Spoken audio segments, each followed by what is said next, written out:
You are watching the broadcast of the El Paso County Commissioners Court meetings. Commissioners Court meetings are held every Monday at 9:30 a.m. on the third floor of the El Paso County Courthouse, located at 500 East San Antonio in downtown El Paso. These meetings are open to the public. The meeting will start momentarily.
Good morning, Judge.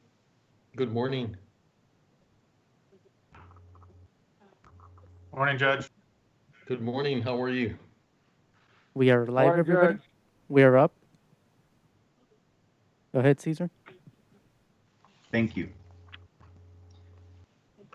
Good morning, ladies and gentlemen. Today is Monday, May 11th, 2020. Commissioners Court is meeting in regular open session. Would you please, today we are joined by American Sign Language interpreters Maria Hernandez and Dario Garcia. Would you please rise and join us for the Pledge of Allegiance? I pledge allegiance to the flag of the United States of America and to the republic for which it stands, one nation, under God, indivisible, with liberty and justice for all.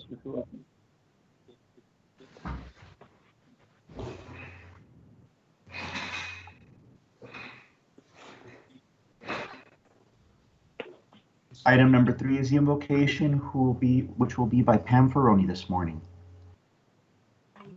Good Thank morning, you. Judge, Commissioners, county leaders and staff, and all within the sound of my voice.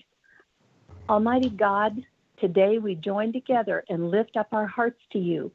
Our dependence on you, Lord, causes us to seek your divine counsel and unfailing wisdom for our leaders during the difficult days El Paso County is experiencing. As they seek you, lead and direct them and guide them with your eye upon them. Lord, we pray that you will quickly help us through the valley we are currently experiencing and into brighter days ahead. Shine your light on the path and lead us in the way which we should go. In the midst of these trying and unprecedented times, we pray you will comfort those who have lost loved ones. Release your life-giving healing power to those who are sick. Strengthen those on the front lines and reassure all El Pasoans that through trusting you, we can overcome all obstacles. I especially pray for those who are so financially devastated in this time of crisis. Give those of us who have not missed a paycheck compassion and understanding for all who are fearful about how they will provide for their families in the days ahead. In the book of Jeremiah, you tell us, "For I know the plans I have for you, plans for good and not for evil, to give you a future and a hope." How we pray right now that El Pasoans will have renewed strength and renewed hope. Let them see that there is a light at the end of this coronavirus tunnel. We trust you, Lord, to provide everything we need to live, to care for our families, and to prosper in the midst of uncertain days. Holy Spirit, we welcome your ministry into El Paso County. In the most holy name of Jesus, we pray. Amen, and so be it. Amen. Amen. Amen. Thank you, Mrs. Ferroni. And so welcome to Commissioners Court on behalf of the Commissioners and myself. We welcome you today. We continue to have our challenges, a lot of things that are coming up that I think will give us more confidence that we are addressing the virus from different perspectives. We take your feedback and information is very serious, and so we're very glad that we have the community also supporting our initiatives. We'll be talking a lot more on testing and some other items that are of interest. And I will wait until we come to that presentation to discuss some of my initiatives that happened this past week and some of the initiatives that we plan to do this coming week. So I'll go ahead and wait for that. So once again, thank you. I want to also thank the county employees, very proud of your work and your patience as we move towards, as you know, we'll try to do the best that we can. We will be role models in how we come back to the courthouse and to our buildings, and we're going to be extremely thoughtful in that process and make sure that you're going to feel safe and confident to come back. And we'll know when the right timing is, and we'll do everything possible to make sure that you do feel safe in your environment as we come back to work. So go ahead, Jessica.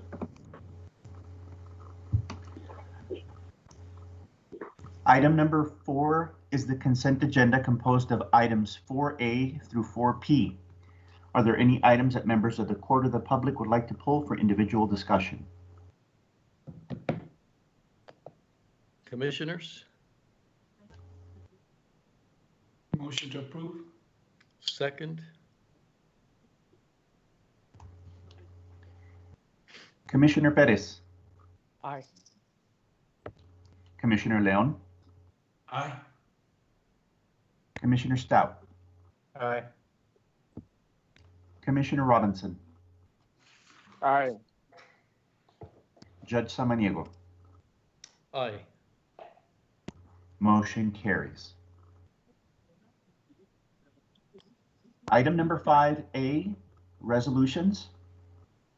Approve and adopt a resolution designating the week of May 10th through the 16th, 2020 as National Police Week in El Paso County, Texas. Thank you, Cesar. Judge, Commissioners, it's an honor for me to be able to read this into the record. Whereas there are more than 900,000 law enforcement officers serving in communities across the United States, including dedicated members of the El Paso County Sheriff's Office and all other local, state, and federal law enforcement agencies in El Paso County. And whereas since the first recorded death in 1791, more than 24,199 law enforcement officers in the United States have made the ultimate sacrifice and have been killed in the line of duty, including 59 members of law enforcement agencies in El Paso County. In the past 5 years, our community has lost El Paso Police Officer Adrian Arellano, end of watch March 18, 2015. El Paso Police Officer David Ortiz, end of watch March 14, 2016. And El Paso County Sheriff Deputy Peter John Herrera, end of watch March 24, 2019. Whereas the names of these officers and dedicated public servants are engraved on the walls of the National Law Enforcement Officers Memorial in Washington, D.C., and recognized on the Texas Peace Officers Memorial in Austin, Texas. And whereas by joint resolution of Congress and signed by President John F. Kennedy in October 1962 and proclaimed by President Barack Obama in May 15, 2016, and El Paso County continues to designate National Police Officers Memorial Day the week in which May 15th falls. And whereas President Donald Trump directs that the flag be flown at half-staff on Peace Officers Memorial Day, Friday, May 15, 2020. And now therefore be it resolved by the El Paso County Judge and Commissioners Court that May 10th through May 16th be designated as National Police Week in El Paso County, Texas, and publicly salutes the service of law enforcement officers in our community and communities across the nation. Signed this 11th day of May 2020 by the honorable members of Commissioners Court. Second.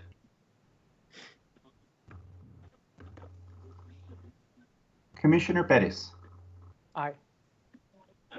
Commissioner Leon, Aye. Commissioner Stout, Aye. Commissioner Robinson, Aye. Judge Samaniego. Aye. Motion carries. Judge, Commissioners, and for the many people that are out listening to this broadcast, as I said earlier, it gives me a tremendous amount of honor to be able to read this into the record. I wish I could do this on a weekly basis because of all the sacrifices, as I have just read, that our law enforcement officers make, whether it be local, state, or federal. And as Pam Ferroni said during the invocation, that I also pray that God shines a light in their path on a daily basis. So many things occur out there, on whether it's at night while we're all asleep or during the day. That's 99% of those incidents are not reported, but those sacrifices go on a daily basis to the ultimate sacrifices I mentioned. So on my behalf, and I'm sure that the county commissioners, we salute our law enforcement officers. which gives so much to our community and make it. It is beyond doubt the safest community in the country. So if you're listening out there, thank you. And Judge and Commissioners, thank you for allowing me to read this into the record. Commissioner Leon, as I've always said, it's such an honor when you present these resolutions because of your background and your really close understanding of what our law enforcement go through. So it's always such a privilege to hear your comments and your heartfelt thoughts. You know, I don't think we could feel it any more now. What they've been going through, they're still out there. As we pull a lot of people to go home, they don't get to go home. They have to be out there in a lot of contact, exposing themselves, but always knowing that these are incredible individuals. The other thing that I feel very particular to El Paso is the relationship that the different agencies have with each other. We hear that tremendously. I mean, we hear that all over the state about how they don't have that same unity as we have here. So we're always being pulled together, and we always depend on them, including constables and including all the law enforcement that are out there. And it feels good to know that it doesn't matter what's happening in our community, we come out as one of the safest cities in the country, no matter the challenges. And so I too would honor their service and what they do for us and thank them. And I do hope they are hearing, and I hope they do sense that level of appreciation that we have for them. And once again, thank you for bringing this resolution, Commissioner Leon. You're welcome. I think, Miguel, I think the sheriff is on the line. Yes. Yes, thank you. Well, that's great. Richard Wiles, El Paso County Sheriff. Can you all hear me? Yes, we can. Okay, great. Well, I want to thank Judge and the commissioners for presenting this resolution to our law enforcement officials here in El Paso County. And I do agree with Commissioner Leon that even though this week is the official police week and our recognition of our officers' memorial, certainly this is something that should be done every week, in appreciation for the work and sacrifices that are made by law enforcement every day. When Deputy Peter Herrera passed away, one of the things that I think was noticed by other law enforcement agencies and the community as a whole was the willingness for the other deputies to continue to go out in the field and do their job, even under those most difficult situations. And that's what happens every day across this country, across this state, and certainly here in El Paso, where we understand that there's risk to the job, that there's certainly a level of dangerousness to this job. The employees continue to do it, knowing that, and that's an amazing thing. And both from a personal level of somebody who lives here in El Paso and professionally as the sheriff, I certainly appreciate the work that they do, the sacrifices that they make and that they're willing to make to protect me and my family and the citizens of this community. So thank you again for doing this. I think it's a great thing. I wish we could do it in a public forum. It's clearly more difficult in this manner, getting this information out.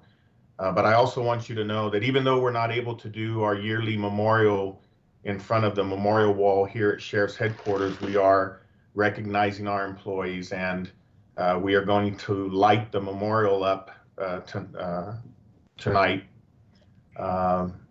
to ensure that we always remember the sacrifices that those individuals who are engraved on that wall made, as well as their families and the sacrifices those families have made every day. I know that Deputy Peter Herrera's family struggles, as you can imagine, and we stand beside them, and they have a lot of strength, but they give us strength too. And so we really think that these kind of presentations and recognitions help remind them and let them know that they're not alone, and that we're with them, and we're going to help them get through this as much as we can. So thank you again. I appreciate it. Thank you, Commissioner Leon, for preparing and reading the resolution. It means a lot to the employees, and they appreciate the support from the judge and the commissioners in regards to law enforcement efforts here in El Paso. Thank you. Sheriff, thank you so much for your leadership. A great part of our success has been your leadership and your clear understanding of what they need from our resources and that liaison between us and yourself. So thank you for that. Commissioner Leon, you might want to add something. No, that was somebody else. Oh, Commissioner Robinson. oh, Commissioner Robinson, go ahead. Okay, I just want to say to all the law enforcement officers out there, deeds above words, standing tall.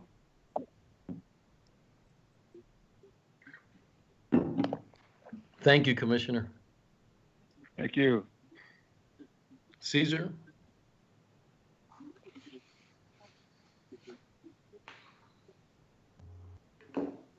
Thank you, Judge. Item number 6 is public comment. We do have one speaker this morning joining us. Today we have Mr. Benjamin Miranda. Go ahead, Mr. Miranda. Good morning, Judge, and good morning, Commissioners. Thank you for allowing me this time to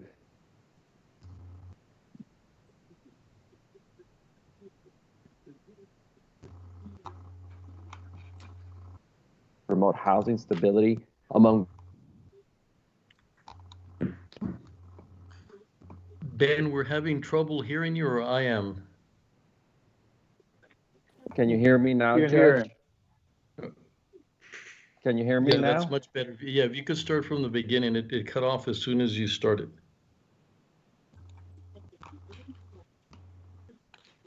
This time, I would like this public comment on behalf of Endeavors.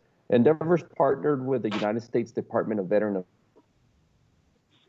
among very low-income veteran families who reside in or are transitioning to permanent housing in our El Paso area. As a supportive service for veteran and family veterans who need immediate assistance to either prevent homelessness or get them out or get them into a permanent housing. I do want to let you know, since its founding in 1969, Endeavor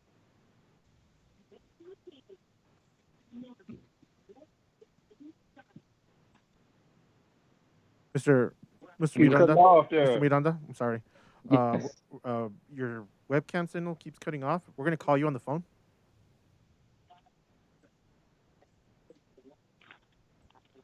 Stand by. We're going to call you on the phone.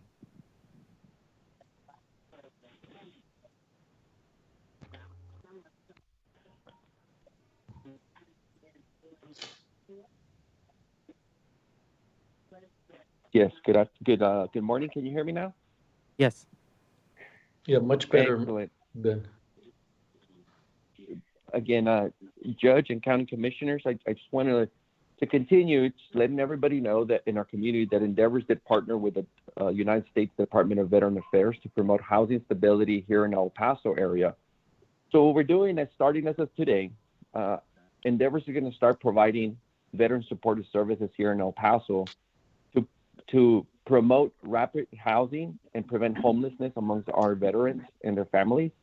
So what Endeavors is doing is we're offering emergency financial assistance, such as short-term emergency housing, rent, utility payments, and other necessary things that our veterans might need. And we're also providing one-on-one case management services, such as obtaining VA benefits and services, offering resources to mental health and substance abuse programs, and other program benefits. Now, who's eligible? Veterans must be considered low income, under 50% area median income, and have served in the military. In addition, veterans and families must be homeless or at risk of becoming homelessness. For example, we will assist veterans if they've seen a potential loss of residency due to non-payment of rent, if they're fleeing domestic violence, or loss of income during the COVID-19 crisis. Veterans must have a honorable discharge to be able to qualify for this benefit. What I want to let you know is how are grants being used. If approved, Financial assistance available on a case-by-case limited basis for veteran homelessness prevention. Like I mentioned, case management services identify the unique needs of each veteran, and financial requests are made by our case managers on behalf of the veteran with guidelines and limitations imposed by the VA. Veterans and families with very low income, veterans facing eviction, or veterans currently homelessness or at risk of homelessness because they are behind on their rent and utility payments can contact Endeavors in El Paso by calling area code 915-308-9760. Again, I say 915-308-9760. Again, we're proud to be in El Paso, and Endeavors is also honored to work in collaboration with the VA to provide supportive services for veterans and their families during the COVID-19 crisis. Pending any questions, this concludes my announcement. Mr. Miranda, thank you very much. It has been amazing, your work in so many areas. Every time I'm in a conference call on veterans, you're either chairing it or being a big part of it. So I want to thank you for that leadership, and thank you for being my appointee in the Veterans Advisory Board for the county. And incredible work that we'll be presenting the Veterans Assessment results. And I know you had a huge part to play in that. One of our partners, the county, the city, the chamber, working together.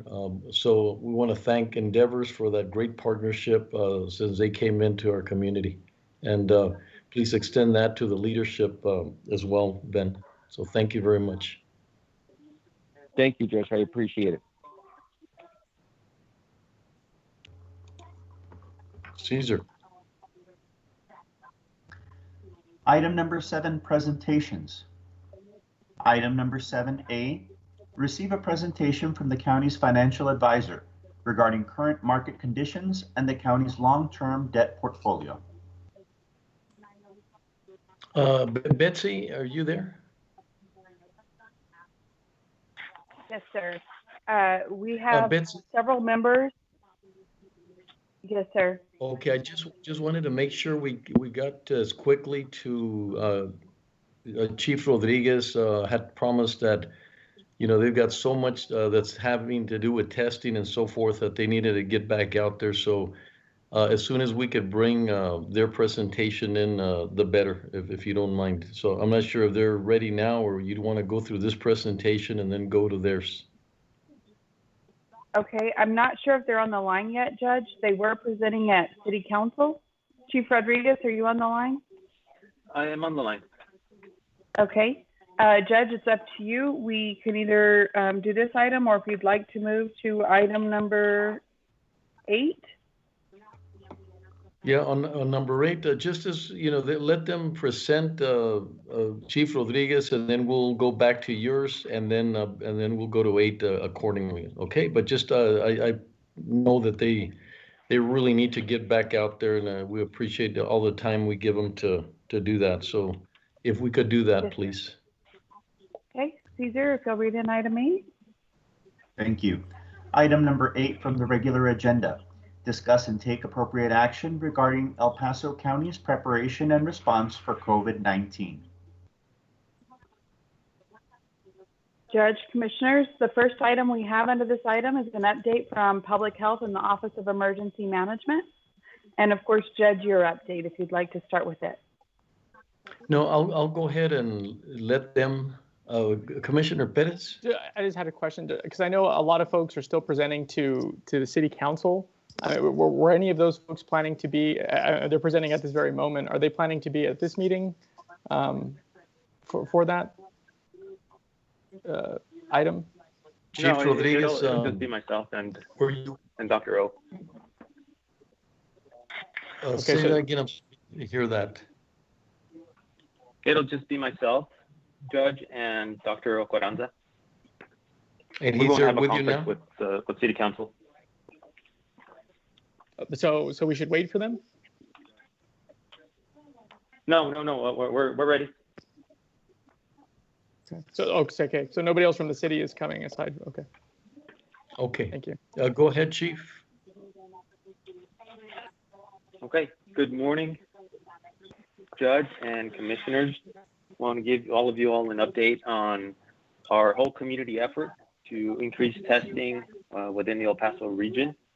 I'm going to just start with a quick overview of who we test and how we test, and that'll give us a little bit more context on some of the initiatives that are coming forward.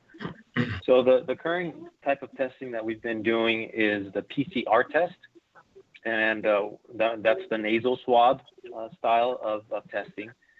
And this test tells you if you currently have the virus in your system. It's been prioritized for first responders, healthcare workers, individuals that are 65 and older, persons with underlying health conditions, and also individuals that are considered high-risk contacts with people that may have already been that already tested positive. Now, the current drive-through site that we do have, it is currently open to people with symptoms.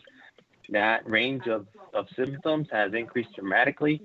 If you have a headache, if you have a sore throat, if you have body ache, if you have gastrointestinal issues, if you have a lost sense of smell, it's really capturing as this virus evolves and we get more medical information on the types of symptoms, they continue to be added to the list. So it is rather comprehensive, and that opens it up for all of the population.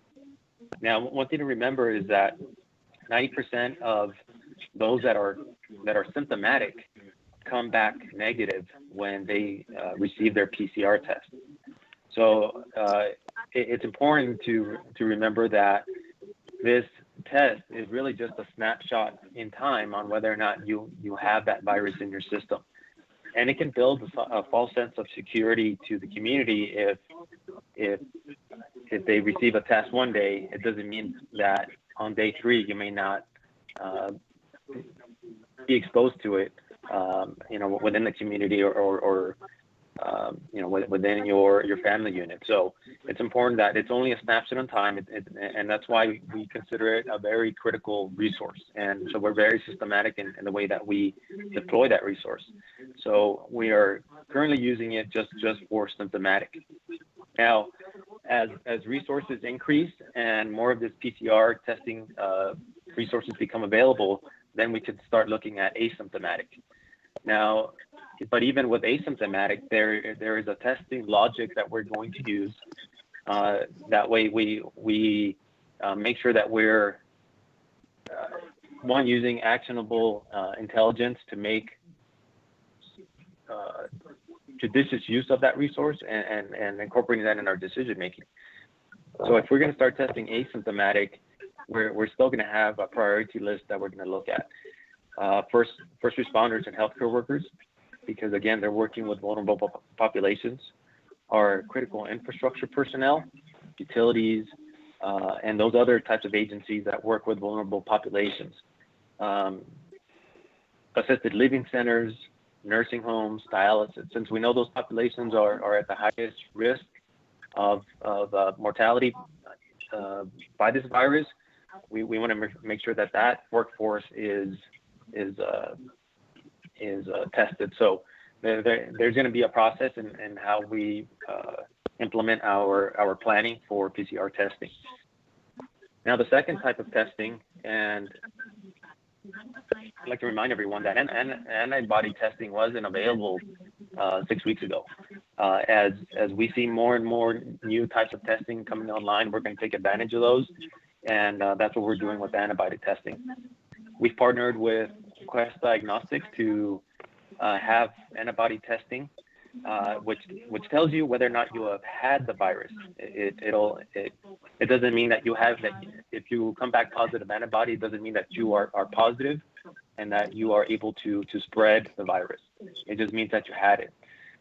Now, our priority populations for that, again, is going to be our first responders, healthcare workers, critical infrastructure, and essential personnel. Because that also, from an employment standpoint, it allows you to give you a view of who may have some level of immunity. The science isn't conclusive yet on antibody testing on whether or not the degree of immunity that individuals have. after they have experienced the COVID virus within their system, but it at least gives us a little greater degree of knowledge.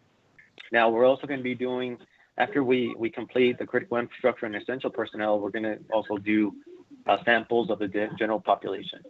Working with the Department of Public Health, they did a Casper survey within the community a few years ago, and that sample is a really good representation of El Paso County. So we'll be doing some samples, and that's going to allow us to have a good idea of the penetration of the virus within the community, and that'll help us with our decision making. At this point, we have 5,000 that we're going to start with, and we'll do more as we go through that number. And we've been aggressively scheduling our first responders and healthcare workers as of last week. And again, it's a critical resource. So when we talk about these types of testing, the antibody testing is really good to use on individuals that are asymptomatic. So that's the target audience, again, first responders, healthcare workers, critical infrastructure personnel, and then also looking at those agencies that work with the elderly community and also with vulnerable populations that live in assisted living centers, nursing homes, dialysis centers.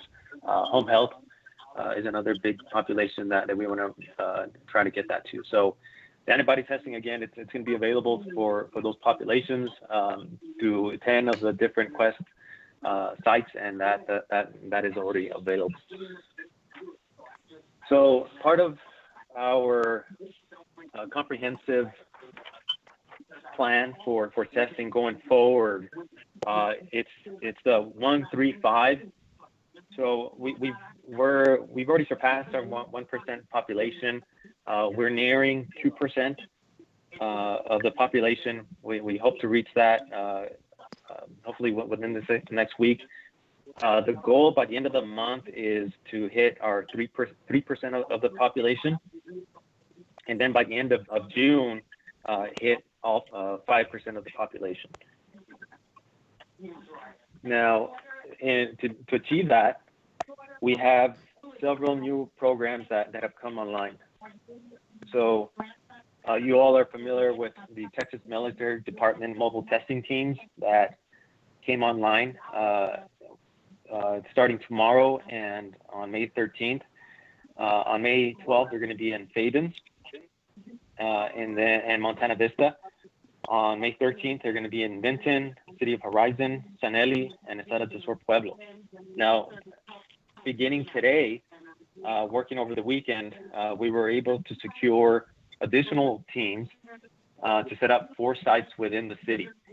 One is going to be in Memorial Park here in Central, one in Nations Tobin in the Northeast, Esperanza Acosta Library in the Far East Side, and then Armijo Recreation Center right in the Chihuahuita Segundo Barrio area, and that's going to be available this week. We expect additional dates the following week, but what we've announced, we're going to do a baseline assessment and see if we need to rotate those teams into other areas. So those are available today, and individuals can sign up through the texascovidtest.org. Again, texascovidtest.org, or they can call 512-883-2400. Again, the phone number is 512-883-2400. And also, they have a long list of symptoms similar to the ones that we've provided. We put out a press release yesterday, so that's available. And one unique thing is, since this is a state asset, they're also allowing asymptomatic. So if you don't have any symptoms, you can also go and set up an appointment and go to any of these 4 drive-through sites, to include the ones that are out in the county. There's also additional dates that are going to be available for the outlying county areas beginning next week. And we're working with the Texas Department of Emergency Management on those. Now, so that's one initiative. The other one is working with UMC on establishing a mobile testing team that will provide additional support for testing in the rural county areas, looking at Tornillo, Fabian, Fontana Vista, Vincent Anthony, Horizon, and we also have, I didn't mention this, I'm sorry, we also have the Cerro del Sur Pueblo is going to be testing on May 13th, but for the Texas Military Department. So these UMC mobile testing team will be able to do those rotations throughout those areas going forward. So we're working on putting together that mobile testing team. Now, another thing that we're very excited about and are happy to announce, we have we've come to an agreement with the school districts. We have about 6 school districts that are on board that are going to assist us with setting up new specimen collection sites at their various campuses. That is going to be exciting, and it's going to be a game changer. That's a model that we believe is new in the state of Texas, and it continues to demonstrate that this whole community effort on testing, just like that's what we're known for here in El Paso, is how we collaborate together to achieve great things. So that partnership is going to be significant. We are working with a local lab that is also going to be part of that process to help us not only get the supplies, the swabbing supplies for that, but also to be able to test up to 2,000 samples every day. So we're very excited about that, and we'll be working out the logistics with the school districts in the course of the next 2 weeks. That way they'll be up and operational. And the way that we are looking at placement, we're using heat maps to show us where the hotspots within the community are, and we're going to be very strategic in the placement of teams. If we have hotspots in certain areas, we'll make sure that to put them out appropriately. As you'll also know, Walmart they started doing the drive-through testing on Friday. That was their first day, and then they're going to be doing testing at 3 different Walmart locations starting this week, Monday, Wednesday, Friday, from 7 to 9 a.m. And that's going to give us a little more capacity, and those numbers will be reported back to the Department of Public Health, and we'll be tracking those numbers, and to include all the ones I previously mentioned. We're also in communication with CDS to identify several locations for that, so that'll increase additional drive-throughs for them. We've also put together a cluster management team. So if we have any facilities that have a congregate population that need to be tested, part of this cluster management team is a swabbing rapid response team that will allow us to do some on-site sampling of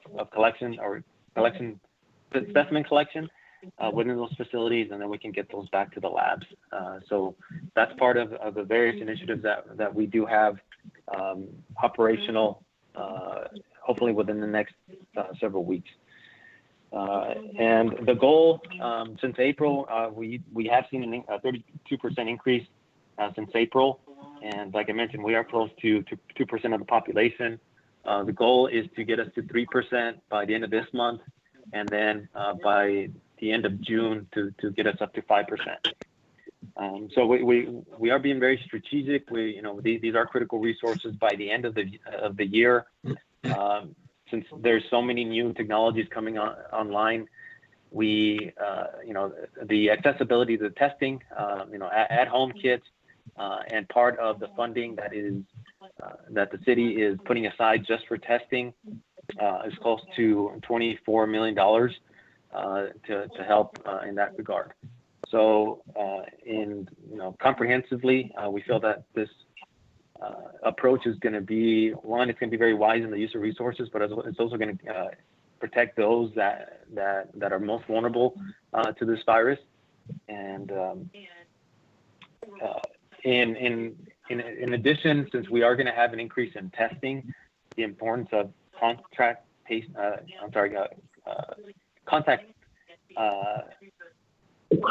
tracing is going to be, in part one of the additional areas of expansion. So within the Department of Public Health, just to give you some context, their normal day-to-day operations pre-pandemic, they have about 7 epidemiologists, to deal with their management of contagious diseases, within the community. But now that we're in the pandemic and in anticipation of this increase in testing, currently we have 80. We've expanded and created a organizational chart with staff personnel of about 80 right now that are operational.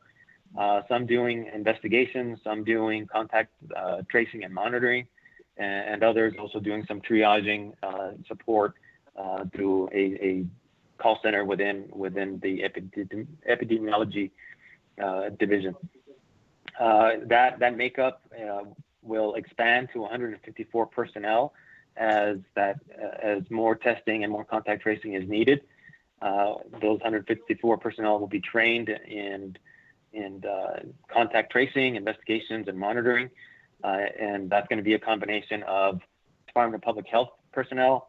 The El Paso Fire Department has committed a lot of personnel, and then we also have a lot of Texas Tech faculty and staff, and some students that will be assisting with that initiative. We also have 10 epidemiologists from Battelle that are working remotely from outside of the city that are providing some additional support. So, these are the two biggest areas that are of concern with the community is, the level of testing that we're doing and also contact tracing. But we're confident that moving forward through these two initiatives, we're going to get not only to where we want to be here locally, but as one of the leaders within the state of Texas on that collaborative community effort, whole community effort to fight back this virus within our community.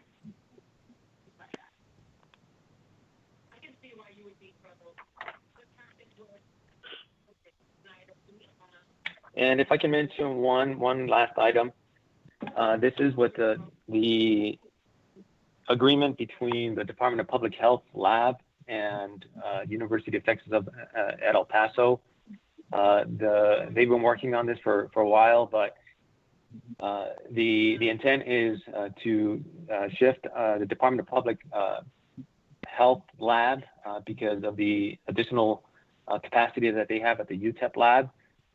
It'll remain under the Department of Public Health license, but we will be moving staff there to increase additional testing capability. So that's one of the we hope to have that online sometime this week.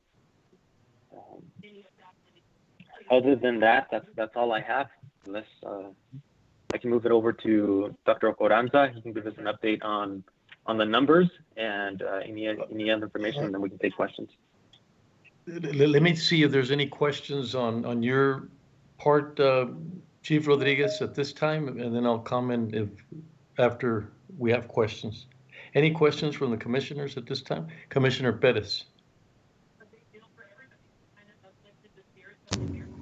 Unmute yourself. Thank you, Judge. And thank you, Chief, and everyone on your staff for your work. And thank you to the judge and the mayor and all the leaders, Betsy and Tom, everybody who's been involved in this effort. This is, again, an unprecedented crisis. And so it's been something that's been quite a challenge to navigate through. One of the reasons that I asked, if city staff was going to be on the same call is because, I think one of the issues that has been out there has been the differences in information that's been presented. So for example, right now you had mentioned that the testing sites, are going to open up to asymptomatic folks, but that there's going to be sort of a prioritization, given to healthcare workers, first responders and utility folks. But almost at the exact same time, Chief DiAgostino told the city council that the drive-throughs would be open to the public for asymptomatic folks, and that he strongly encouraged everybody in the public to go get tested. And I think that there seems to be just differences in information coming out, and that's why we hope to have the same folks here to make sure that everybody's on the same page. Do you know why there's that discrepancy, or did I not hear something correctly? Or yes, sir. Yes, no. Go ahead, If I could. With the Texas Military Department, those mobile testing teams, those are open for asymptomatic and symptomatic. The drive-through that we're running through the Department of Public Health, the one that we've been running consistently, that one remains symptomatic. And these assets that came in from the Texas Department of Emergency Management to assistance with their partners, that since it's a state asset, their criteria is different than ours, and theirs is open for those that have symptoms and those that do not. And we, like you said, everybody's able to make those appointments and schedule themselves.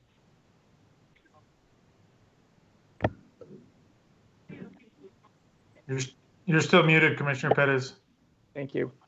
So I guess that brings me to the point of I guess folks who are asymptomatic versus symptomatic. Obviously the studies have shown that the majority, I guess, of transmissions of the virus have been through folks who are asymptomatic, and the need to test 5% of the population, which I understand is the goal at the end of June.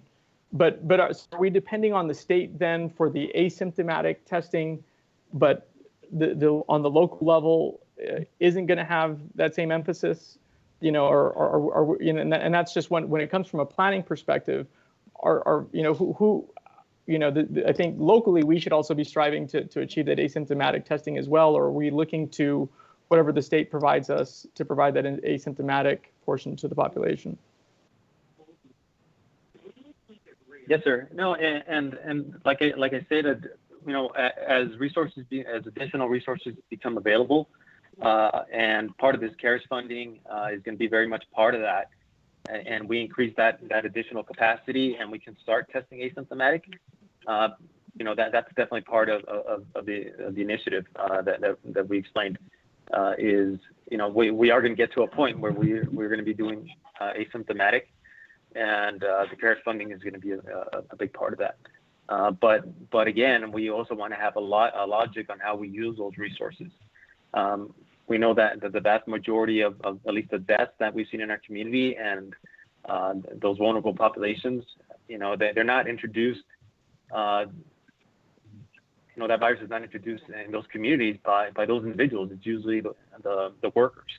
And so we want to be very, very, very smart on how we use our resources, and when we move on to asymptomatic, it'll still have that common testing logic, as just like we saw how quickly antibody became available. That we hope that there'll be other ways of testing that we can do a broader scale, and I'm with you.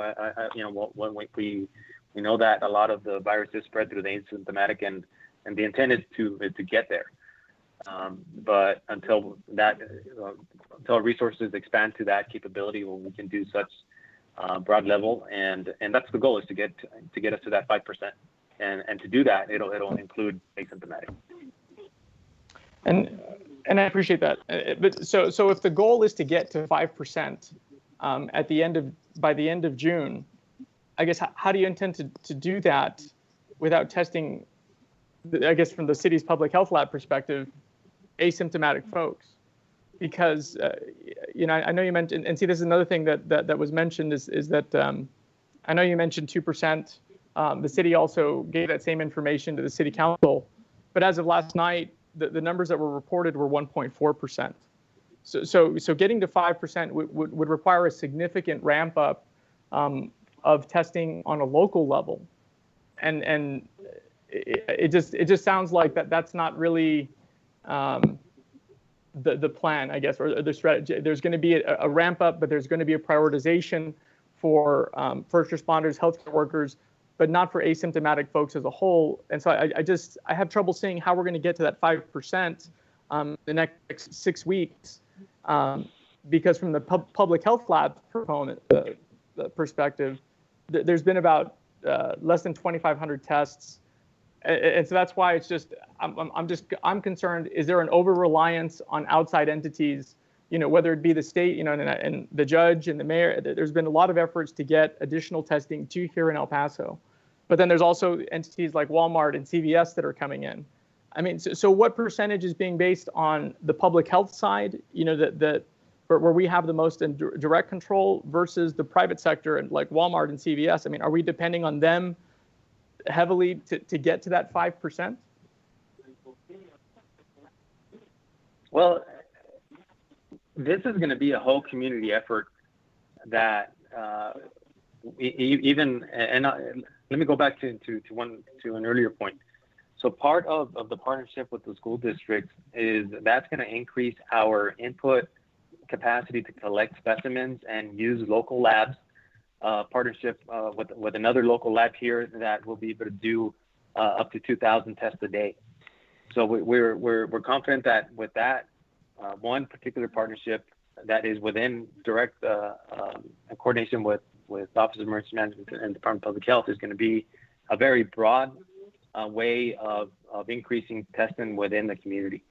Just an example, right now we're working with 6 different school districts. If each of them does 3, that puts us at 18. Right now we have one drive-through lane that has a capacity of about 250 a day.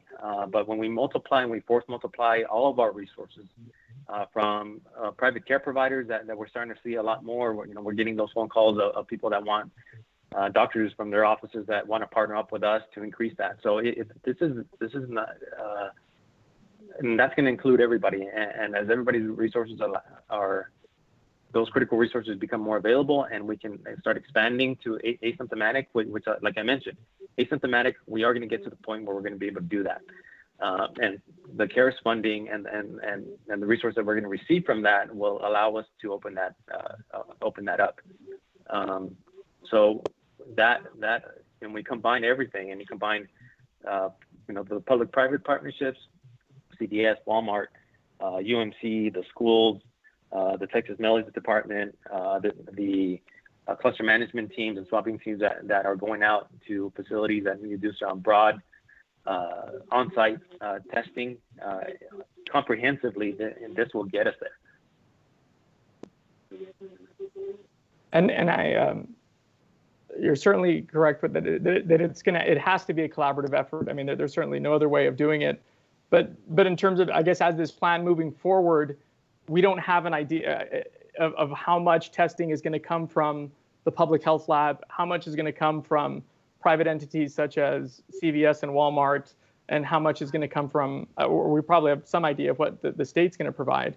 But I guess, all this needs to be coordinated. And I know that collaboration is key, but it just doesn't seem like that there's a clear way as to how we're going to get there.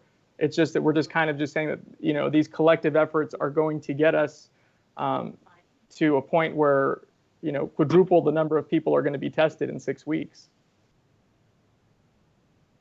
Does that make sense? And that's our function, within OEM is to coordinate all these efforts and make sure that, all of these are going to be labs that are utilized, either private that are sent out, but the partnerships with the school districts, that's a local lab that we're going to go in or set up a contract with. So, all of these things are together in a coordinated effort will help us get to those goals. Yes, sir. And you mentioned the private lab. Who is that private lab that you all plan on working with to increase the testing? They're a local lab called GenPath, and they have we've been in communications with them for a few weeks, and they have some lab resources that they just received that's going to give them capacity to test up to 2,000 a day. So that the work for the last several weeks is to, one, identify the resources that could get us to this point where we can start testing a greater amount within the region. And now all of these things are coming together so we can increase that level of testing and get us to that 5%. Okay, sir. I thank you for your answers. And just as a general comment, Judge, is just again, and I have been privy to all the conversations with the judge, and I'm sure the judge is going to let us know what he's been working very diligently, with the state, with the governor's office to get more testing here. But from a local level, I really see a need for there to be much more detail into the plans. A lot of it, just in my opinion, and even the information, that was presented to the city of El Paso. It talks about things like and Chief, something that you mentioned, partnering with UMC to and having these mobile testing teams to go out there, that we're going to ramp up testing and that we have these goals of achieving 5%, but there's very little specifics and from speaking as one commissioner, that's just what concerns me, is that we're being told these figures, but there's really not a lot of detail as to how we're going to get there. I certainly hope that this local lab has the capacity to test 2,000 a day. I hope we're able to test quadruple the number of people that have been tested thus far by within the next 6 weeks. It just seems that there's a lack of specificity, and I just hope that in the coming weeks, and really as soon as possible, that there's just a lot more specifics that are provided to the policymakers who ultimately have to make the decision on how these funds are spent. Judge, Can I follow Commissioner Stout? Yeah, Commissioner Stout, please. Yeah, thank you. Thanks, Commissioner Perez. I agree with you very strongly. I think that things are a little bit obscure as to how exactly we're going to get to where we're gonna be. But I have a couple of follow-up questions. Is the 1%, 3%, and 5% is that county population or city population? That's county population, sir. Okay, so that's countywide 5%. Okay. And then, so just to be clear, the Texas Military Department has these mobile testing sites that are for anybody, asymptomatic or symptomatic, correct? And these are the ones that are going to be in Fabens, Vinton, Horizon, San Eli, and Isleta Pueblo. So the military department's testing is going to be for everybody. Correct, sir. And in addition to the additional 4 that became operational starting today at Memorial Park. Okay, those are from the military department. Those are from the military department or from the Texas Department for Emergency Management. They're coordinated through the Texas Department of Emergency Management, but they're the Texas Military Department, aka the Texas Guard. Okay. So we can just say state testing sites that are being set up. So you have the mobile sites plus the 4 permanent sites that are being set up at Memorial, Tobin, Esperanza Library, and Armijo, right? Yes, sir. And do we know how long those testing sites are going to be in El Paso? So at this point we have a 10-day commitment for those teams, or for the next 2 weeks. They're available. We will make a follow-up request as we get our other, the UMC teams and the agreement with the schools, once those become online, we'll assess on keeping those Texas military teams in Paso, Texas. Okay, but for right now, for our purposes, it's 10 more days is what it's at right now. And what are we understanding is the capacity for those, the mobile testing and the 4 sites on a daily basis? What's the capacity for those? They can do up to 100 a day. Each site? Yes, sir. Or in total? Okay. 100 per day per site. Okay. And on the mobile testing one, so you said that there would be one in Favens, Vinton, but it's just one. It's actually just one unit, right? It's not a number of units. Right. So each one at Favens, Montana Vista will be one unit, and then they have additional dates this following week to do another round with all those same jurisdictions. Okay. I just wanted to make sure that we weren't counting various units. Also, I wanted to. So you said that. Okay, and so those that are state being provided by the state, they're asymptomatic and symptomatic, and then for when you're talking about the Walmart drive-through and what you're talking to CVS about, who pays for those tests? Is that going to be the county and the city if we put CARES Act money towards that, or is it people's insurance, or is it? I would doubt that Walmart and CVS are doing it for free. There will be no cost to the city of El Paso or the county for those tests that are occurring at Walmart. There's an agreement. I'm not sure who Walmart has the agreement with, but they partnered with another agency, and they're working that within themselves. It's open and available for the community for free. Oh, good. Okay, that is good news. And each site there can do about 40 per day, and we're doing 3 Monday, Wednesday, and Friday. And then so do you know when exactly we're going to start ramping up the testing at the school districts? What's the start date for that? We don't have a hard start date. We had that discussion on Friday, and we hope this week we will start working closely with their teams to get them situated, and hopefully, my goal would be sometime next week, but we still have to work out all the logistics. So we'll try to get them up as soon as we can.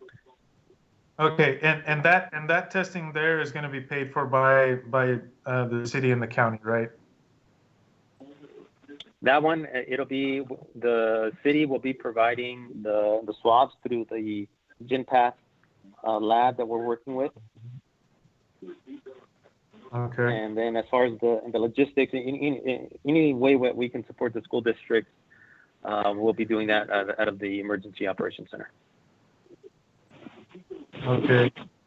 And then when I know that that UMC and Children's Hospital, I think, are both planning on having testing capabilities. Are we going to be utilizing their testing as well, or are they just gonna basically use their machines in their for their own populations within the hospitals? We will we will be providing all of the specimen collection kits from the city side to supply them with that. What we're requesting them is really just their staff and to help Chief? set up more of those sites. Yes, ma'am. Chief, I think Commissioner Stout is talking about something different other than the mobile project that we've been working on. He's actually I'm talking about them the having biofire testing machines capacity. Right. So UMC recently Oh, but ordered loud, so I'm sorry. they call it biofire. It's I mean, I think they use it in a lot of labs, and I know that Children's Hospital already had one, but they're just waiting on basically like the testing panel that they need to be able to do the testing. So are we going to be is that part of this strategy as well to be utilizing those resources? Yes, sir. Yes, sir. Yes, sir. Definitely, because and that's something I didn't mention previously was a lot of the area hospitals now have access to rapid test kits. That way they can make those just-in-time tests on site. That way they can identify a patient that is under investigation or a suspected COVID patient, and they can take the proper measures to isolate them. And that way they're not waiting for results from an outside lab. We work very closely in our local Department of Public Health lab. We'll give them a turnaround usually within 24 hours of results. But now that they have these rapid test kits within their own hospitals, they can quickly turn around and make those decisions. So that would be included as a part of the numbers that we are tallying. And we're in discussions with the hospitals to make sure that we get those numbers. So they're required to report all of the positives to us, but also we want to get those total tests that they're doing and their negatives to give us a better picture of the volume of testing that's occurring within the hospital system. Okay, and then just one last question, Judge. Sorry. When it comes to like first responders and healthcare workers, I've read in many reports that it's probably a good idea to be retesting those folks, and so I want to know if there's a plan for testing but also retesting, because just because you test them once and they come up negative doesn't mean 2 weeks later or a month later they may they may not test positive or negative again. So I just wanted to know if that was part of the strategy within the big picture. Are we planning on retesting, and how often, and what's the plan with that? Yes, sir. No, and that's exactly it. We want to, and that's why I keep describing it as a critical resource, is that we know we don't have a finite source of testing kits, and so when we roll over all of our just the thousands of public safety and healthcare workers that we have in the region, the judicious use of being able to do that, and that sampling of antibody testing in combination with the PCR is also it's going to be part on how we do that. So doing sample tests within each is also something that we're looking at into doing. So especially those that are working closely, those nurses that are working in the ICUs, those are going to have a greater degree of retesting. And then we already have our first responders that are, making these calls out in the field for those that are suspected, and we're already doing that type of testing as it is. And follow-ups. And the more we learn about this virus, we know that people that have had it and are cleared and then they're retested 6 weeks later, sometimes they come back positive. So there's still a lot that we're learning. So we want to make sure that the science is also telling us how we should be testing, and that way we're making the best use of the resources. And so all of the testing that you've been talking about right now, the from the state that you all are doing, the 4 sites, the school district testing, the Walmart testing, the UMC, that's all PCR testing, right? Where does the actual antibody testing fit in, and when does that start happening, or has it already? So that the PCR, yes, sir. The antibody testing started last week. It's through an agreement with the Department of Public Health and Quest Diagnostics, where our priority populations can go themselves, make an appointment, and get a blood draw from 10 various Quest facilities throughout the city. And that started already, and we're in communication with the hospitals to get the healthcare workers through.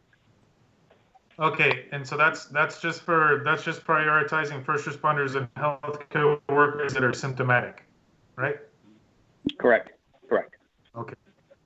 And right now, to start, our goal is to get 5,000 through as quickly as we can, and then we'll be continuing to keep that purchase order open and continue to provide that testing moving forward. Okay, thank you, Chief. Thank you for your work. Thanks for the information. I appreciate it. Yes, sir. Thank you, Judge. Thank you. Any more questions? Commissioner Stout, Commissioner Perez, excellent questions. I'm hoping that during the week we'll get a little bit more specific on responding. I did have a long meeting yesterday with both Chief D'Agostino and Chief Rodriguez, and one of the things that we decided was that, to a little bit more information to me directly, and we need the same information at the same time, and that's going to be very valuable to us, versus that sometimes we might get the information through other sources. So they made a commitment that they would meet with me on a weekly basis, or any information that is new that goes to the city would simultaneously go out to me. And so yeah, a lot of questions that we have to. Very, very proud of they do have a comprehensive plan, and they are working on a lot of the. My concern has been that it's a wave, kind of like we're getting the tail end of that wave of what happened in San Antonio, Houston, and some other areas. And so I see a delay, but it's not based on any lack of effort from both chiefs and public health. It's more of what happens to us a lot of times, and I'll address the why the letter, and I think that letter addresses a lot of the concerns that both of you expressed. So if there's no questions at this time for Chief Rodriguez, we'll hear from Dr. Ocaranza. Yes, good morning, Judge, Commissioners. Good morning. And Good morning. Chief Rodriguez gave a very, very good and very specific presentation as far as the testing, which is part of the planning that we're having to carry throughout the community. And we will continue seeing a spike in cases, and the more testing we do, the more we're going to be finding those positive cases. And we'll continue doing the contact tracing, which is part of the strategy that we need to have in order to establish some control in the way that the virus spreads throughout the community. During the weekend, we didn't have that big of a spike, but in part because of the private providers that don't report those positive cases to us. Yesterday, we reported 18 new cases, but we're up to 1,340 total cases. The patients that are admitted in the hospital are still goes up and down. And yesterday, we had 85 hospitalized, 39 patients were in the ICU, and 21 were using a ventilator. We reported an additional death, and we're up to 33 deaths so far. And we're keeping a very close eye on those that are considered at risk, which is going to be the facilities that provide care to the elder. And also as well, we're keeping an eye on detention facilities, because we know that those facilities can have a very fast spread of the virus, and hence the management task force that we have implemented and is available to get into those facilities and assess risk and do more wide testing. We're very excited to all the partnerships that have been established to ramp up the testing. And coming a little bit further into Commissioner Stout's and the antibody testing and the retesting, definitely is one of the approaches that is recommended, especially when we have people at risk. And the way that we're going to be using those antibody testing is going to give us a very important and valuable information on the prevalence of the virus, especially the ones that have more chances of have been exposed. And also is going to tell us how many more people are going to be susceptible. The hospitals and a lot of the critical infrastructures are doing excellent job in doing the health checks, in doing checking temperature, symptomatology, because as we know, in those are going to be the patients that we're going to be mostly finding positives, but also through contact tracing. When we know that they've been exposed to the virus, those are also the people that we will be testing. And initially they might be asymptomatic, but since they were identified as having in contact, those can be those people that can be tested and found if they are positive. The other message that we've been sending to the community is that if we know that there's one positive case in a household, the entire household needs to remain in self-isolation or self-quarantine, because if they're not positive at one point, they will be positive along the way. And we will continue monitoring those households for symptoms. And as the symptoms develop in the household, then the time clock just turns to zero again, and we need to make sure that everybody goes through the virus without having to spread it, because the fact that they don't have any symptoms at one point doesn't mean that they cannot be infectious to other people, especially when they go into gatherings. So we will continue sending that message to the community. And I will be happy to answer any questions. Thank you, Dr. Ocaranza. Any questions from the commissioners? Judge, or go ahead, Commissioner Pettis. Commissioner Pettis, go ahead. Thank you, Doctor.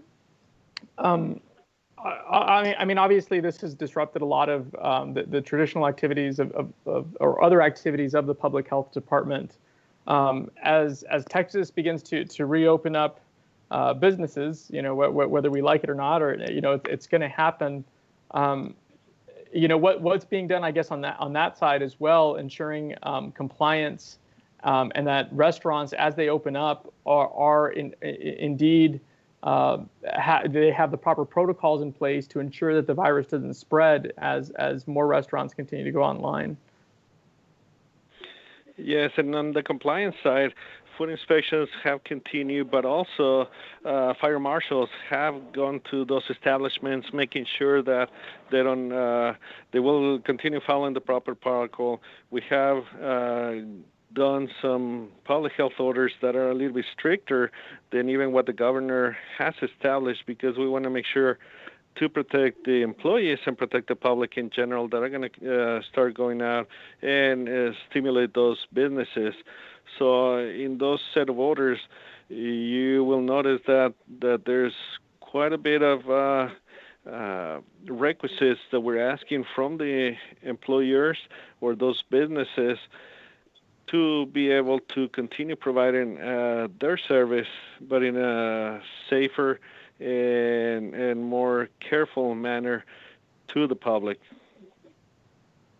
And perhaps it's a question directed more towards I guess the city management of the public health lab. But I mean, is there enough capacity to do that? If we're really going to stop the spread of this virus, now businesses are going to be a key partner in that, and making sure that they're following proper procedures, and that's quite a task. And I don't, again, when we talk about specifics and the plans to execute and ensure that we are indeed doing all that we can to stop the spread.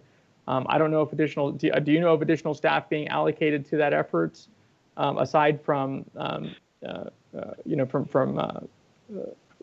fire department officials who are conducting those tests or inspections? Maybe Chief Rodriguez can give you a more exact picture of what's been happening as far as the fire marshals and all the visits.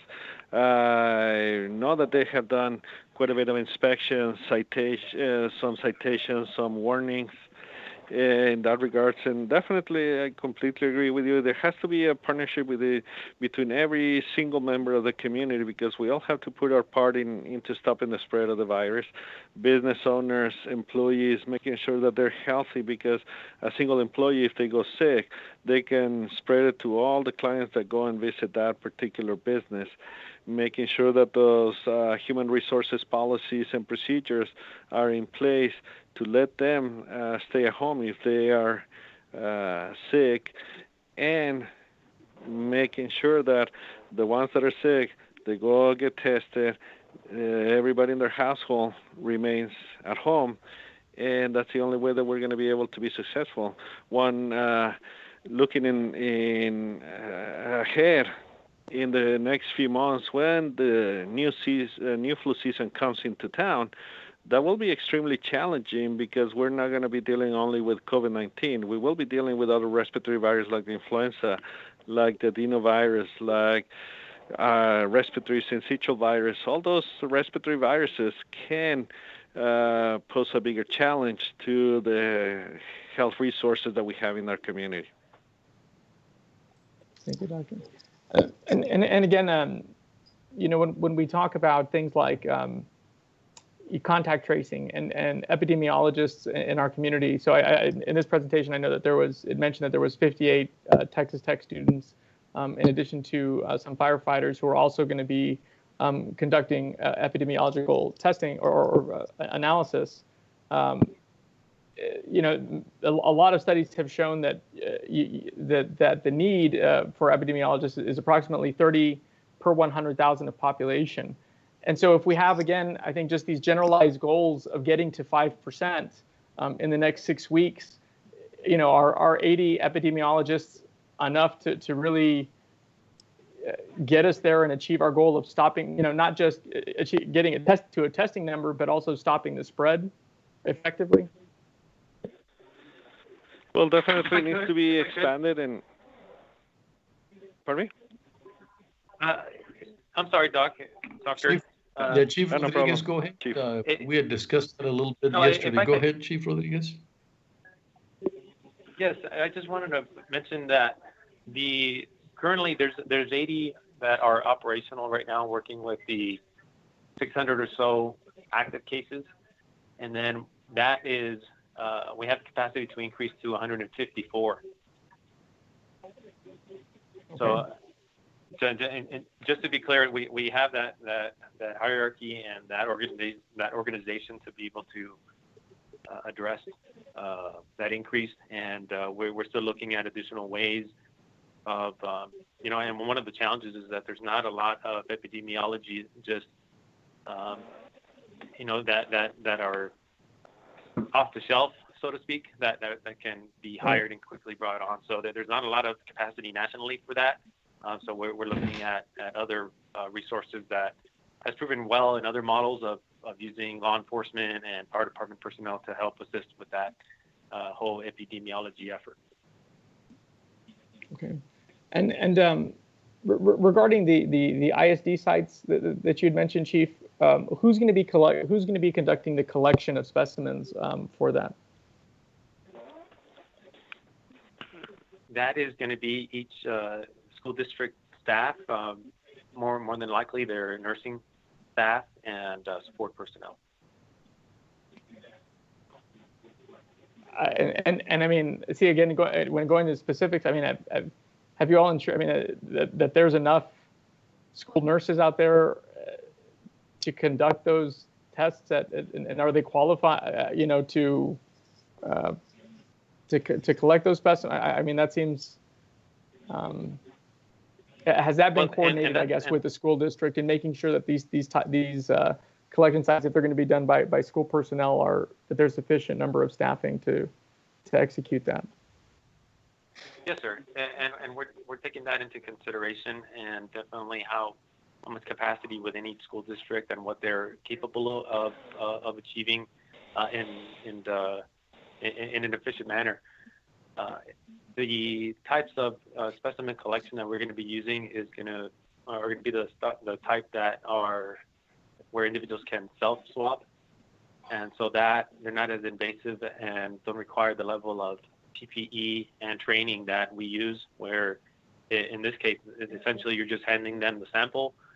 They collect it themselves, put it within the kit, and then they hand it back. So it is not as invasive and doesn't require the degree of medical training to achieve that. Okay. And you've worked with the smaller districts, I guess, as well. I mean, when we talk about like Tornillo, Fabens, Clint, San Rosario, I mean, that they have that capacity. We, if they don't have that capacity, we'll find other means to get testing out to their community. But this is just one of the various strategies that we're going to use to increase capacity just overall within the region.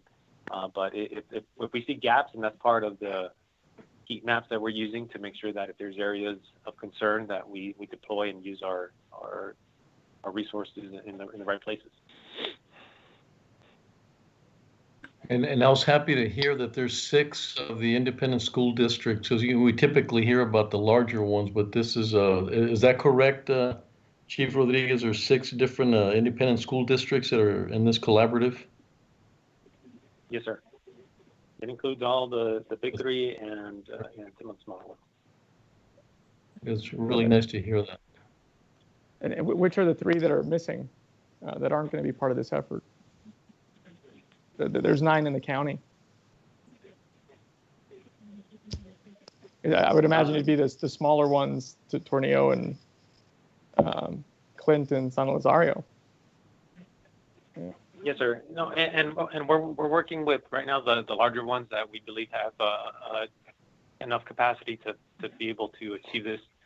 And the smaller ones in the outlying areas, we haven't not purposely, but we want to make sure that we can establish the model first, and then if the smaller jurisdictions have that capacity, Fabens is one, so that's one of the smaller ones that will be a trial with one of the smaller ones, and if that model works, we will definitely look at expanding. Okay. And again, I appreciate the answers, and I know a lot of these are difficult, but again, it goes to the point of, I just want to ensure that when we're looking at this and looking at a plan and having specifics, that it be as detailed as possible, that these types of details be ironed out, with the smaller school districts, because again, I still sort of, I'm glad that the state is coming in and helping to provide additional testing in the rural areas, but our plan really needs to be inclusive, of those entities moving forward. This virus is going to be with us for some time. We don't know how long, the state is going to be here, or how often they're going to come back, and we shouldn't be dependent on the state alone to provide this testing. But looking long term, I mean, these are the things that we need to have the specifics on to ensure that we have these testing sites throughout the county, particularly in smaller areas, and that there's a capacity to do so. But it's great that the larger 6 are doing this, but we need to be inclusive of those areas where we have also seen significant flare-ups. Absolutely. Thank you, Commissioner. Just on one of your questions, the order from the governor was a little bit vague with respect to the businesses. It sort of said you should or recommend that you do provide certain, and what we did, we mandated. So it's not going to be a matter of, if you think you're ready, go ahead and open your any one of these places that can now be open. What we're saying, if you're not ready, do not open. And that's a mandate. And so we're not giving them an opportunity to say, well, I don't have the mask. Well, if you don't have the mask or you don't have any of the PPE equipment, then you can't open. And the governors were a little bit more vague, where it said, we recommend that you do use all of these things that are the guidelines from CDC. And so now in our order, we're mandating. So we wanted to reinforce. And that's helped because there are a lot of small organizations and even the diocese, for example, that said we're not ready. And that was a huge message to a lot of organizations to say, if you're not ready, do not risk your employees or the public in any way. And it's better to wait and see how you can get there, because it does take some steps. It's a lot of different steps, from the training, the preparation, the equipment, and how you're going to handle your protocols. And not every organization is ready. So we send the message always, and with all due respect, if you're not ready, either try to get help from us to get ready, but do not take a risk with your employees or the public. The employees have been our biggest advocates. They're the ones that are more resistant. They're the ones that don't want to work in a situation that's vulnerable. When we went into the masks at the bigger stores like Walmart and Target and some of the other big retail boxes, we were getting a lot of feedback from the employees saying that they felt very vulnerable. They didn't want to be working under those conditions. So when people go into some of the stores and have the option of not wearing a mask, I want you to remember that those employees have to be exposed by everybody that passes by there without a mask. And I think there should be more conscientiousness as to, doing something like that, walking into a place where so many people walk in and putting, some of our employees in that vulnerable situation. So working very hard to go from you should to you will. And that, I think that it's been something that's very indicative of our community here in El Paso. We're really fighting for mandates versus recommendations until we see different numbers. So, Dr. Ocaranza, I don't know if there's any other questions from anyone. Commissioner Stout, please. I wanted to just make one more comment or recommendation. Sure. So when we're reporting the total number of cases, just want to make sure that we're including in those numbers any numbers that are coming from any detention centers, like the ICE detention center in El Paso County, or the state penitentiary that we know had somewhat of an outbreak recently. I think it's important to make sure that we're including those numbers in the total numbers that we're reporting, if that's not already being done. I'm not saying it's not already being done, but I just want to reiterate that I think that's important. And I also think it's important to be as transparent as we can when we're talking about whether there are outbreaks in places like detention centers. I've seen some complaints or some issues brought up by some of our local media, and that the city and the county are not, the health department is not being as forthcoming as it probably could be with those numbers, and they're numbers that can be attained through other sources, but it seems to me like we should be as open as we can with our local media when it comes to providing the numbers, especially when it comes to these areas that you all just talked about keeping an eye on, like detention facilities and senior citizen assisted living and things like that. So I'd just like to make that request that we're as transparent as possible, and we include all the numbers that we know of. Thank you, Commissioner Stout. Definitely, Commissioner. Commissioner Perez. Judge, Commissioner Stout's exactly right.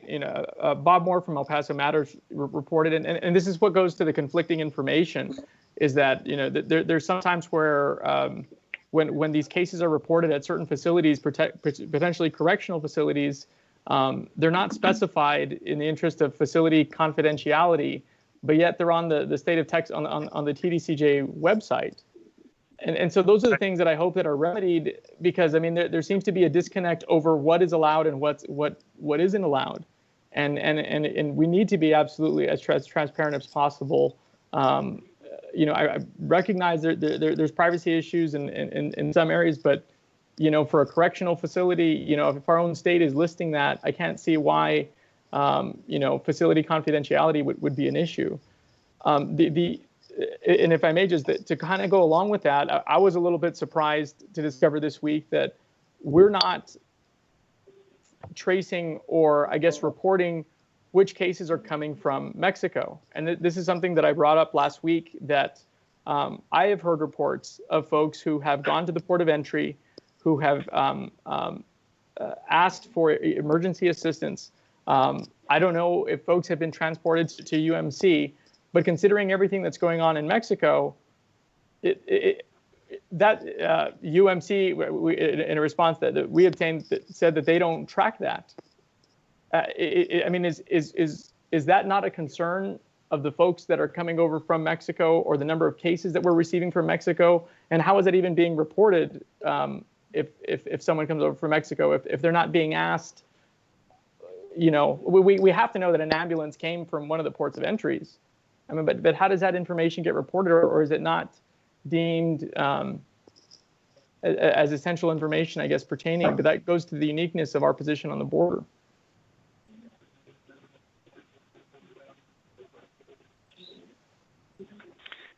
I guess that would be directed for the doctor, or.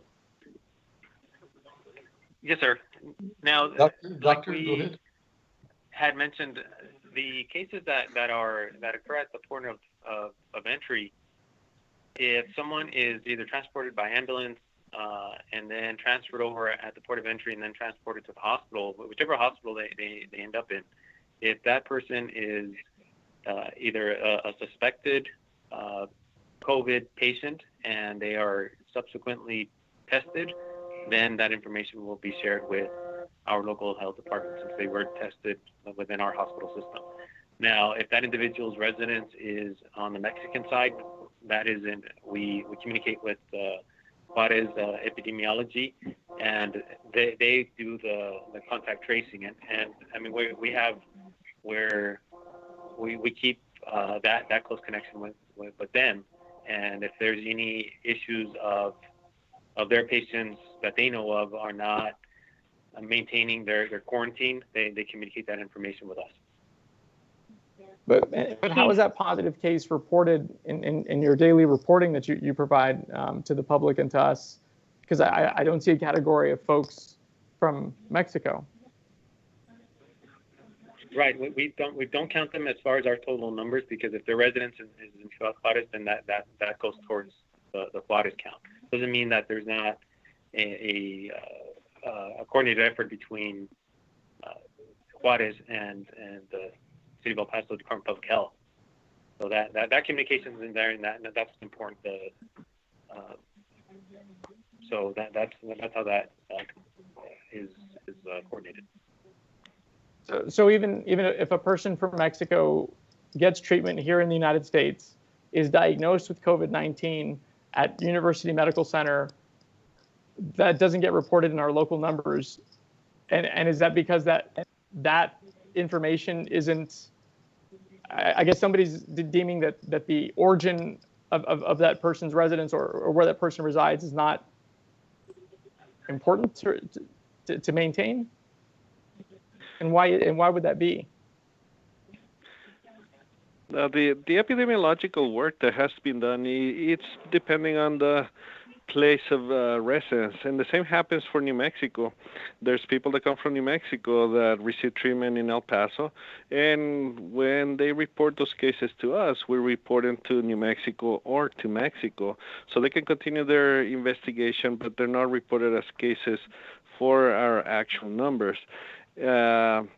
It has been the same way for not just for COVID-19, but for any other infectious diseases as well. And that's why those numbers, it's not that it doesn't matter. It does matter, but the ones that actually grab those cases are depending on the place of residence. So if somebody reports a place of residence here in El Paso, then we definitely go to that address and make contact with that place of residence and follow up through the whole isolation time. But if UMC is not even recording the information that this individual is from Mexico, or because that was my understanding, at least the answer that I received. So it's quite possible then that the number of cases that are diagnosed here in El Paso is higher. I mean, is it significantly higher than what's being reported? Is it, 10%, 15%, 20% higher than what's being reported? I mean, do we have that? Because that's the kind of data that we need to show our lawmakers, when we request funding, about the uniqueness of El Paso's situation, being here on the border and considering Mexico's response. Their testing is not as widespread. A lot of their health professionals are infected with COVID-19. I don't know how robust their epidemiological testing is. So considering all that, I mean, it seems concerning to, I mean, I would want to know, how many of those cases, I guess, are being diagnosed here in the community, because I suspect a lot of folks are staying in the hospitals and other things. But again, it goes to, getting the totality of information so we can make the best decisions possible, not just on a local level with the federal funding, but so that we can identify any needs necessary with our Congresswoman, to point these things out, that these are unique needs for a border community. Commissioner Perez, you've touched on something that's very relevant to me. My insistence has been that we're needing to show this dynamic relationship that we have with Juarez. And so when the governor looks at us, he looks at us strictly as if we don't have these other factors. And so you're right, having that number to be able to say there's 20 that were there that are now in Mexico, I mean, that person can come back into the United States. I mean, these are figures that are extremely important. So it looks like maybe at one time that was the standard way to do things. Wherever you were from, that's where you would count those numbers. But under these dynamic, and I keep using the word symbiotic relationship that we have with Juarez and New Mexico, we really have to get all those numbers, because I have to open that lens for the governor.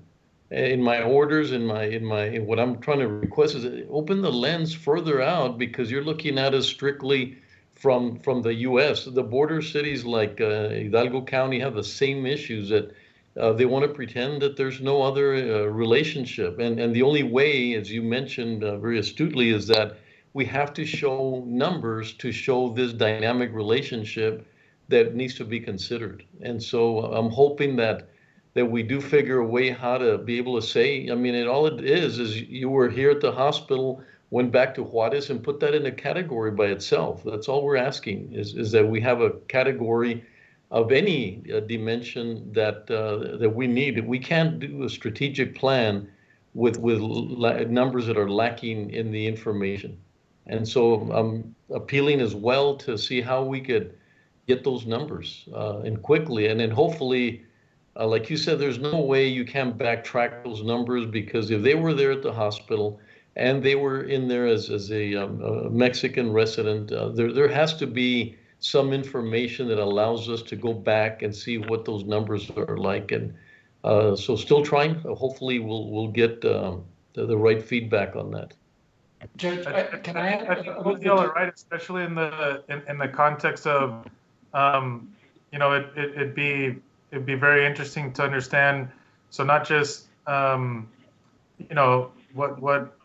numbers may be coming from Juarez to be tested here, but I mean that has an impact on our testing supplies and resources as well, right? So I mean I think that's an important consideration to think about, is that if we have 10 or 15%, I don't know what number it is. It may not be that at all. It may be that really not very many people are coming. We just don't know, right? Mm-hmm. We just have anecdotal evidence at this point, right? Like what Commissioner Perez is talking about. But I mean, if there's a significant amount, I think it's important, because that means that we're also having to provide the resources, the testing resources that, that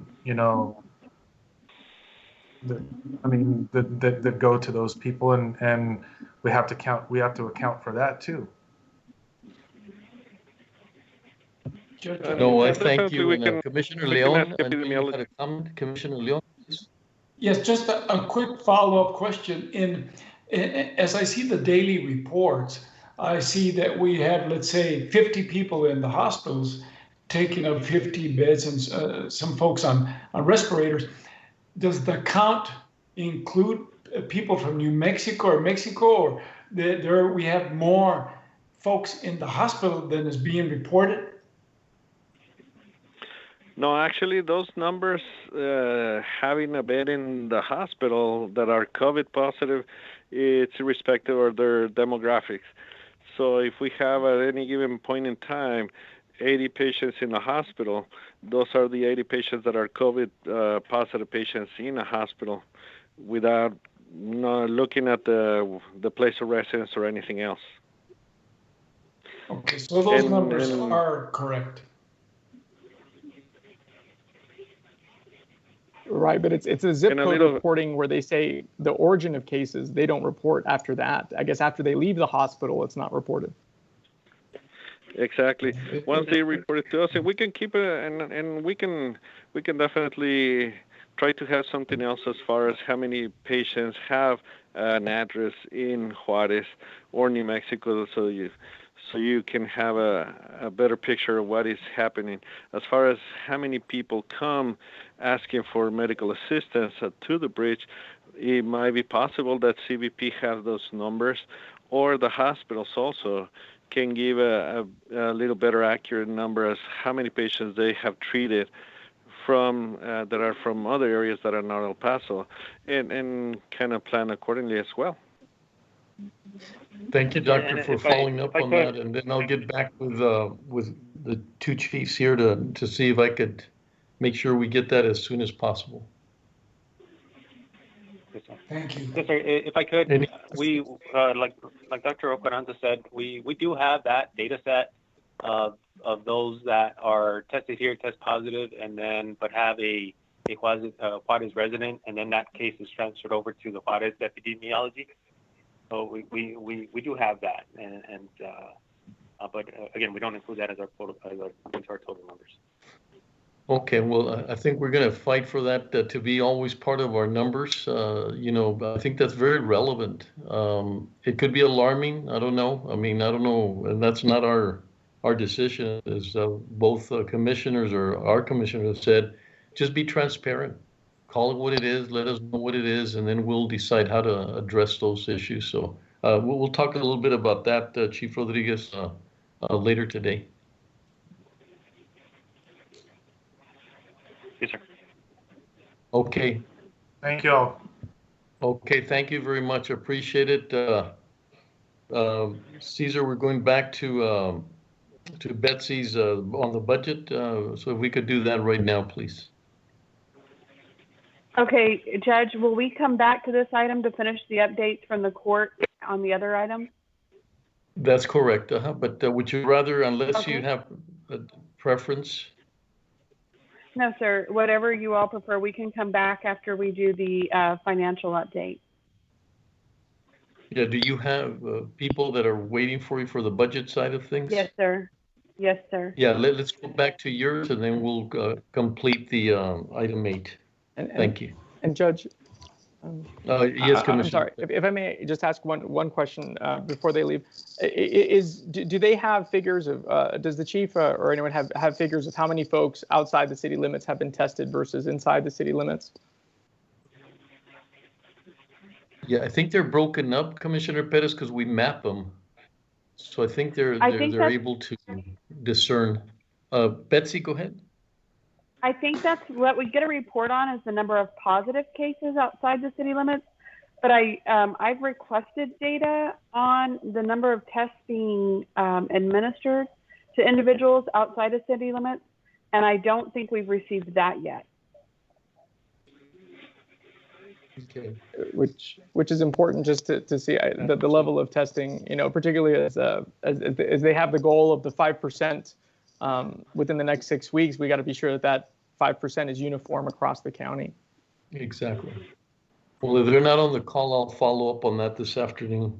Betsy and I, we'll do that, right, Betsy? We could sort of make sure we get those numbers. Yes, sir. Okay, thank you. Okay, Betsy, go ahead to your item.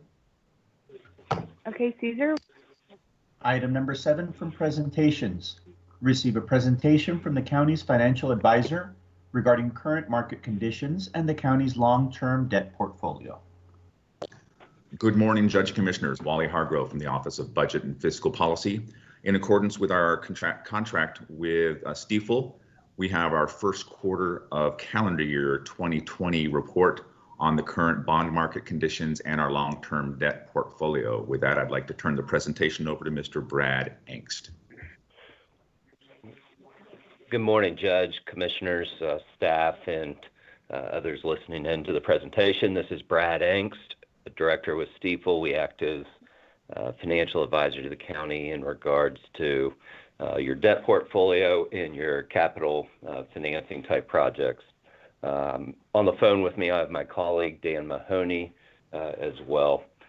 We've continued to monitor the county's debt portfolio and also have communication with the Budget and Fiscal Office in regards to the debt portfolio, the market impacts, as well as financing opportunities that may present themselves. We're going to provide a brief update here this morning, not go fully into all the details of our presentation, but happy to answer any questions that may arise during this presentation. So we are presenting the first quarter results and a look at what's gone on with the market disruption to primarily the municipal bond market in our viewpoint and what we're monitoring on your behalf from the COVID-19 and coronavirus. Initially, when this came on and hit our financial markets, we did see a week to 2 week somewhat of a shutdown where bond investors were moving their money and their investments to the sidelines, taking a wait and see approach as opposed to purchasing bonds. And so accordingly, we also saw many of the governmental units, whether it be cities, counties, school districts, and others that are active in the municipal market, take their issuances, their bond issuances and other debt obligation issuances to the sidelines in order to evaluate and really get a better hold on the market. Since then, you've also probably seen the volatility in the equity markets and stocks and bonds, and then also in the oil and gas sector that's really affected our market as well, and what we're looking into and evaluating on behalf of the county.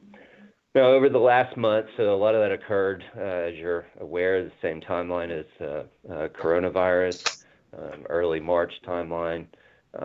Here in the past month, we have began to see a little bit of stabilization in the municipal bond market and our interest rates and some of the benchmark rates. Even though you may have seen some low treasury rates and benchmark yields behind the scenes, the different credit spreads that are required for investors to buy into, say, a AA bond or a single A bond over and above those benchmarks have widened substantially. And so in order to gain interest from investors, a lot of those interest rates for the underlying credits have had to increase. Over the last month, as I was beginning to say, and really into the last week or two, we're seeing a stabilization and we're seeing a return of the market for the higher rated credits. So credits Brad? that are, yes. Hey, also, we have your PowerPoint up. If you just want us to let us know which slide you'd like the team to have it on, they'll keep in sync with you. Yes, sir. I am giving a broad overview. We'll dive into a couple slides, but yes, sir, I will mention which slide if I'm speaking from a particular slide. Great, thank you. Yes, sir. So I was saying we're seeing a return to some stabilization. The higher rated credits, like the county, AA type credits, single A, are beginning to gain quite a bit of interest from investors, and not only the higher credits, but also the essential purpose type projects. So when we're talking about property tax type projects, water and sewer type projects, and the ongoing needs of the county, cities, and other governmental units. We're seeing some interest rates begin to drop and really some low interest rate environment. So the ones that are struggling more are going to be your special tax type revenue bonds, maybe hotel occupancy tax, other type projects that are using special revenues, or other sectors of the municipal market like private higher education. With that, I do want to take a pause. That is the general overview of our market. We have prepared a presentation. I'm going to have my colleague Dan Mahoney here speak for a moment to your portfolio and the slides that we prepared, particularly slide 4 and 5. Then him also provide some general comments on the economy, and then we'll pause and answer any questions you may have. Dan, are you still there? Good morning, everyone, and particularly to you folks on the Commissioner Courts, County Judge, other members of staff, administration. Happy to be here and speaking with you this morning. As my colleague alluded to, I think it's time that we ought to point to slide 4 of our presentation. This gives a general overview of the county. None of this should be any interesting or surprising information, as you know your county better than anybody else ever will, but some good highlights to point out about the county and the strength of their position in the municipal market moving forward. Among the county's top 10 taxpayers, the total top 10 only represent roughly 5% of the county's tax base, which is an incredibly strong position to be in and supports a strong financial position moving forward and the ability to withstand the difficulties that are currently facing us with the COVID crisis. Additionally, the county employs has a large number of diversified major employers. You have several city governments and local government administrations, such as several school districts and the Fort Bliss military base. All of this together points to a very strong and stable credit, as is noted by the county's outstanding AA credit rating. We have every ounce of confidence that if the county has needs that arise in the coming weeks, months, or near-term couple years, that we'll be able to access credit markets and provide the county and its citizens with the services that they rely upon. Moving down to slide 5, you'll see a general overview of the county's debt profile. The county has a moderate debt profile relative to the size of the county. There are no immediately available call or refinancing opportunities. Part of our obligation to the county is that we continuously monitor the county's debt profile to ensure that if there are any refinancing opportunities that are available, that we move as we can to take advantage of them. Currently, there are 2 series of bonds that ostensibly have current call dates. That's the Series 2016 C bonds and the Series 2017 bonds. These were both bonds that were issued for very special limited purpose projects and were privately placed. So while they are technically callable, the interest rates on those series are below where the current market is. So we do not see a benefit in exercising those call options and refinancing those bonds today. We'll continue to monitor if those are advantageous in the future, but we would expect that the next refinancing opportunity will be a couple years down the road for the county. I would like to highlight as well that the majority of the county's debt pays off in the next 14 years. Between years 21 and 34, the vast majority of the county's outstanding debt will pay off, barring any future interest or barring any future new issuance, excuse me. This is an incredibly strong position to be in for an issuer such as the county. Rating agencies and investors alike prefer seeing a front-loaded type debt structure the way that the county has. This just supports a good long-term view, strong fiscal management, and points to the work that you all are doing as being within the financial management framework for being excellent. Again, we think this is a strong position, and we'll continue to work with staff and administration to structure any new issuance to fit within the county's long-term goals. That's my summary of the county's debt profile, some commentary about the economy. Well, as you all know, turn on the TV and or read any news headline, we see just a flurry of different activity, and every day you don't know which way is going to be up or which way is going to be down. There seems to be a pretty strong disruption between what are historically things that move together, such as strong economic output and the stock market.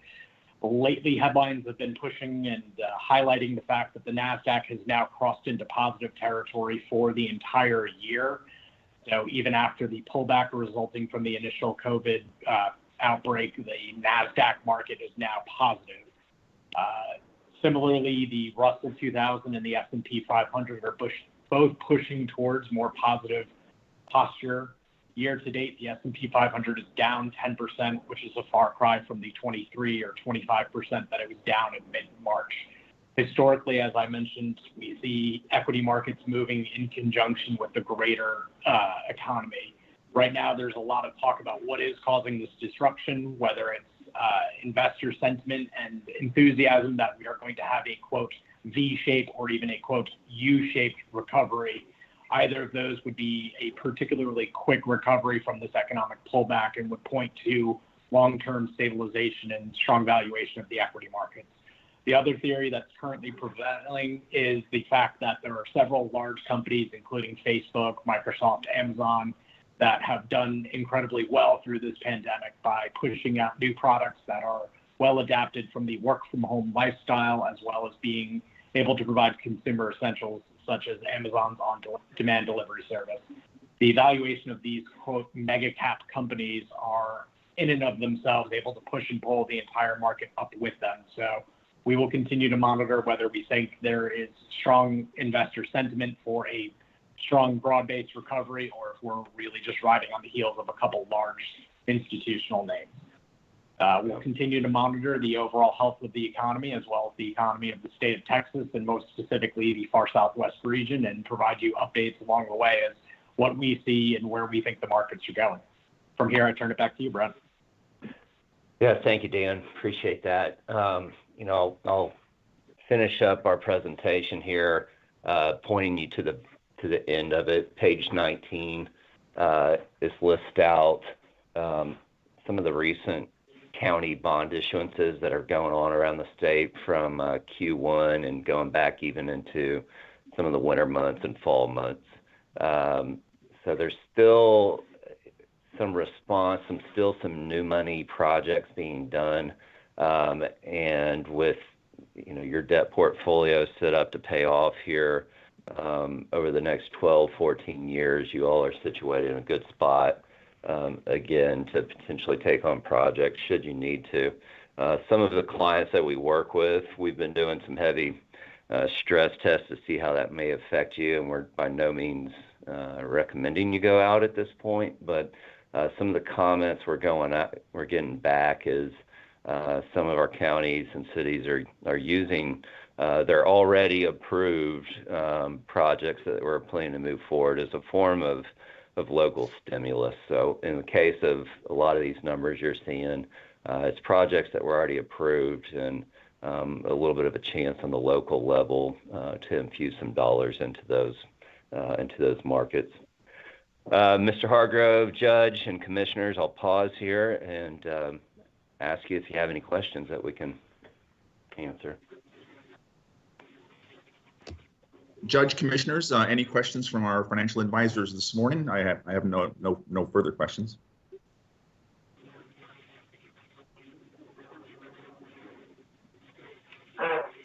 Judge, you're muted, Judge.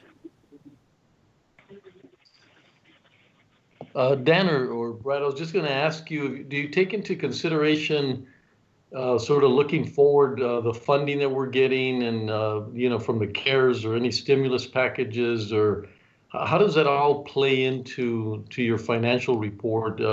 Is there some projections out there or anything that you could help us with?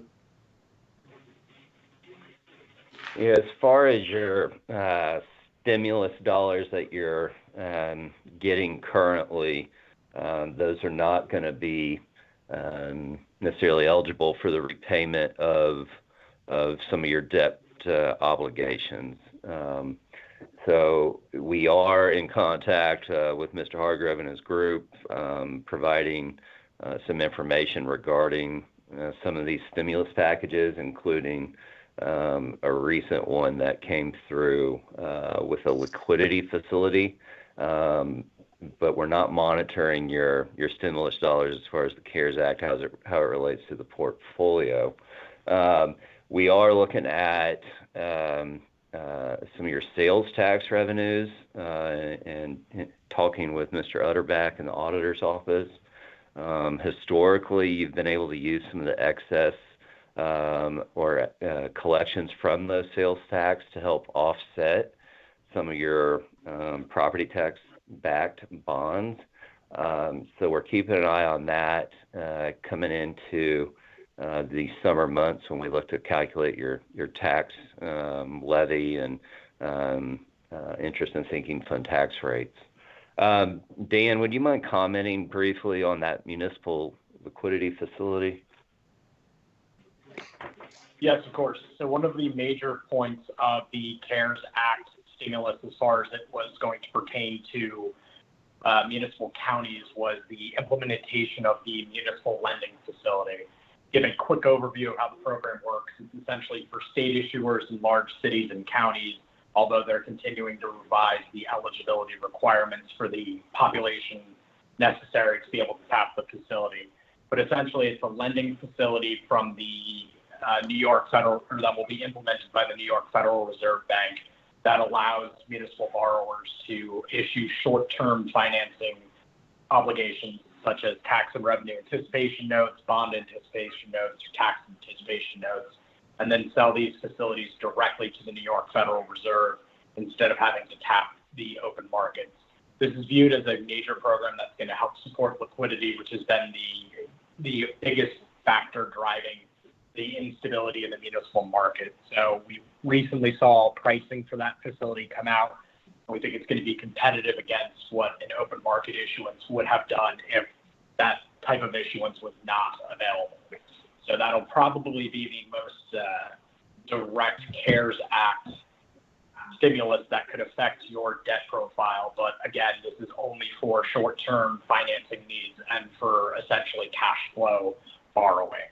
If the county is currently stable, as we believe it to be, where this is not an immediate concern, then this is not going to be a funding facility that the county can tap into for any of its existing debt profile. No. Judge, Commissioner Wally. Commissioner Pettis, go ahead. Wally can go ahead. Judge, just wanted to bring up, we can go back to the PowerPoint really quickly. Brad had a slide in there following our local updates. I think it's slide 6 or 7, Brad, where it shows the drop off of the county's debt in the near future. Right there it is.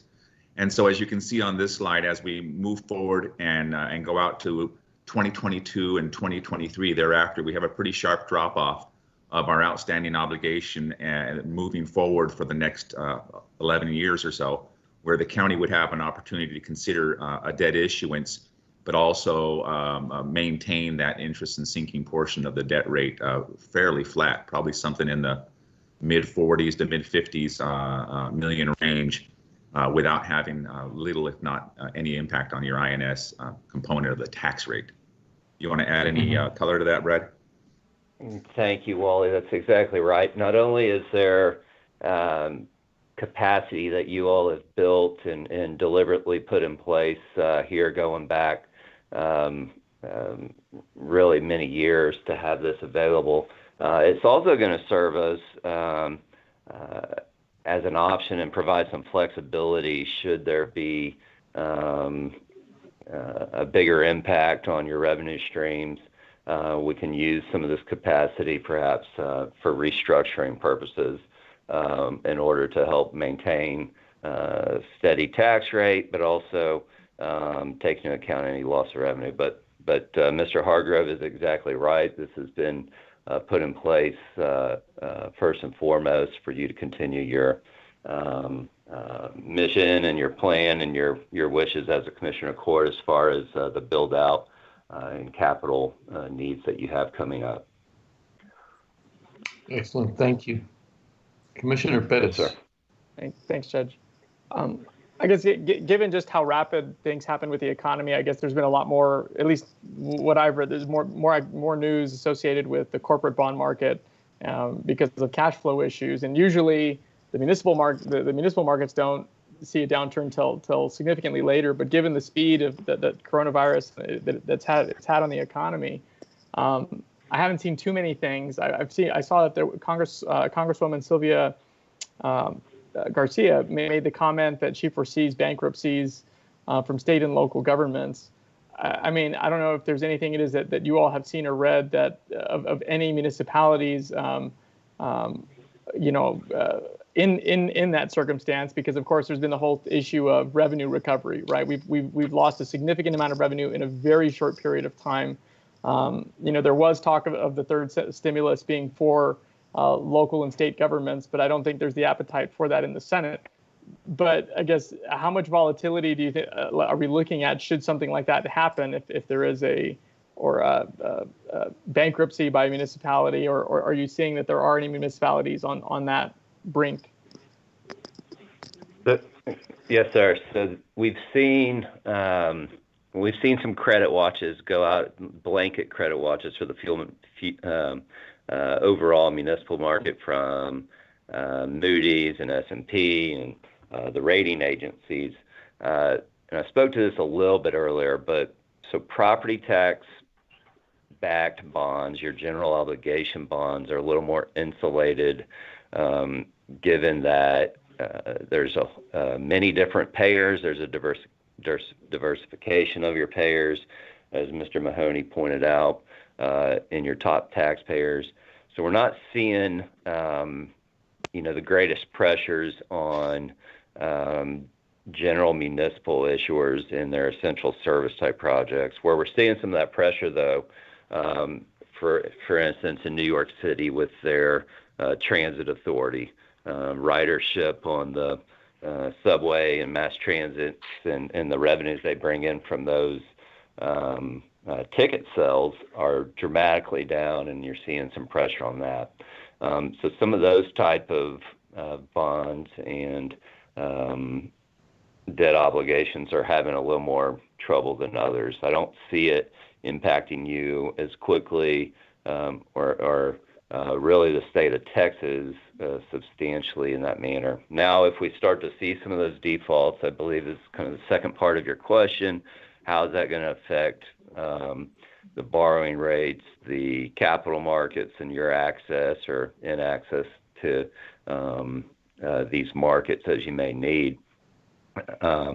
I think, a lot of that is priced into the market currently. Again, that kind of, I touched on it earlier when I was talking about the difference in credit spreads.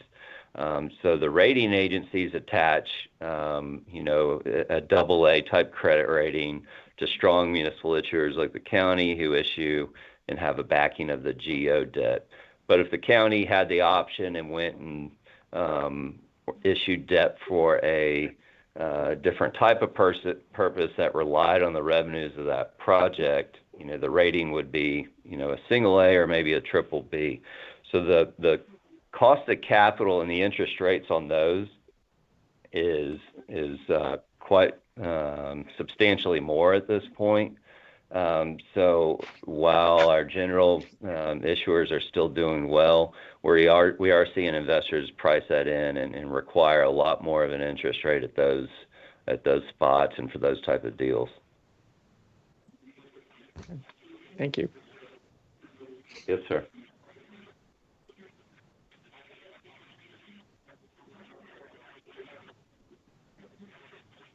Wally? Wally, you're muted. Judge, with no further questions, that would conclude today's presentation.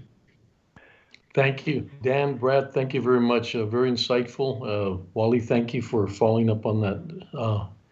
Okay, Caesar?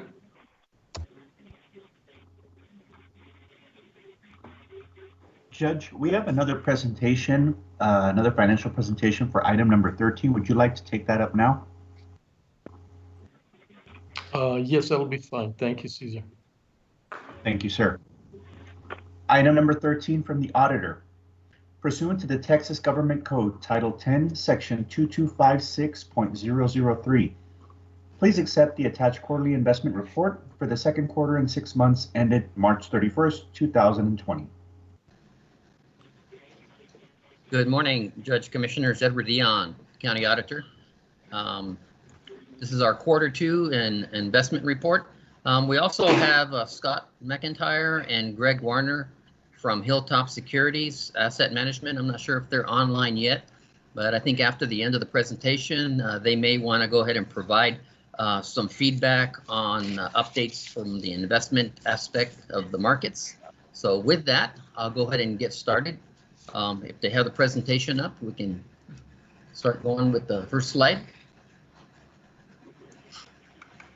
The investment highlights for the second quarter ended March 31st, 2020. This report and this effort is directly linked to the county's strategic plan.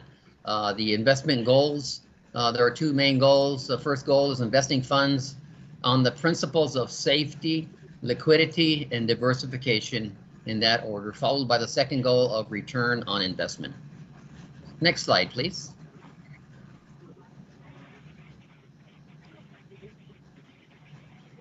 Next slide on investment risk. This basically shows you the current rates that are based on risk. The higher you go, the more risk you have. The current rates indicate that the maximum investment should be definitely less than 2 years, and it's probably even shorter than that at this point. Commercial paper is unsecured corporate debt, and the maximum is 270 days. Right now, the Treasury yields, the 3-month is a 0.30%. 6 months is the same, 0.30. If you go out a year, it's 0.33. 2 years is 0.45. 10 years is 0.87. So at this point, we're basically in the pools, text pool prime. Next slide, please. This is the rate comparison of text pool prime, and treasuries. As you can see, text pool and text pool prime rates are beating treasury rates right now. And obviously they're starting to come together, and we'll continue working on this. We do have weekly strategy calls with the investment advisor, and we're always looking for ways to diversify our portfolio, but making sure that we don't increase the risk. Next slide, please. The next slide that shows where we have our funds. The investments were stable as far as the investment type. The only thing that really changed was the amount that was in each investment type. So this shows you the percentage. It shows that we had text pool prime, which is about 88.42% or 249 million, followed by text pool, which was 1.95% or 5.4 million. And then cash was 9.63% or 27.12 million. Next slide, please. This next slide is the historical market environment. It just shows you the key rates and how they've averaged over the last 12 months. The right corner of the graph gives you the key interest rates, and it shows you the 10-year Treasury, 5-year, 2-year text pool prime, and then it shows what Vantage Bank would be paying us. The fiscal year began with the overnight Fed's fund target rate of 1.5%, just 1.75%. But after the expectation was that the Federal Reserve would hold those rates in 2020, but with the unexpected emergence of COVID-19, it has drastically slowed down the economy and prompted the Fed to take emergency rate cuts and of a 0.5 percentage point March 3rd, and then a full percentage point March 16th. Therefore, the overnight target range is now 0% to 0.25%. Next slide, please.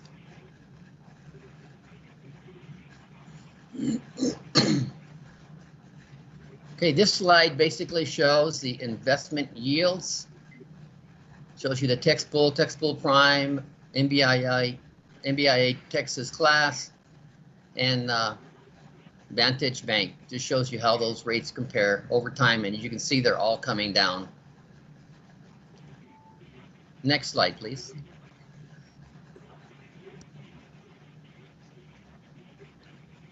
This slide is the prime investment pools.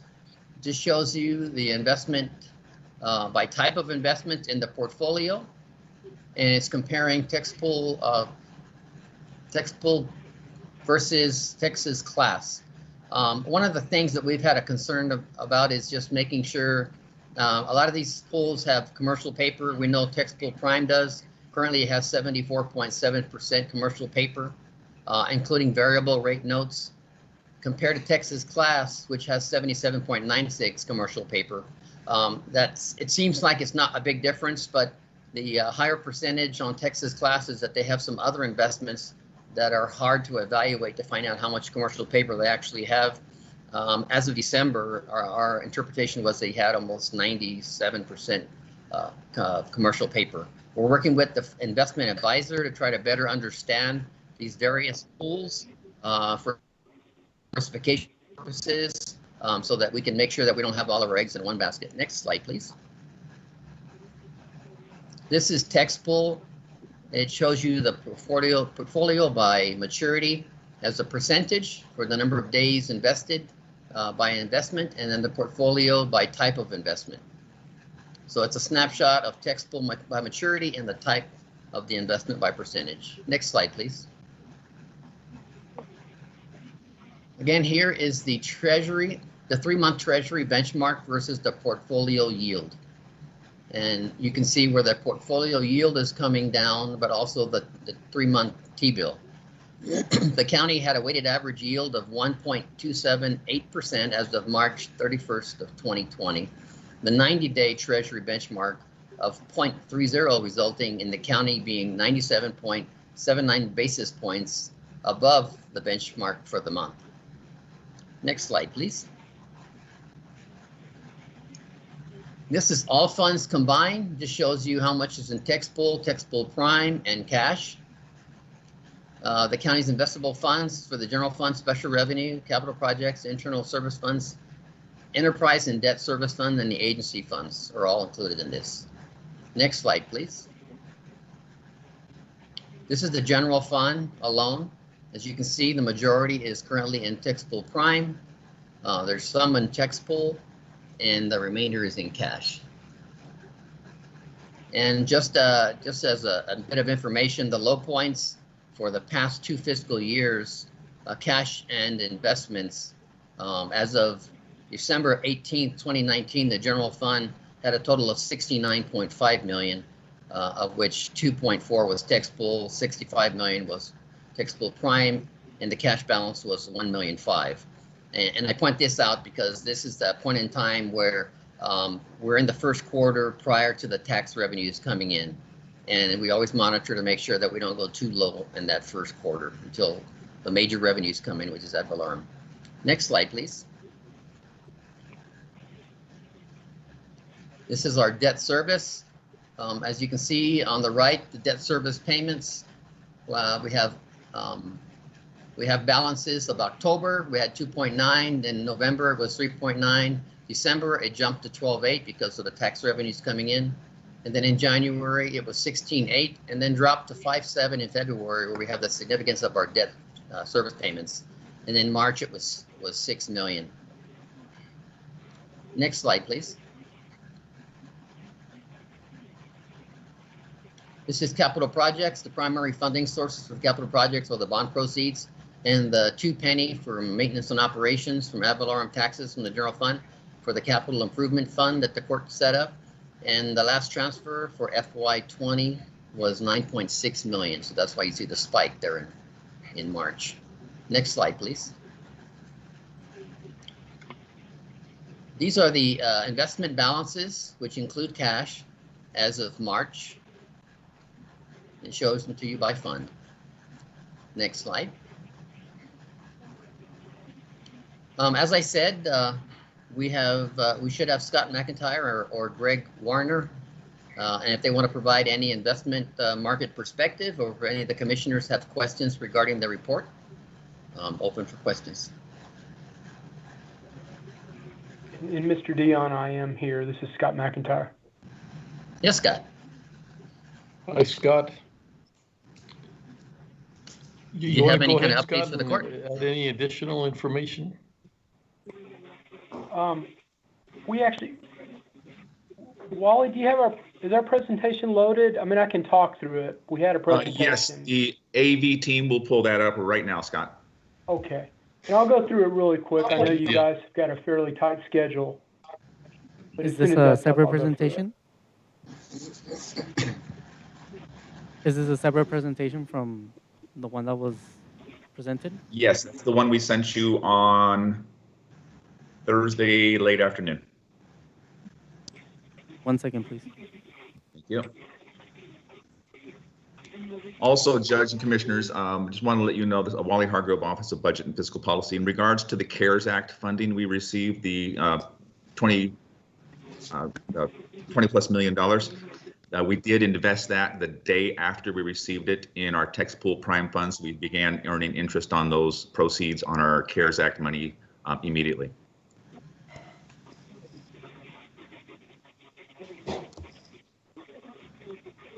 I think it's is it the presentation that's on the backup, the HSAM El Paso County? Yes, sir. Stand by, we're pulling it from the backup. Stand by.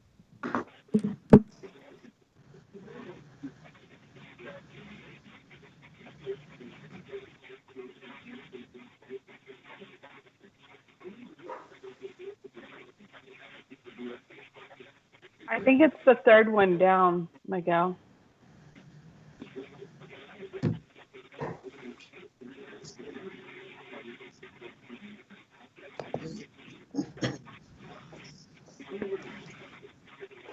There it is.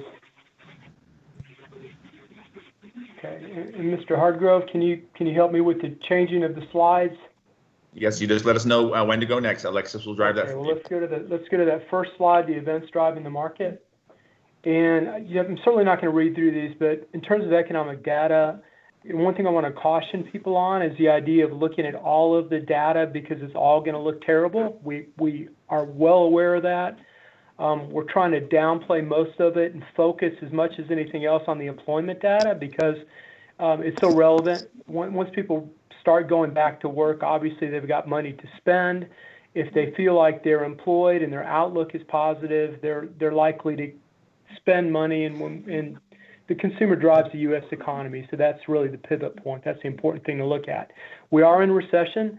First quarter GDP was negative 4.8%. Second quarter is likely to be significantly worse. There are folks who are expecting that we could see a quarterly decline of somewhere in the neighborhood of 30 to 35%. But the positive thing about it is that this recession is likely to be very short-lived. There was a time a couple months ago when people were looking for a V-shaped recovery or a very, very sharp recovery in a very short period of time. And now the longer we're staying in this mode and evaluating it, the more people reevaluate the idea of a V-shaped recovery and expect that it's going to be much more gradual. It's already been mentioned on this call, and everybody is well aware of it, but Congress has acted very swiftly. The total amount under the CARE Act that's been isolated or allocated is $2.8 trillion, 2.7, 2.8, likely to be quite a bit more as we roll forward. The Fed not only has cut to zero, as Mr. Dion had mentioned, but they also reinitiated quantitative easing on an unlimited basis. That also is going to keep rates down. It also means essentially that as the Treasury issues new debt to pay for the CARES program, the Fed is buying all that debt up. And what that's done is despite the fact that there's so much more debt, there's a lot of pressure pushing the yields down on that. We expect the Fed is going to be on hold for at least another couple of years. Some of the experts expecting that could be closer to 5 to 7 years that the Fed is on zero. My thought is that, we've gone from roughly 21 trillion in the national debt to about 25 trillion in short order. And, the Fed is in a position where they can control debt service costs. So, if you start to think about, reasons why the Fed would need to raise rates, one of them would be if inflation got under control. And right now, most people are thinking deflation is a bigger problem going forward than inflation. So, unless the economy really, really springs back to life and exceeds the previous levels, and until that happens, the Fed is likely to be on hold, much to the chagrin of fixed income investors. The stock market has already been measured or mentioned. Steve had mentioned it earlier on the call. And I won't give you my opinion on exactly what's going on there, but a lot of folks believe that the stock market may have been getting ahead of itself at this point. This happened the last time there was an economic downturn. Once the government had granted significant relief, the stock market rallied in expectation that that would have a pronounced effect on the economy, and then it reasserted the downward path even more so later on. So, some caution is probably warranted.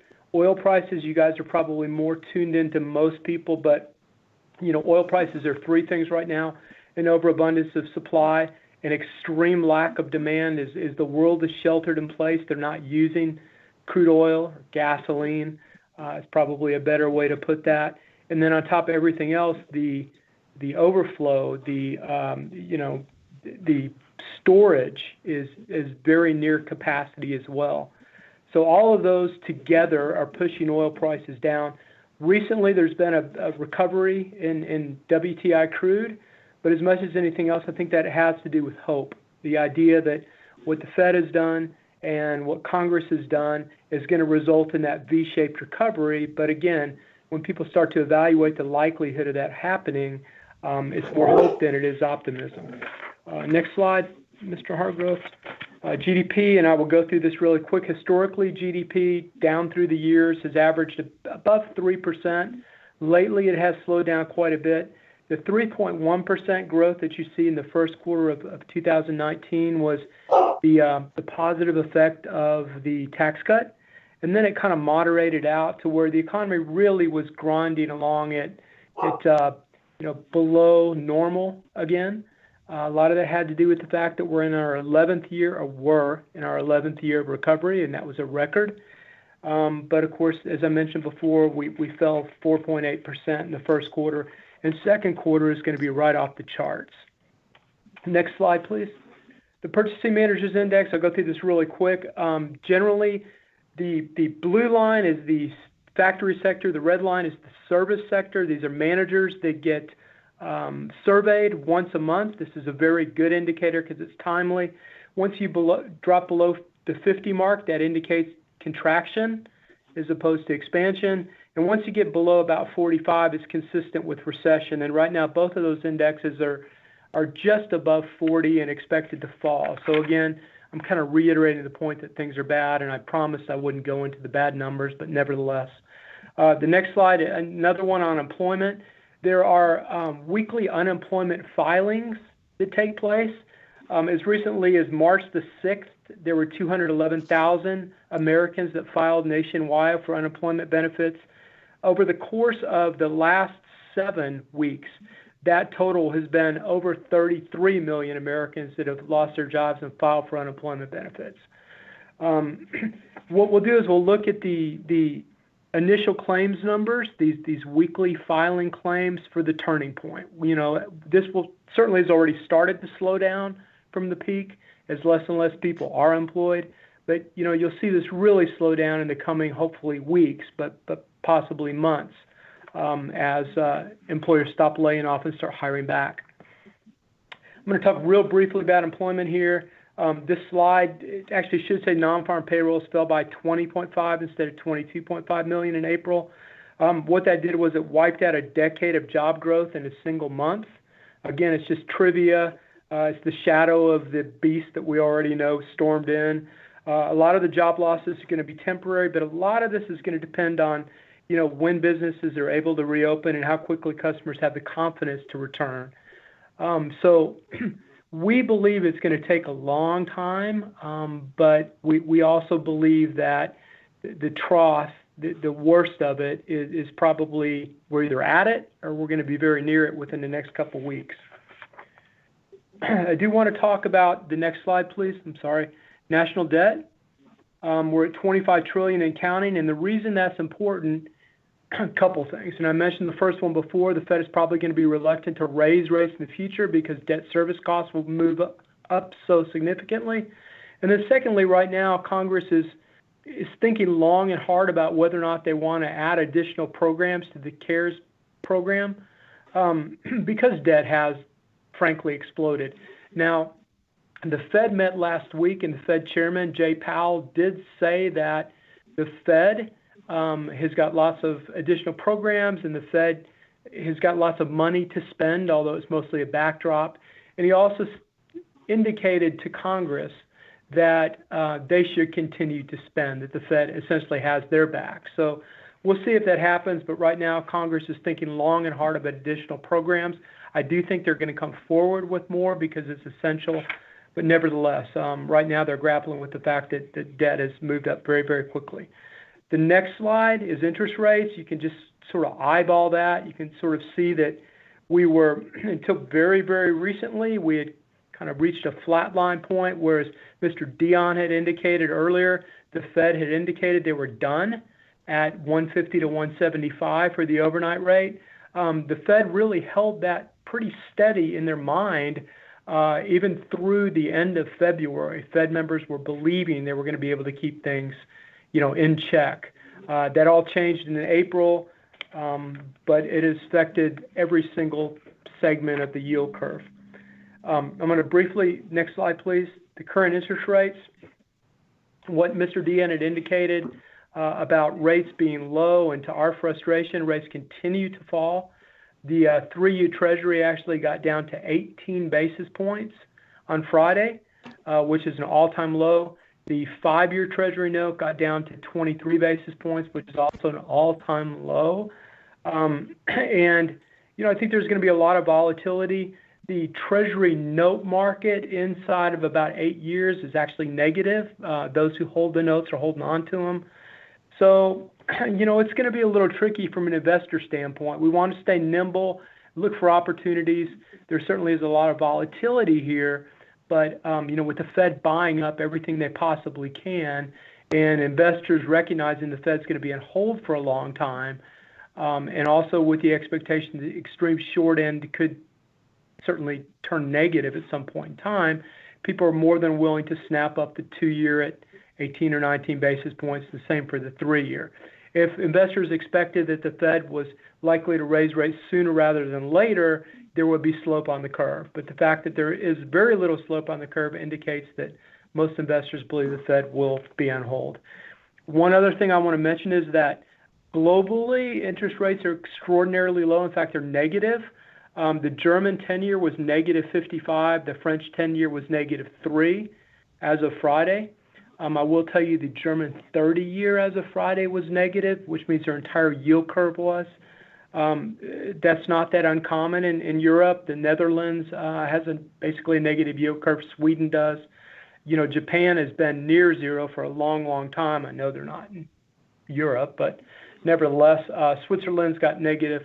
So that also keeps some downward pressure on our yields. And I think a lot of what's going on in Europe, although, it's not a directive of the European Central Bank, but I certainly think that with their staggering amount of debt, same with Japan, keeping rates low really keeps that debt service cost in check and allows them to have some flexibility in their budgets going forward. Strategy points, Mr. Dion had mentioned this before, but the overall strategy really needs to emphasize safety going forward. I know that there's a lot of local governments that are taking some chances that I think are they probably don't want to take. There's still a lot of uncertainty. In theory, the virus could get worse as we go forward. That directly affects the economy. We haven't seen a whole lot of failure of much of anything, but we do know that Exxon commercial paper, for instance, is struggling. We know that Toyota Motor Credit commercial paper recently went on Credit Watch negative, and those are two extraordinarily good commercial paper programs. So, everybody at some point is vulnerable as this rolls forward. As I mentioned before, we do believe the Fed's going to be on hold for a long time. Mr. Dion mentioned this as well, but it's very important to diversify. So we're going to, look for what opportunities we can here. He also mentioned commercial paper, and I don't want to get into the weeds here, but it is important to look at the portfolio managers behind the pools and determine who they are. And, in the case of Texas Prime, it's Federated, which is an enormous pool family and money market fund family, so we feel comfortable with them. And I'm going to leave it right there because I spoke a little bit longer than I wanted to. I wanted to give an economic interview and pretty much, reiterate some of the points that Mr. Dion had made. But are there any questions for me? Does anybody have any questions? Besides very excellent points, but Commissioner Perez, would you go ahead, please? Judge, but before I get to the question, I really just want to thank Mr. McIntyre and Hilltop Securities for working with El Paso County during this downturn, and as we were evaluating cuts to our budget in a very short period of time. It says a lot about their company. It says a lot about how much they value our business. And I think it's going to go a long way over time. And so, Mr. McIntyre, I just want to thank you for being flexible and working with us during such a difficult situation. Of course. Thank you. I just wanted to, Mr. McIntyre, I think we had met several years ago at InvestmentCon, and I was very impressed with the methodical way that you all go through counties. When you get a new client, you go through their investment portfolio and make recommendations. I'm sure that's already taken place now, and I see here, how you do note it's still important to diversify even at these levels. I guess what were your observations of El Paso County's investment portfolio, and what are the things that we need to be considering moving forward? I know a lot of things have changed in such a short period of time, but these types of services are more important than ever in my view.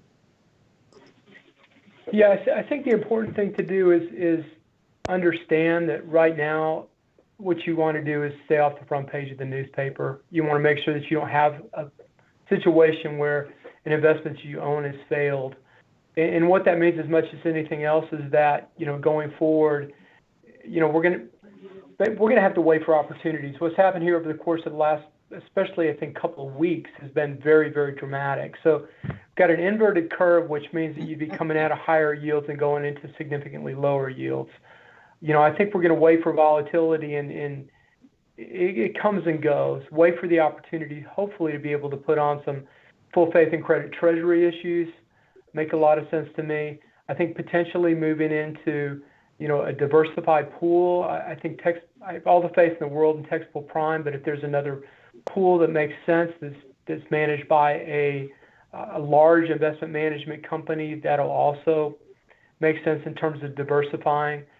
What happened extraordinarily quick. So, the Fed believed they were going to be on hold again until, the beginning of March. And then what they did in terms of a move was very, very quick. So, and the market reacted to that. There really wasn't much time to be able to take, in essence, what would have happened in February and even early March is that we'd be taking undue risk by jumping out of the pool paying 150 and jumping into a treasury that might have at the time been paying 45 or 50 basis points. So, in retrospect, it would have made sense to give up 100 basis points and diversify in that sense. But unfortunately, what happened was, I can't say I would have been able to anticipate that. So looking back, I know what we would have done or what we should have done. Going forward, the opportunity is not there today, but what I'd like to see is, more faith in full faith in credit treasuries, if possible, and staggering those out a little bit, anywhere from 6 months to 18 months. So, we'll keep our eyes open right now. It's a terrible market. Right now, there is a little bit of panic. There is a little bit of flight to quality that's still embedded in the fixed income market, but with luck, that'll change, and when it does, we'll be in contact with the Treasury or with the county. Thank you, and thank you for being in constant contact with our staff, regarding our portfolio, as market conditions change. We really do appreciate your service to our organization. Thank you, Mr. McIntyre. Any more questions? Anybody else before we proceed? Okay, well, thank you, Dion. Thank you as always. Great presentation. Thank you for coordinating this presentation. Very, very helpful, very timely for us. Thank you very much, Judge. And thank you also, Betsy, for pulling the item up for the presentation. I think all we need on this item is a motion to accept the report. Thank you very much. So moved. Second. Commissioner Perez? Aye. Commissioner Leon? Aye. Commissioner Stout? Aye. Commissioner Robinson? Aye. Aye. Judge Samaniego? Aye. Motion carries. Thank you very much. Thank you. Thank you. Caesar? This brings us back to item number 7B from presentations. Item 7B, receive a presentation regarding the results of the Veterans Needs Assessment and discuss and take appropriate action regarding the results. Thank you. Who do you have on the line? Judge, Commissioners, it's my pleasure to introduce virtually Carl Dwyer, our new Veteran Services Manager, to kick off this item. Carl? Thank you, Betsy. Good afternoon, Judge, Commissioners. Can you all hear me? Yes, sir. We sure can, Carl. Thank you. Okay, good afternoon and good morning and good to see you all. Judge, I have the pleasure of bringing forth to the Commissioners Court the results of the Veterans Needs Assessment Survey. Can we get the slides up, please? Next slide, please. Today, this is our agenda that we'll be following. Again, my name is Carl Dwyer. I'm your El Paso County Veterans Program Manager. Today, I'll be joined by Dr. Alyssa Bora, who's the Director out of UT Austin at the Institute for Military and Veteran Family Affairs, or Family Wellness. Also on the line, we have the representative from Combined Arms, Ms. Monique Rodriguez. And we also have your chair of your County Veterans Advisory Board, Mr. Burrell C. McCullum. Today, we're going to bring you, again, the results of the 125-page Veterans Needs Survey, a summary of that report. You all have received a preliminary copy of that final report. I'm pleased to announce that as of today, just about an hour ago, the result is final. It has been published to the Combined Arms website, and we will be sharing that the final presentation or report with the community and with all of the stakeholders involved. So again, before we get too far into the presentation, I'd like to thank you all for making this a priority, and I think it's fitting. That this report hits the stage now during National Military Appreciation Month and also during Armed Forces Week. So it couldn't come across up for attention at a better time. Next slide, please. We'd like to start with the why. Why even do a veteran needs assessment? We all know, and again, that how important veterans are to not only our country, but this community, as we seek to make El Paso the most veteran-ready community within the nation. There on the left, you see a slew of icons which represent all of the collaborative partners that have come together to make this needs assessment possible. It was a huge task and undertaking that on the next slide, you'll see as far as the timeline, how long we've been going or how long the team has been working together on this. And today really marks the beginning of the road ahead of what we're going to do with the results of this. So the why is, again, to have data to back and not to have to guess at what gaps are out there in our veteran community. Now, as a result of this survey and the data that we have to analyze it and actually dig deep into it, we have substantive data to support what our veterans want us to get after and the priorities that we need to focus on. Next slide, please. This slide depicts the timeline that I talked about. A little over a year ago, May of last year in 2019, the vendor was awarded Combined Arms out of Houston. The Veteran Advisory Board came before yourselves, the Commissioner's Court, to receive and request and approve the funding for the conduct of the board. The total cost of the entire survey was $25,000. The county front-loaded and paid for the entire survey up front, and we're currently in the closing steps of reimbursement from the city, the chamber, and Endeavors for the invoices of the final payment. So this survey will show you, where your money went, and I do believe on behalf of many of the stakeholders that it was money well spent. The survey actually ran from February through March, February 5th actually through March the 18th. We had quite a bit of respondents, I think 1,460 to be exact. Here in Texas, I'm happy to report that El Paso and Combined Arms will share with you a little later in the brief that El Paso has probably returned the best results ever of any Veterans Needs Assessment survey that has been undertaken in the state. So again, without any questions, again, we're at the results here on May 11th, but we will starting tomorrow, moving forward with our way ahead, and that'll be briefed a little later in the brief of what we actually plan to do now. So if you have no further questions at this time, I would like to turn it over to our representatives from Combined Arms, Dr. Mora and Ms. Monique Rodriguez. Great. Hello, everyone. Thank you, Carl, for introducing us, and it was a pleasure to work with you. I'm Elisa Bora from the University of Texas at Austin. As Mr. Dwyer mentioned, the Institute for Military and Veteran Family Wellness, and I've been working closely with the Combined Arms team and all of the team in El Paso, the many partners involved, the city and the county, and it's been a pleasure to work with you all. The level of engagement we've seen has been outstanding across your community, much higher compared to the other communities we've worked with. So you all were great to work with. Let's see, I'm not seeing the slides, but there you go. If you want to go to the next one. This is just a quick summary. What I'm going to cover today, I want to mention, is just a snapshot. As Mr. Dwyer mentioned, the report is over 125 pages long. There's lots of information there. I'm just going to hit the highlights, but there are more details and description in the report.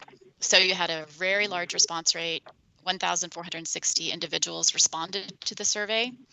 The majority were veterans. That's about 77%, which was 1,125. And then we also heard from family members of veterans, family members of service members, as well as volunteers or employees of veterans serving organizations. You'll see in the demographics, they represent a wide range of racial and ethnic membership, age, gender, education, and household income levels. We heard from, of course, pre-9/11 and post-9/11 veterans. We looked at some comparisons of those groups that we'll talk about. I'm having a little trouble seeing the slide, the far.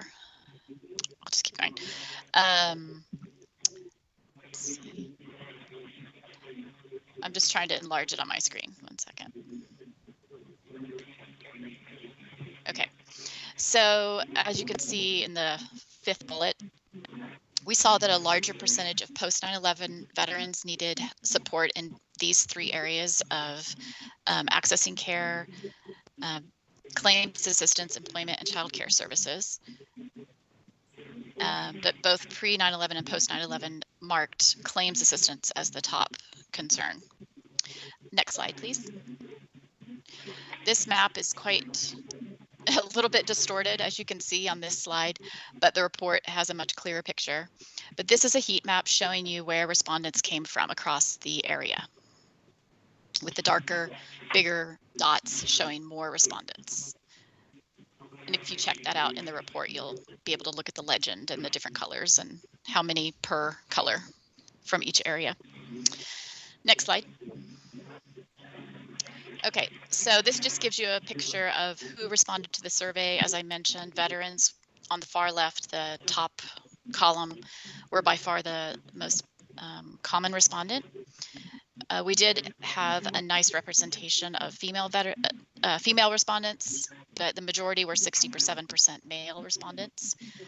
The average age was 50. You can see the normal curve down at the bottom displaying all the variety of ages that responded, so a very broad representation there. Next slide. So this is just a big picture result. We looked across 15 different service areas and we asked individuals to report across all of these areas where they have no need, low need, moderate need, high need, and whether they are currently receiving services. The 5 listed here were the areas where there was the most reported need. And we saw this show up over and over. We also asked them about the most difficult areas to access services, and these areas also showed up. So we have some common data across question items. Claims assistance was the number 1, as I mentioned earlier. Employment assistance, mental health services assistance, legal assistance, and then locating veteran-centric social groups. And then next slide, you'll see the array. This is a very dense slide. As I said, in the report, you'll have much more detail and ability to look at this closely. But something to note at the top, this does not include those that said they have no need. So there are a large percentage, just on average about 50%, that indicated they have no need. So that's a very good finding in a sense that many individuals that we surveyed are doing okay in these areas. And it varies a little bit by service area, and you'll be able to see that in the report. There are graphs that show that with these same areas. So if you look at the bottom of this chart, those are the top 5 areas that I described in the last slide. This is broken out into 3 colors showing low, moderate, and high need, with high being the bottom turquoise blue bar at the bottom of each of those rows. So once we get past locating veteran-centric social groups, I just wanted to show how peer support, paying rent, mortgage, or utilities is about the same. They're very close, in line with the locating veteran-centric social groups. So those are all areas of need. Just because we mentioned the top 5 doesn't mean that those other areas aren't also areas of need. Okay, next slide. This was one question that we asked about: where do you get your information when you're seeking services? And so you can see it goes from lowest to highest, from Texas 211 all the way to the Department of Veteran Affairs. It varies across source of information. This is something to think about, where people are getting their information, where to push it out. Next slide. So we also asked them to identify the gaps in services across these different service areas, and they were able to fill in text boxes so they could give more detail about exactly what they felt the gaps were. And so then we start with this chart, though, where we ask just, do you think there is a gap? Yes or no? And you can see the orange is no, yes is blue. So these across the categories, you can see which areas people felt there are gaps. And then next slide. As I mentioned, we asked them to write in text boxes what areas they felt the gaps existed in. So if they said yes to benefit assistance services, we asked, well, what are those gaps? And they would write in their own words what they felt they were. We then went through and analyzed all those text responses, which were at times, several hundred responses in that particular question. And we synthesized them to then report in these topical areas. In this chart, you can see for benefit assistance gaps, access to service enrollment and information was the main one that people indicated was their concern. And just as a reminder, claims assistance was the top area of need across many questions that we asked, and for different pre-9/11 and post-9/11 veterans. Healthcare comes in much lower, but it is still a concern. And that just means that, in particular, healthcare benefit assistance is what they noted. So these don't necessarily need to be comparative, but it's just what people mentioned. So we don't have to assume that access is a far greater problem. It's just what more people mentioned. So it's something to pay attention to. And next slide. So these are just categorizing the gaps that we saw based on those coded responses in some of the service areas we're talking about today. So for employment services, they noted in particular veteran-related employment gaps, so focused on veterans' employments. The need for bilingual employees, not enough high-paying jobs. These slides are small, so I'm just reading these. Gaps in employment support for family members, gaps in employment support generally, and then just lack of information was mentioned. And you can see the number of people at the end of each bar that indicated this. Next slide. So this is just related to the employment section of the survey. We just looked at status of our respondents, who's employed and who has other status. So we see about 53% are employed full-time. Then we have retirees, individuals with disabilities at 10%, and then it continues from there into other categories. Unemployed and looking for work, around 7%. 5% were students, and then other categories. This particular pie chart is completely cut off for me as I'm looking at the screen, so I'm going to go look at mine. Okay.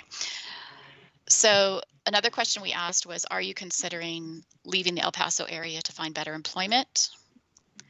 And you can see in this pie chart, 31% said yes. There are follow-up questions in the final report, in the full report, that asked them why are they considering leaving, and we coded those. But you can imagine it was related to potentially higher income jobs in other locations. Not for all people, but that was a common response. Okay, next slide. And then again, gaps in educational services. We looked at this and coded all of their responses. Information came up as a major concern for them, is lack of information on available educational services, feeling a system barrier, lack of support once they try to pursue that, lack of transparency, accurate information, sort of a similar code to the first one. And then lack of support for spouses and family members was mentioned by some. Next slide. And again, we looked across essential services for gaps, specifically hearing from them that childcare accessibility was something. And this is for individuals that rely on essential services. Not everyone does, but these are just coded for those respondents. Information, again, food was something that came up. Financial aid and veteran recognition and support, that was mentioned. Next slide. Legal services, you can see these. Again, information was something that they felt was a gap. Veteran-specific services, we saw that with employment. Affordable access. And these, just to remind you all, were not drop-down choices. These were things that we coded from their free response to better understand what they felt the gaps were. So I think it's interesting how common that there was so much commonality across their responses. More access to specific types that they would name, very specific types of legal services, difficulty gaining access or navigating. Next slide. And finally, I think this is the last one for this particular breakout, looking at gaps in small business development and veteran-oriented entrepreneurial programming. So again, lack of information, didn't know how to do it, go about it. And then a few respondents on some other categories. Startup funding, financial barriers. Many people said they need financial support. Next slide. And we also looked at housing, and there are many other questions related to this topic. These are just the summaries that we're sharing today. Gaps in housing services. Affordable housing was a major gap noted by those who wrote in gaps. Lack of availability or access to veteran-specific resources again.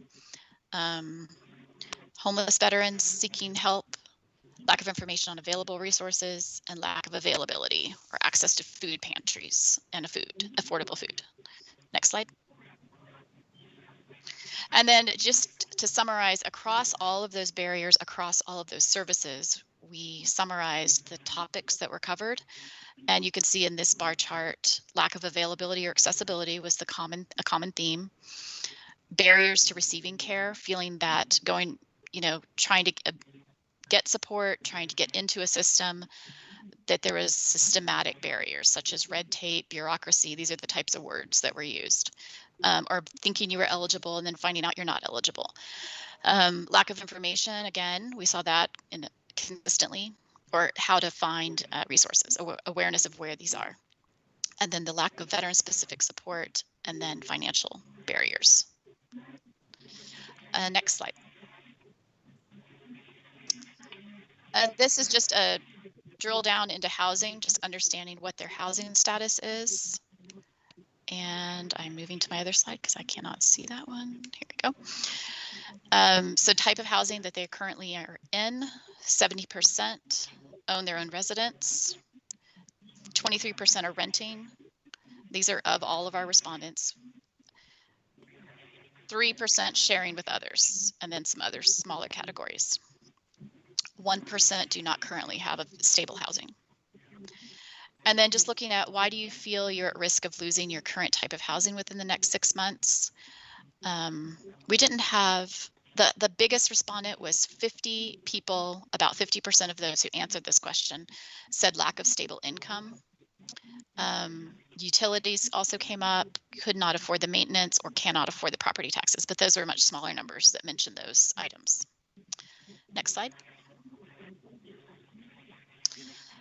And this is a couple questions that were asked about the El Paso area. Do you feel El Paso is a community that respects veterans? And we heard 81% of individuals said yes, whereas 19% said no. And then do you feel El Paso is the #1 place in the nation to live as a veteran? We heard that 46% said yes and 54% said no. Now I'll turn it back over to Mr. Dwyer.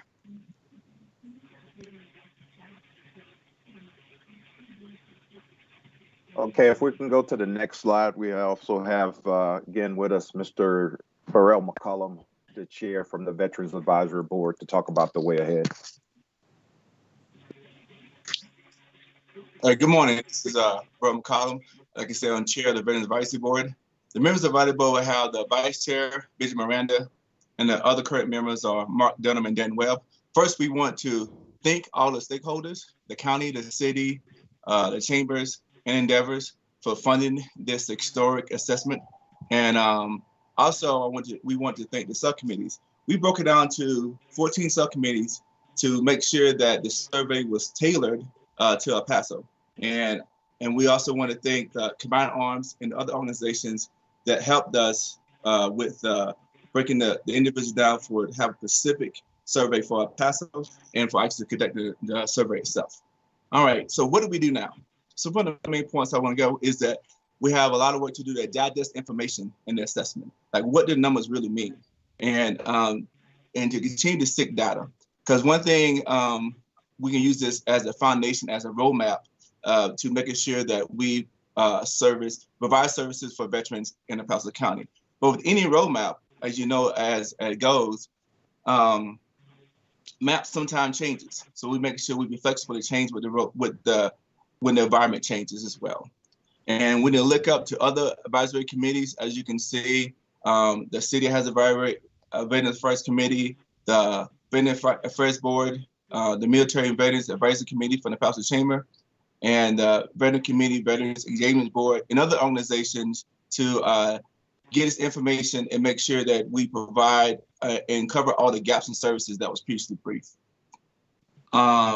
the way ahead, one of the main things we also going to do as a Veterans Advisory Board is sit down with our commissioners and the county judge, the one that appointed us, to make sure that we have their vision on the type of information to go forth to provide a veteran-ready Paso. The way ahead, one of the things we want to do is help advise commissioners on development of the county Veterans Affairs policy, develop a strategic plan, like I said, research gap in services, and add recommendations to a strategic plan so that we can make sure that limit gap in services. Also, that one topic she said about when they asked about Pasoans, the veterans, do they think that this is a great place to live? We want that to be 100% that all veterans, when they retire from Fort Bliss or come back to the Paso area, think this is a great place to live and veteran ready in the nation's capital for veterans. And that's all I have. Open up any questions. Go back to Mr. Dyer. Okay, next slide, please. So, Commissioners, Court, again, what we'd like to do now is open this up for questions. As I stated earlier, this, right now it's been about a year-long process, but the major stakeholders feel in no way, shape, or fashion that we're finished. Actually, this is the start line. We're actually just starting with the information we have. So, depending your questions and further guidance, myself and the other presenters are standing by. Carl, just want to thank you. We mentioned, and we've been saying this for the longest time, that there was a sort of a sense of disrespect of thinking that we knew what veterans wanted and we would make plans and strategies along what we felt was necessary. So this is a huge step of really, in any kind of industry where there's manufacturing, you always ask the customer, what is it that you want and what kind of quality and, what do you think is best? And we hadn't done that. And so this is, you're right, Carl, it's historical in the sense that, that we're being very sensitive and getting their information and finding out what they need and getting that feedback. And we did. I mean, this is to me one of the more comprehensive surveys that I've seen in a long time. The collaboration with everybody here on this call, Doctor, everybody has just been amazing. And getting the numbers that we did shows our community that we need to, that we do have a lot of support here in our community and a lot of need. So people stepped up. Just everywhere we went, people were stepping up. The different committees that were formed just did an amazing job as they went into the different areas and made sure that we covered from the questions and adapting them to El Paso and our uniqueness to what we have now at this point in time. Also want to sort of reinforce the fact that when we said well spent, the 25,000, not only well spent, I don't know if you could ever be able to come up with this type of a survey, this comprehensive for that amount of money. So that in itself, just I would say it would be 4 or 5 times more for us to be able to get people to do this for us and be able to do that. It was a little discouraging, that asked, the 54-46 breakdown as to whether this would be one of the most best places for veterans. And I know that we got a lot of work to do. And obviously I was expecting a little higher on that area because we do have so many individuals and organizations working in that direction. But that sort of gives us our benchmark and allows us to begin to move towards, like you said, Carl, about this shouldn't be in the 80s or the 70s. It should be in the 90s because we can't claim to be the best, veteran-ready community in the country if our own veterans don't feel that way. And if we don't get them to feel that way, then it's really hard for us to then promote that we are. And I've said over and over, we're not going to get crowned by someone that says you are the veteran capital of the U.S. It's going to be something that is just going to be so overwhelming and so indicative of who we are as a community that it'll happen in a natural way. And that, as you know, this was one big step. This was a huge step that took place for us to be able to move in that direction. I also want to get some comments from Commissioner Stout because we had a meeting with Carl, and I think some of the areas that he was proposing are going to add not only to this community ready, but also add to addressing the results of the survey. So I don't know, Commissioner Stout, do you mind bringing up some of the excellent points that you presented in our meeting? Sure. So just want to first of all say thanks to everybody that was involved in this, to the folks on our advisory board, to our veteran service officer, to all the veterans that participated in the survey. I think you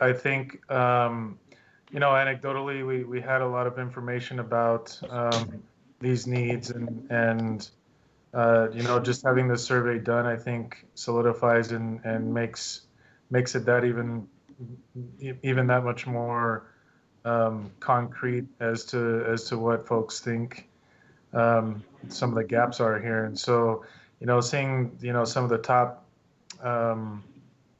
issues that came up in the survey, you know, the issue with you know, filing and I would imagine that's to with the VA and to get benefits and such. And so I think that, you know, plays strongly into something that we've been talking about for a number of years, you know, in this community, and is one of the reasons why we wanted to create this Veterans Advisory Board and do some of these things.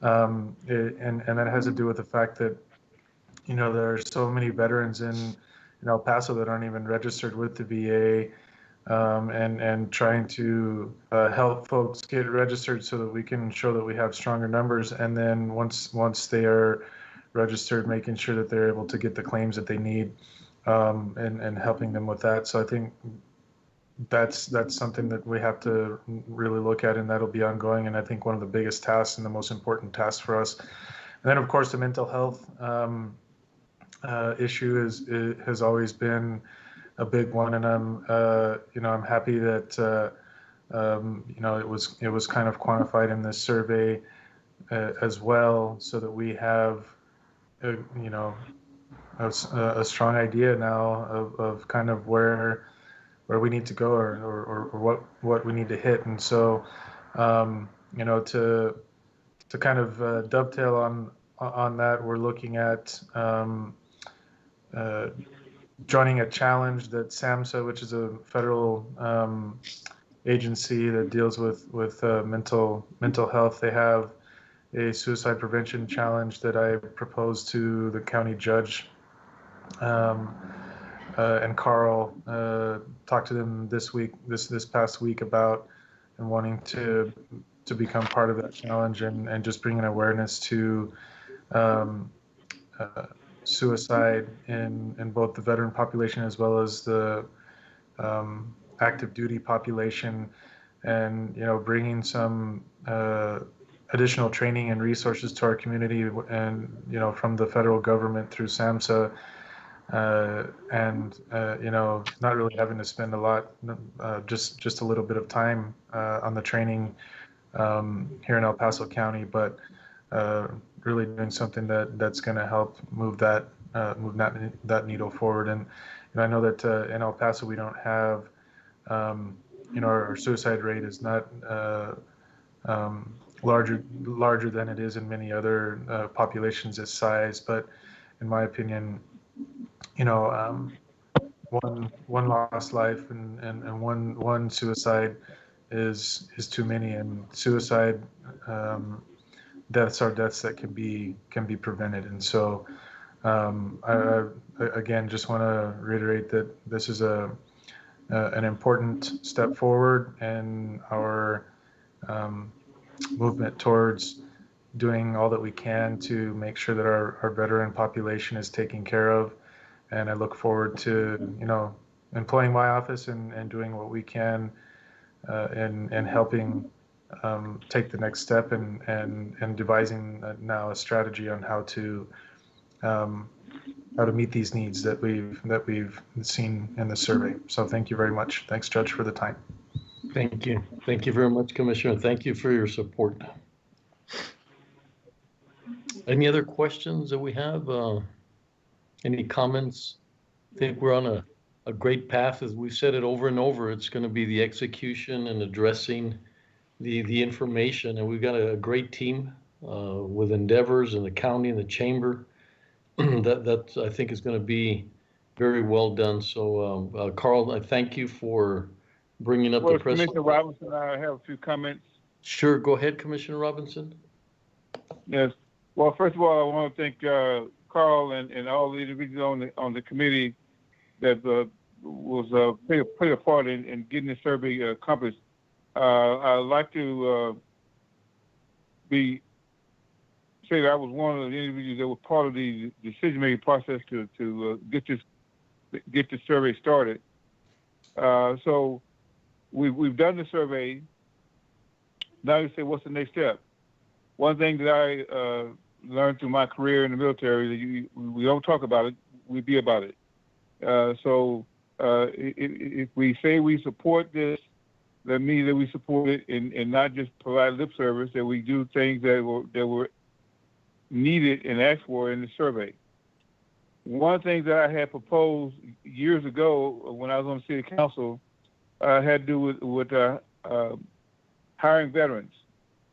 From a standpoint, one aspect of it is that the contracts that the county, in this instance, the county issue contracts, that be a requirement in the contract. If we go to the legal aspects of it, but we issue a contract to a contractor that they are required to hire a certain percentage of veterans as far as their staff, their workforce.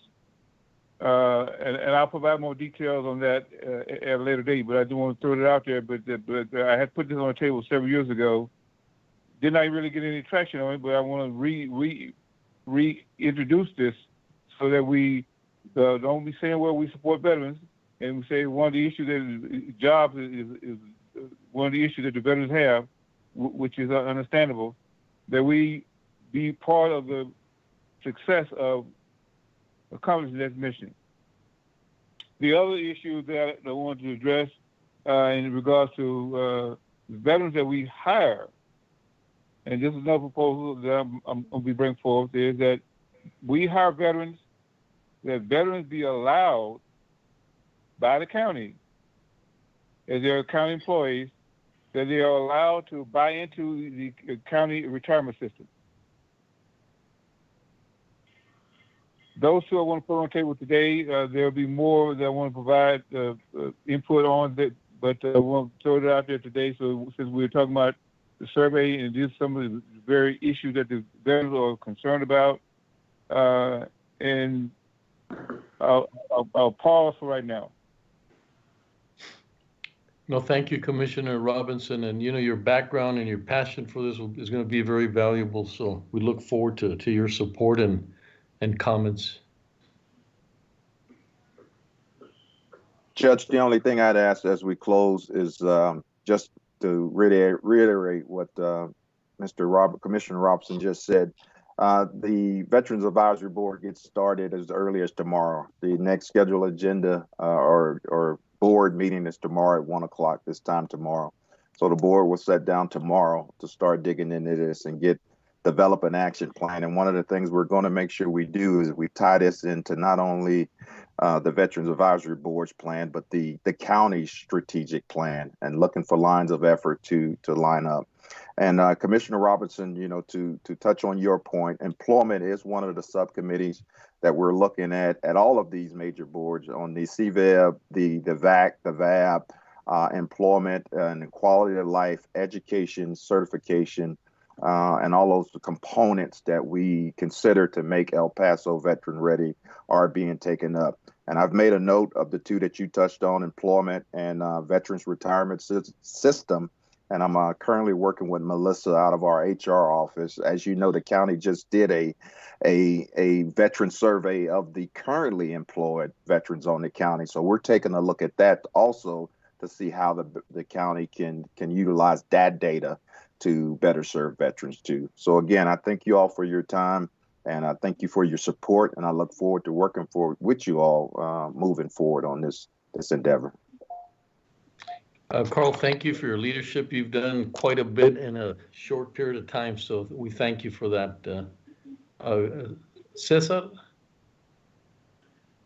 you know what I'd like to, Betsy, I'd like to suggest is 107, and I'd like to take a quick break for about 20 minutes just to.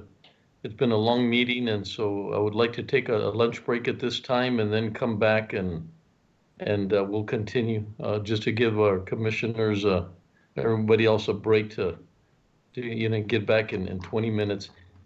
I do have a call. The governor will have a call with mayors and county judges that I didn't know about at 3 o'clock, at 3 p.m. So I'll try to figure out how we do that, and if we could either take a break or if I could get off or whatever it is. It depends where we're at 3 p.m. I'm sure we're not going to be anywhere near the end. So I thank you, Betsy. If you could, we could do that if you don't mind. Yes, sir. Yes, sir. We'll recess until 1:30. Caesar? And just to be clear, for this agenda item, this is Christina Sanchez, Assistant County Attorney. There's no action. That's no action my on understanding. Item on 7B. And Commissioners Court will recess until 1:30. It is 1:09 p.m. right now. Thank you very much. Appreciate So it. please Thank stay you, on the Carl. line. Just don't, just mute and turn off.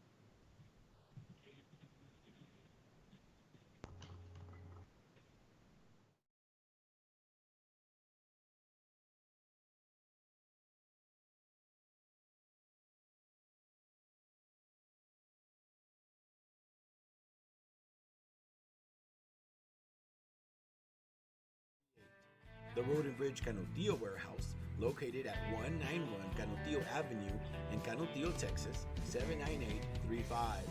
And the Road and Bridge Montana Warehouse, located at 14698 Van Lane, El Paso, Texas, 79938.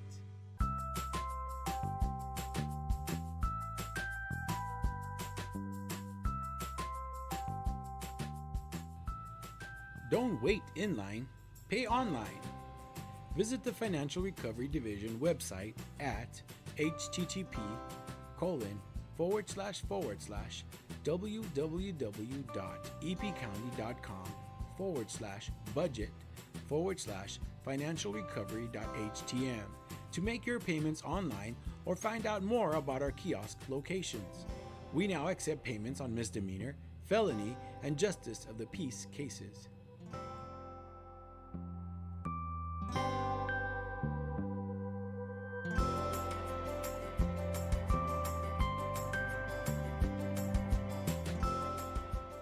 You can now watch Commissioners Court meetings on YouTube. Go to youtube.com and search for El Paso County Commissioners or El Paso County, Texas. Subscribe to our channels to see our latest videos.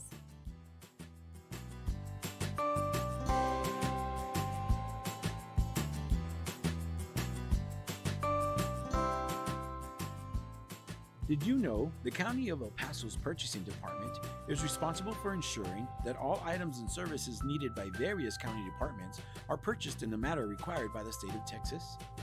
Whether through formal sealed bids or smaller dollar quotations, the county purchasing team is dedicated to finding the best contracting return on your taxpayer dollars. Additionally, the Purchasing Department is responsible for the tracking of inventory within the county and properly disposing surplus through public auctions. For questions about how to become a vendor and compete for county contracts, or to learn more about public auctions, please contact us at telephone number 915-546-2048.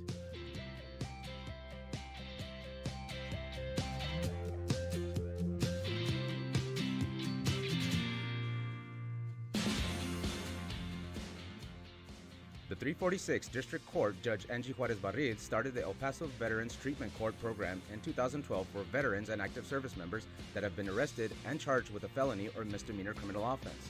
To be considered for this specialty court, the statutory criteria includes be a veteran or current member of the United States Armed Forces, including a member of the Reserves, National Guard, or State Guard, and suffer from a brain injury, mental illness, or mental disorder, including PTSD, or be a victim of military sexual trauma, all occurring or resulting from military service. Call Sylvia Serna, Veterans Program Director at 915-546-2119, or email her at sserna@epcounty.com for any information.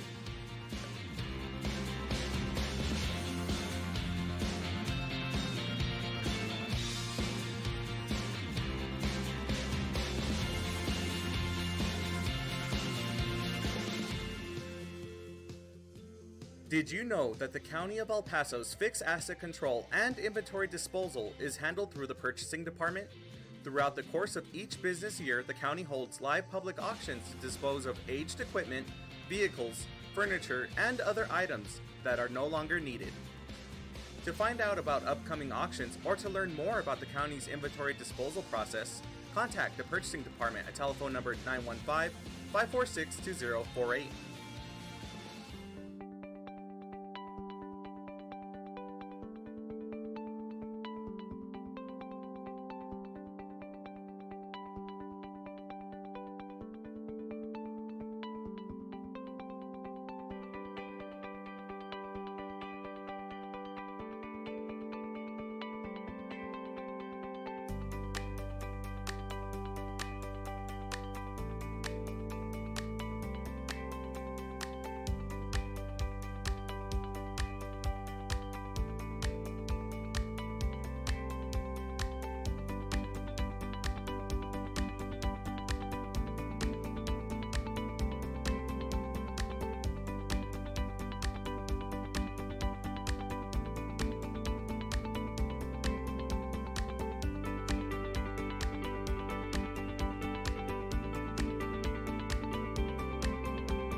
We're back up.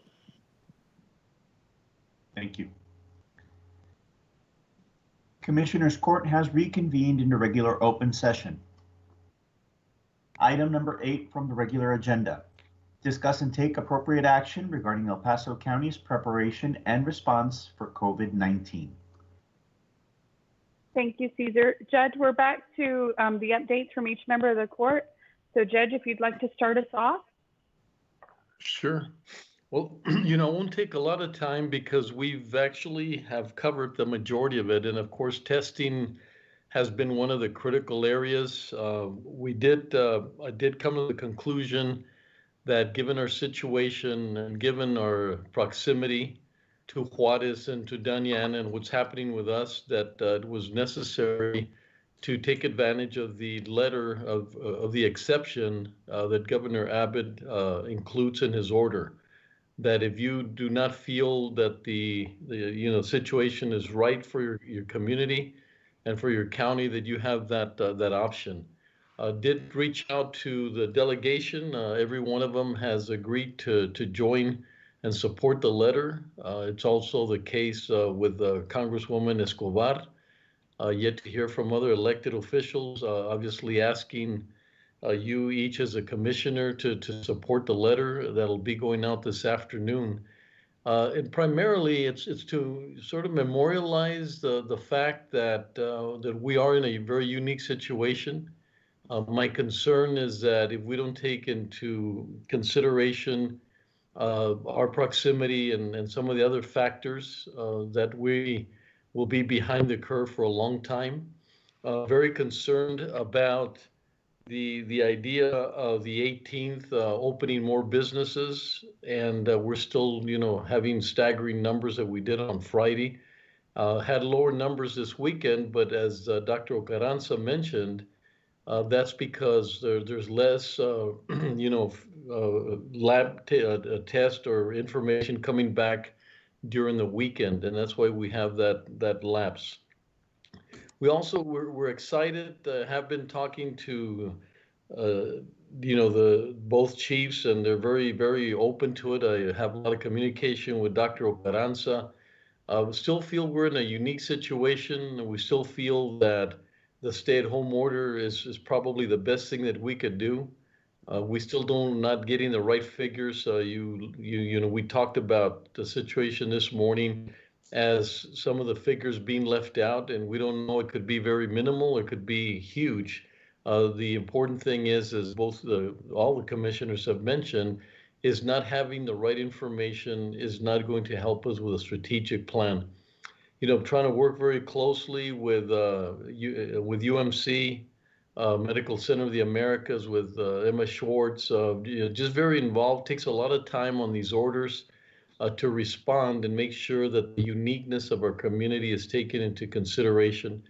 Once again, I'd like to emphasize that the plan itself, we're not in conflict with that. It looks like there's a tremendous amount of energy, thoughtfulness of opening the economy. Makes a lot of sense the way it's done. The governor could have jumped into a much quicker recovery, started with a 25%, and we've been leading into some the 50% and so forth. It's just the timing, and I want to make sure that everyone understands that the timing is what we are very concerned about, because we do not have, we don't know what's going to happen in Juarez. Is that going to happen 3-4 weeks from now, where they have bigger peaks? Is there going to be a sort of an opportunity for more people from Juarez to come across because they're finding themselves in very difficult situations, something similar to what happened during the violence? So we have a very dynamic, symbiotic, as I've been saying, symbiotic relationship. And that is the reason behind the letter.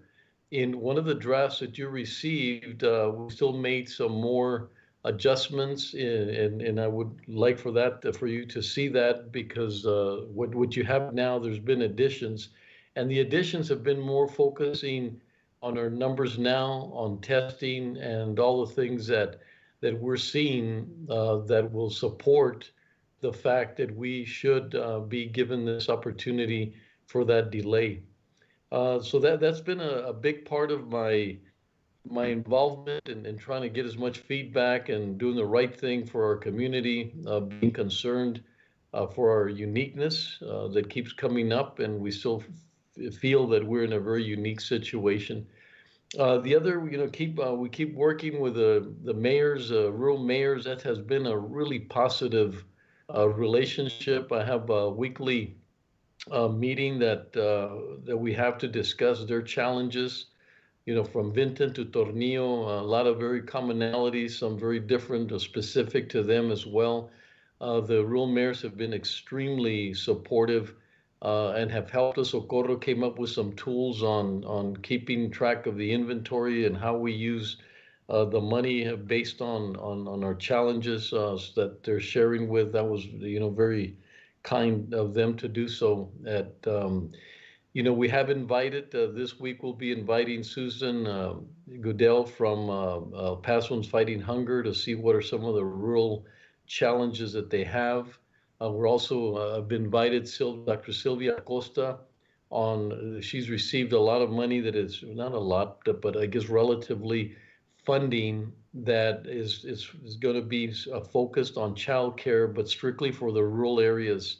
So we're trying to find out what are some of the things that the money produces that we're able to, specifically use for the rural areas, which, they seem to sometimes struggle to get the right funding. Betsy has come on board in that meeting, is helping us tremendously with discerning some of the funds and how they can help our county mayors and their staffs to be able to address the COVID virus sort of in the same manner that we do. So a lot of collaboration that's taking place there. We continue to meet with the bishop, Commissioner Stout, and myself, and I'll let him address some of the concerns and some of the things I've been having with with the agencies. They've been very open, very communicative. So it's something we want to hold on to dearly, that we continue to have this relationship. So as you can see, we're still looking at one of the exciting things about a month ago, it was brought to my attention that UTEP had some facilities that would really help us in the testing. For whatever reason, they were not able to get any traction on getting, some attention and what they can or could not do. I brought it up to UMC. Jacob Cintrón and I worked on that. Public health and, took over at that particular point. But I'm glad to say that we are now at a really good place. Their facility is phenomenal. It's not something they've just done for COVID, but they've been working on these laboratories and testing for almost 2 years now. And it's one of those unique situations. Most counties do not have that kind of facility, and this is going to be an addition to what we're doing. So a lot of things, a lot of moving parts. I do feel that there is a strategy, but today, as we learned from the Commissioner's Court, is that we just need to be more open. It's not like they're hiding things. It's just that maybe some of the numbers that we need are not coming out the way we'd like to see them. Quicker communication between public health and ourselves. I believe that after yesterday's meeting with both chiefs, that's going to help tremendously. That was a very interesting and very insightful about what's taking place, and I'd like to have that make sure that doesn't. We don't go too many days without having that interaction with public health. Obviously, Dr. Ocaranza has been really supportive. So once again, just to finalize, this balance between public health and the economy, I believe, has shifted more into how do we open the economy, and hopefully we'll mitigate the cases and the deaths and so forth. I think we were doing exceptionally well when public health was leading the charge and we were trying to minimize the impact on the economy. I think that got us into some really good opportunities to address the COVID virus in a very different manner. So I'm still very, reluctant to believe that we are in the same situation. And it's not because of preparation. It's not because the community hasn't responded.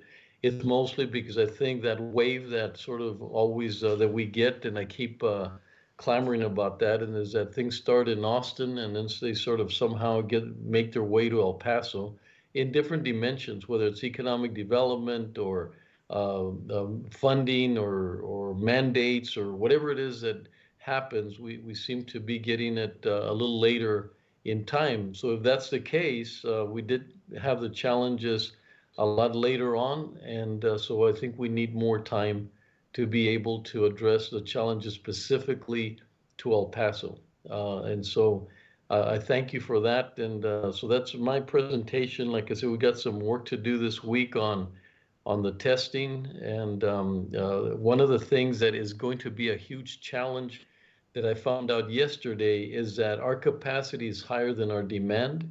So people are not going out and getting tested. The capacity is greater, which is very contradictory, sort of counterintuitive to what we're talking about. So, we as county and each one of your precincts, we really have to push and promote the testing sites so that we do get people to maximize those opportunities. Because if we don't, then how do we argue that we need more testing if people are not showing up for the testing? So we do have a gap there, and I know commissioners, each one of your precincts, you guys are very well connected. Please take a really good look at the where the sites are, and just promote as much as you can. And we're trying to get more people involved in the news and media to let people know, what we're trying to accomplish. It's going to be hard to get to that 5% if we're not. Even if we have the capacity, but if we're not actually doing the testing itself. So once again, thank you, commissioners, for your support. I always appreciate the alignment that we have and the passion that all of you have demonstrated to address the COVID. Just the fact that we spend quite a bit of time, every commissioner's court is indicative of what we would like to do going forward as a commissioner's court. So. Betsy, I'll leave it at that. Thank you. Thank you, sir. I don't know if Nicole wants to give an update on resumption of operations planning. Nicole, are you on the line? We did meet last week on that recovery plan, but I don't know if she's on board. She I'm might. calling her now, Judge. Pardon me? I'm calling Nicole. Oh, thank you. Appreciate it.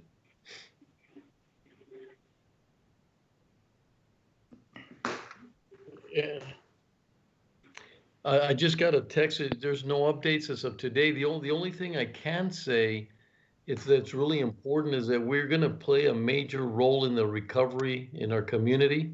So how we handle our situation, the thoughtfulness, the safety component of it, how we get back into a normal situation is going to be under a microscope, because we are leading and requesting. And I do want to reiterate what I said earlier this morning, and that is that it is a mandate that if you're not ready to open up, even although the order is saying you can, in our order, if you're not ready to open, then don't open. If you're not ready, then find out resources, try to do the best that you can. There are a lot of businesses that have made a conscious decision that it's not the right timing. And so that is very supportive. Not all stores that had opportunities and business that have opportunities have gone out and opened. And so that says the support that we have in our community is that we're not ready given the numbers that are taking place. So Betsy, no, there's no updates on that area, on that topic. Yes, sir. Okay, Commissioner Leon. Yes, thank you, Betsy, Judge, Commissioners. As you might remember, Judge, the judge and I had a meeting with all the constables last week over the phone, and they were number one. They were very glad that they're included in the planning stages as we move forward. And as you might remember, Judge, they talked about all the issues that they're dealing with. One of their concerns is because of their budget is so small and tight, it's being very hard for them to meet that 3% reduction. But all in all, it's going very well. As the entire court is very thankful for all their activity, all their contributions to our area, to our department. I also spoke with Chief Martinez over the weekend, and he advised me of the 3 employees that tested positive for COVID. 2 are still resting at home, doing very well. 1 has already come back to work. The detainee that was also came down with COVID is also back with the other detainees, so he's been cleared to participate in all the programs. Earlier this month, they tested about 20 employees there at JPD. 18 came back not positive. We're still waiting on the last 2, but it's been about 2 weeks. So all in all, according to the chief, everything's going very well. So that's my report for this week. And by the way, Judge, hopefully we can continue meeting with the constables, maybe at least on a bi-weekly calendar.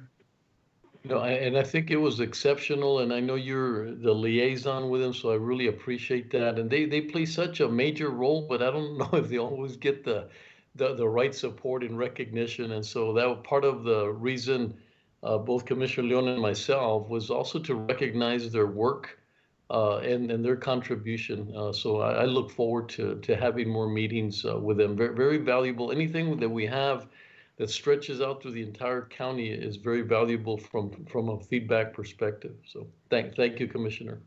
Thank you. Next, we have Commissioner Pettis.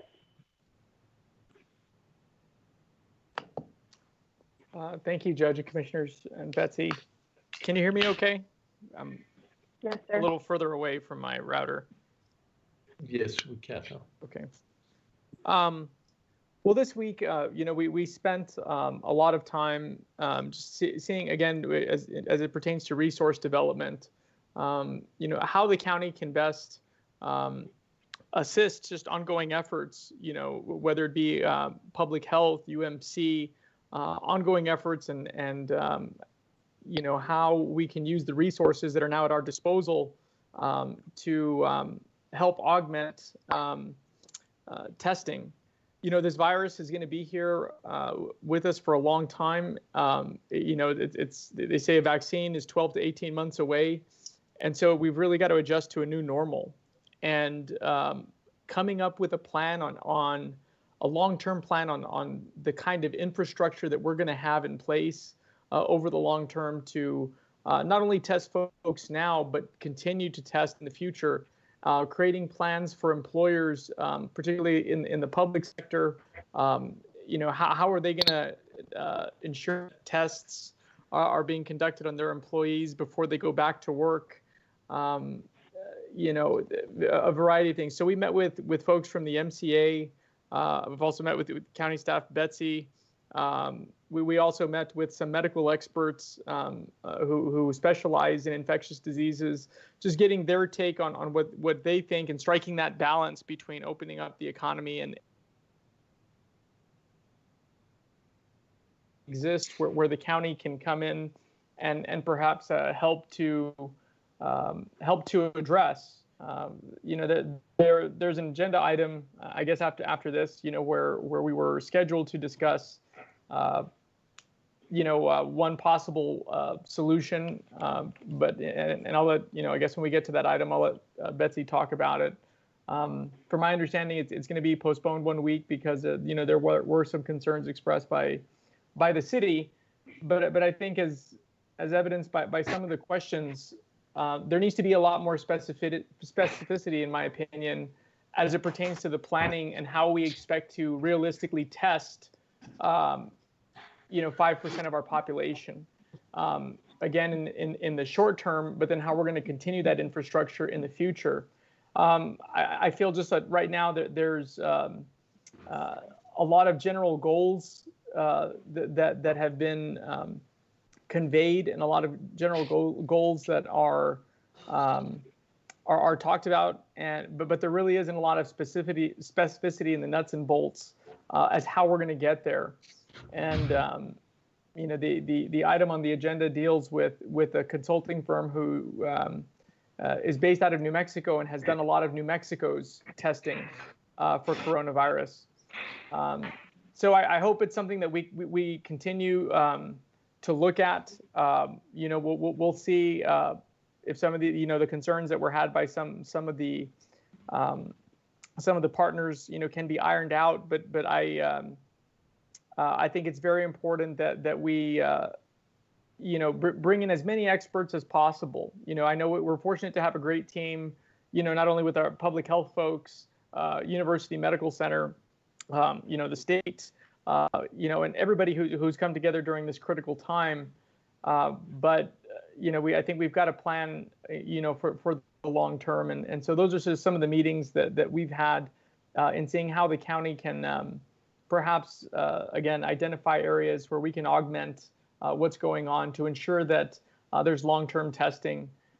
There's been some interesting projects. I don't know if you all have read or where the El Paso Water Utilities is now going to conduct testing in its wastewater system, and is essentially going to be testing for COVID-19, which will help with detection and to see if there's a second wave and things like that. It'll help provide additional data for our community and for decision makers.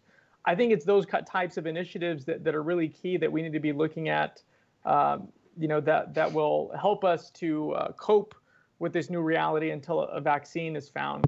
But I think as the agenda item is brought up, I think it's going to be postponed, but perhaps we're going to talk a little bit about what its intent was in helping to, again, augment what we're working on currently with both the Public Health Lab, UMC, and other partners. Thank you, Commissioner Perez. Commissioner Stout? All right. Thank you, Betsy. Thank you, Judge. So just an update on some of the homeless issue. Things are moving along with the homeless community, and this week we are going to learn a little bit more about how the city is going to be deploying some of the money that they've received from the federal government.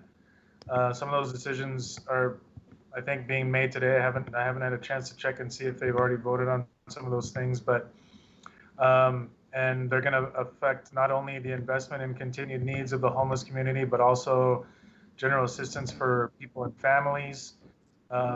We still have organizations that serve people on the streets. Some of them are younger folks, but not all of them are. Trying to get food to them and being able to meet them where they are remains a challenge. The homeless population, of course, by its nature is transient, but these folks are especially mobile and they present especially larger challenges to manage, especially during the pandemic. Organizations that are serving these populations are trying to get burner phones to give to the folks so that they have a way to contact support agencies for help, and also for them to be reached, especially one who needs to be tested. Of course, those are really expensive.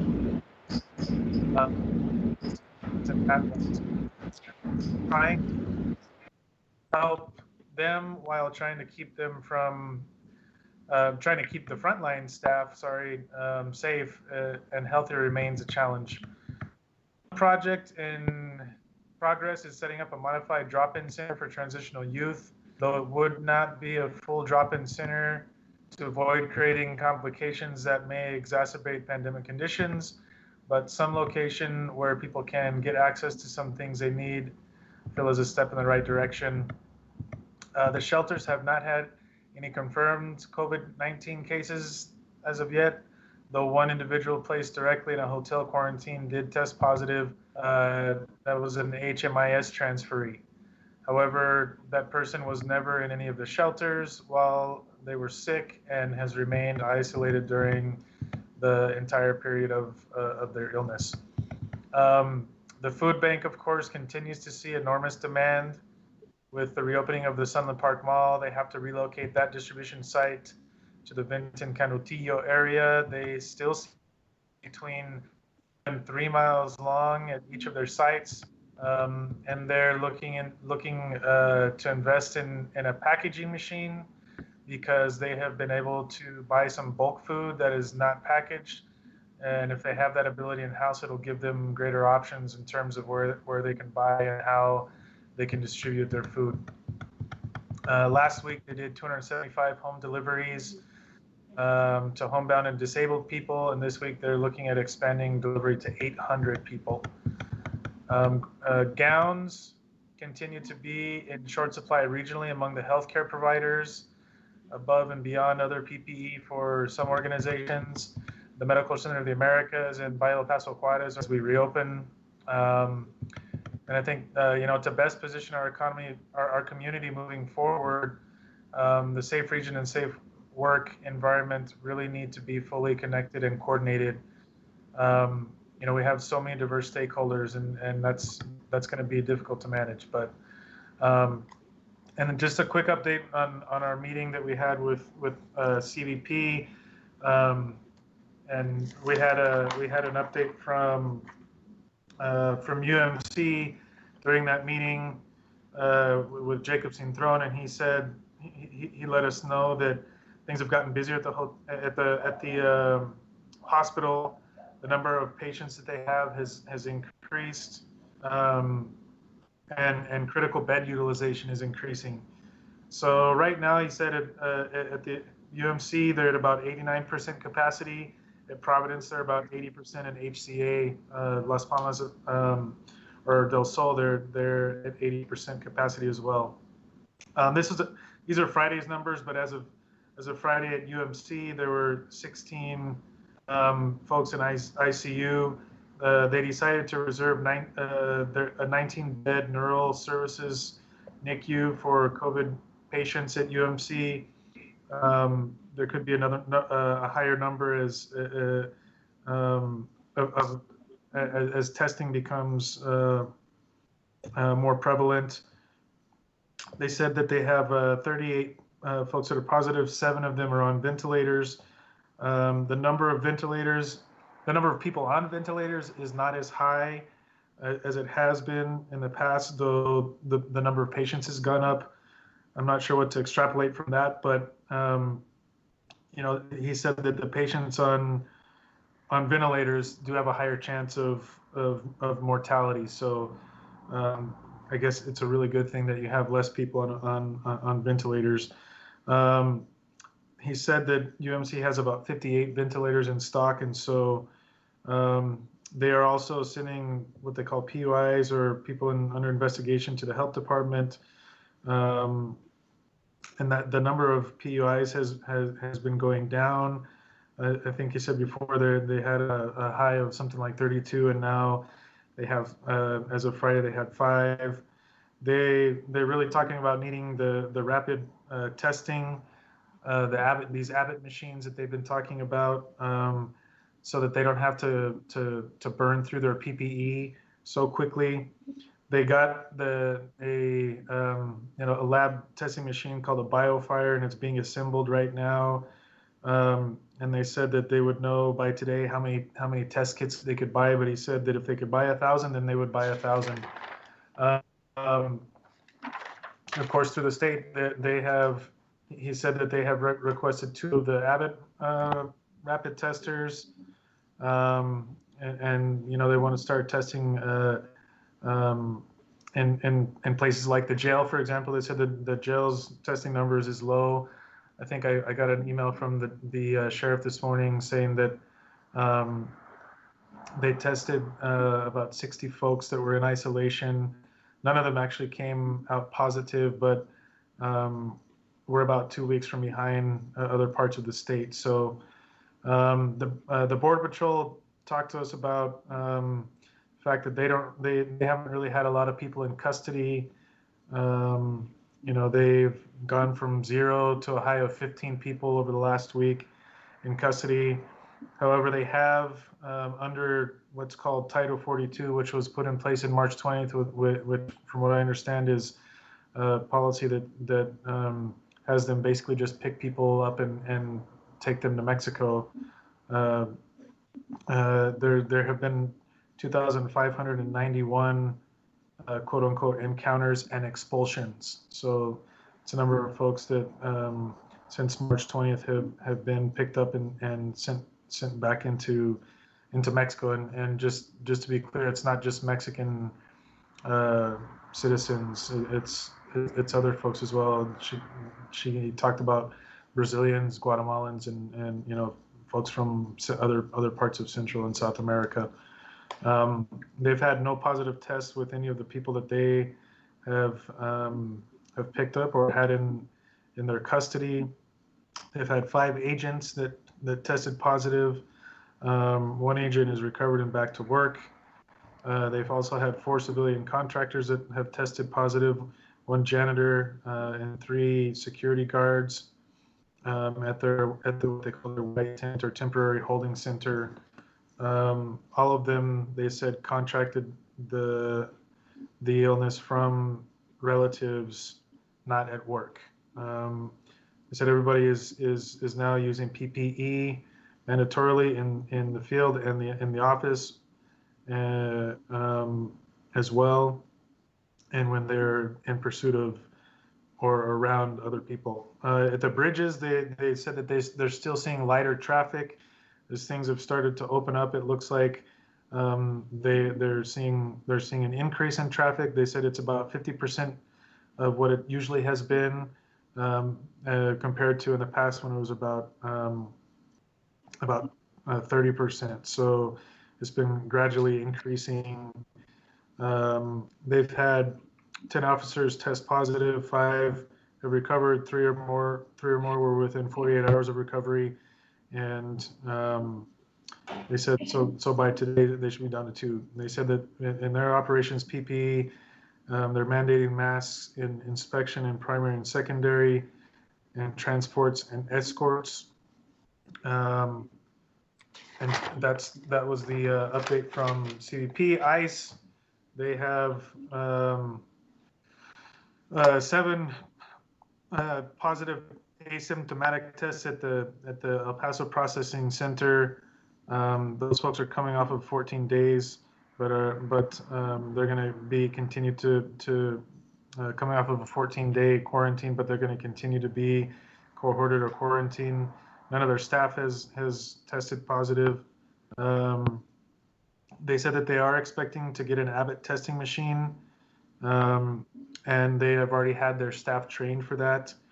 And when it comes to PPE, they recommend that their staff use PPE. It's not required, but they're making it available for their folks.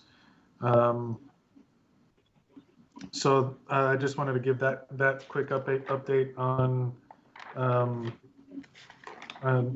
some of those conversations that we're having with folks in CBP and ICE and Border Patrol. So that's all I'll give you all for today. Thank you very much. Thank you, Commissioner. Commissioner Robinson? Yes, ma'am. Just give you in addition to what Commissioner Stout reported in regards to the homeless shelter, there are still some continuing issues. That one is that we have a short-term plan as far as the Opportunity Center and the Welcome Center at Delta to accommodate a number of people that over there. There's a considerable number of people still there at the Delta Center, close to 100 people. But what we need to start focusing on is this is a short-term answer or plan, but we need a long-term plan to the point that there is an element of individuals who are homeless that's not counted in the number that we have been reporting. And that we got the numbers at the Opportunity Center, then you got those at the Delta Center, but then there's probably at least 50 more individuals that are not actually accounted for that are in the alleys. And they're putting up tents to shelter in the alleyway behind the Opportunity Center. That poses a problem in more than one respect. One is the issue of cleanliness. The other is a potential for the contracting and spreading the virus because they're not in the mix. They're not part of the people that we're servicing for several reasons. One is because of alcohol and drug use, that they are not allowed to do that in the shelters. We have a number of people, both men and women, that I counted at least 50 that are residing in the alleyways, sleeping in the alley, sleeping and they put up tents. The other part of the problem with them residing in the alleyway is if there's an emergency, our EMS personnel will have a difficult problem with getting through because they are literally got tents. They're sitting, laying, standing in the alleyway, and basically blocking the alleyway. I plan to have, I've consulted with John Martin at the Opportunity Center. I have not reached out to Joel Bishop, but we need to have a meeting. I have consultation with our county attorney's office in that regard. Several people from the city side, from the police department, and the city staff that I need to talk with in regards to, one is jurisdiction of the alleyway. And if we move them out of the alleyway, where do they go? They're going to congregate somewhere else. So we need to come up with a more viable plan to solve that problem, because you're in one neighborhood and you move them out of this neighborhood, they will congregate in another neighborhood and we create another problem. So I don't want to go to the standpoint, to the issue of saying, well, move them out of the alleyway, which we could very well do, but then we move them somewhere else, or they're going to move somewhere else, then we create another problem. So I'll give you more information as I discuss with some other individuals, but I want to address that this is a short-term plan. We need to have a long-term plan for the population homeless in our street. That's all I have for right now. Commissioner Robinson. Thank you, Commissioner Robinson. And Betsy? Joel is aware of that population and will reach out to you, Commissioner Robinson. We have similar concerns about this high-risk population. Yes. Thank you. Thank you, Yes, Betsy. Judge, I believe that I need to double check Chris, if Chris Stathis is on the line. I don't think we have anyone else signed up to speak under this item. Okay, well, thank you, Betsy. Appreciate that. And yes, sir. There are back some to- items that I'll be working with you offline over this next week.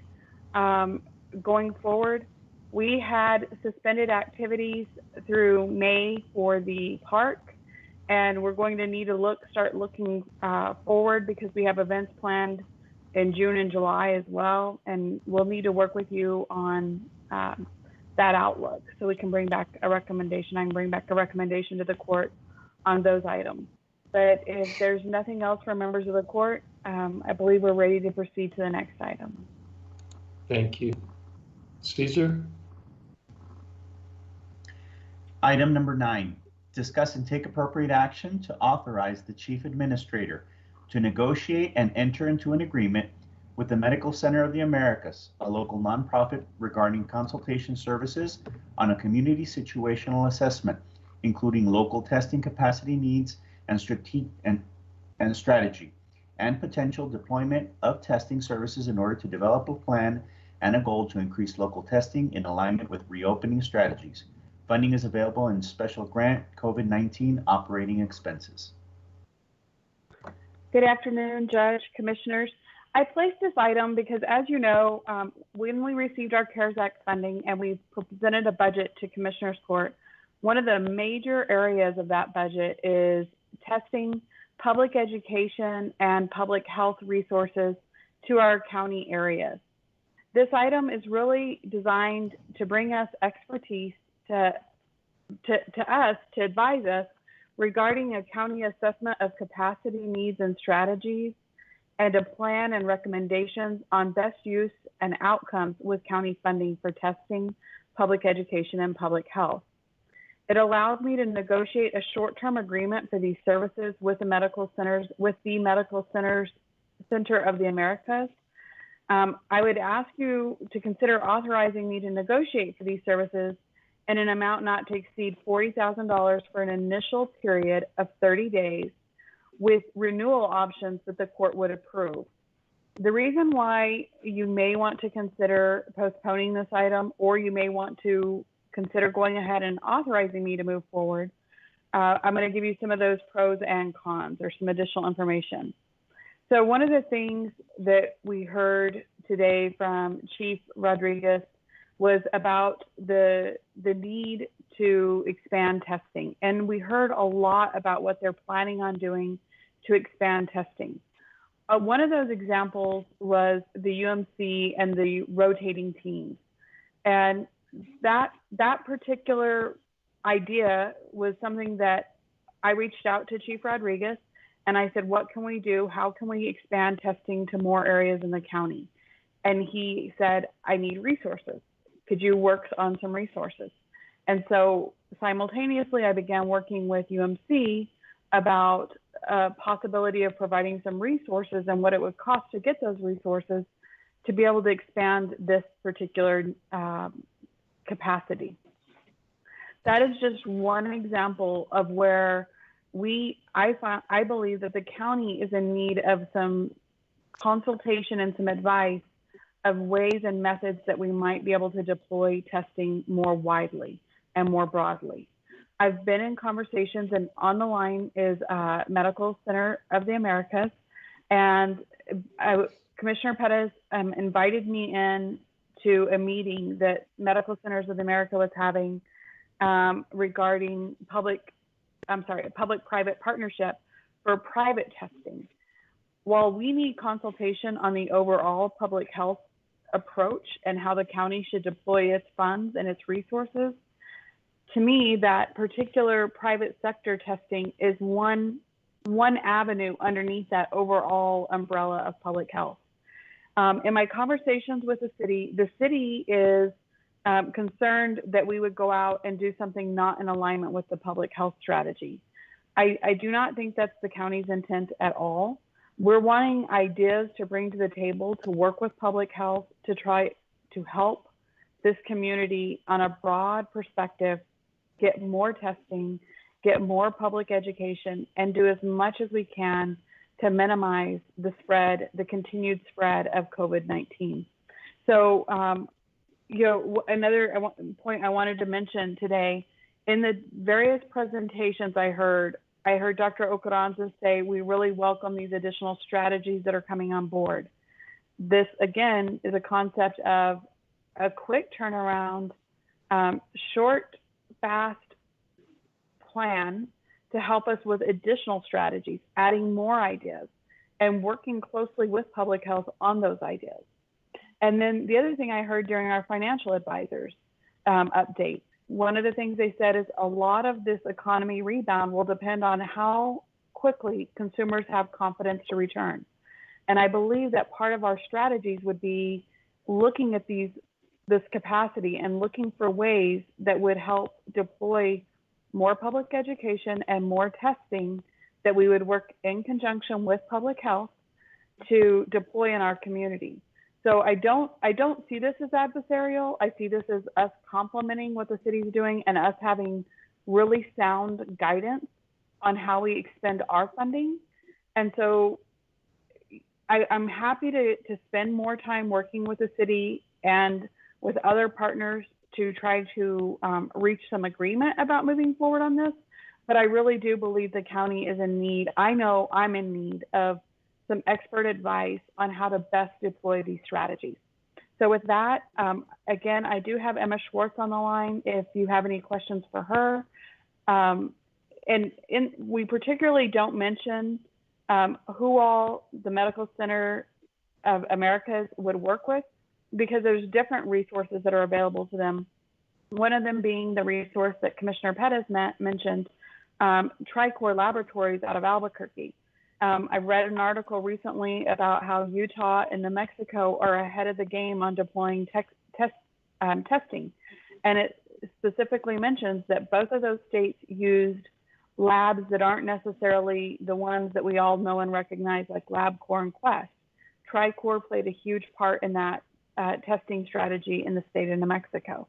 And so that might be a subcontractor that MCA would use. Battelle, who's currently working with city and public health, is a subcontractor that MCA may use to help us with this particular overarching plan to deploy these strategies. So with that, if the court has any questions for Ms. Schwartz or myself, I'd be glad to answer those and would like to just have discussion with the court on your thoughts about moving forward. Betsy, will you or Emma, you'll provide us what exactly, because I'm not sure exactly what we would be paying for and at what point the best timing for that would be. And also your thoughts on how, you know, the city, we're working very close with them, we're working close with public health, and they had concerns about, you know, they felt that they were doing the right things and that they were taking a lot of our feedback and our information. So how do we tie in that a consultant would make that difference and not create any kind of a you know, gap between us and public health, given that they haven't completely bought in and they'd like that opportunity to show their strategy and what they're doing without having another consultant above them. So those are the questions that I need to settle, since I work so close with them, and they weren't convinced that this was the timing would be right to try to look at different strategies and then create different contingencies on those strategies. So I just need to get a better feel for that. Sure. Hi, this is Emma Schwartz. Good afternoon. So the conversation with Tricor really did, as was mentioned earlier, center around the call from employers to be able to get their employees as well as their customers comfortable with the reopening of the businesses and reopening of the city and the state. There are a lot of different statistics and models out there that say to what levels we need to be testing at in order to do that effectively. And they seem rather high, over 1,000 tests a day. And so the employers are looking for a testing option that they could bring in. So that's really how the conversation started. But of course, like any good and robust public health strategy, doing things independently isn't a good idea. If the private sector wants to increase testing in order to make their employees feel comfortable, and they want to do it in different settings like at the workplace, in health fair type of settings, et cetera, that would really need to be coordinated with the public health strategy. And so that's where the communication came in terms of coordinating all of this with the broader testing strategy of the community. The other thing is that the testing situation is changing on a daily, if not weekly basis. And so it's very difficult for employers to make concrete plans about opening when they don't know what's available today, they don't know what's available in 2 days, or what's going to be available in 2 weeks. So if they need to make plans to open today, they really want to know what's coming. And this could be part of that overall strategizing, not just for today, but really looking out for the next few months so that we can reopen effectively. And Judge, I would add, you know, part of this is having a plan, even for the county, on the use of its funding. Like, what is going to be the best results? What are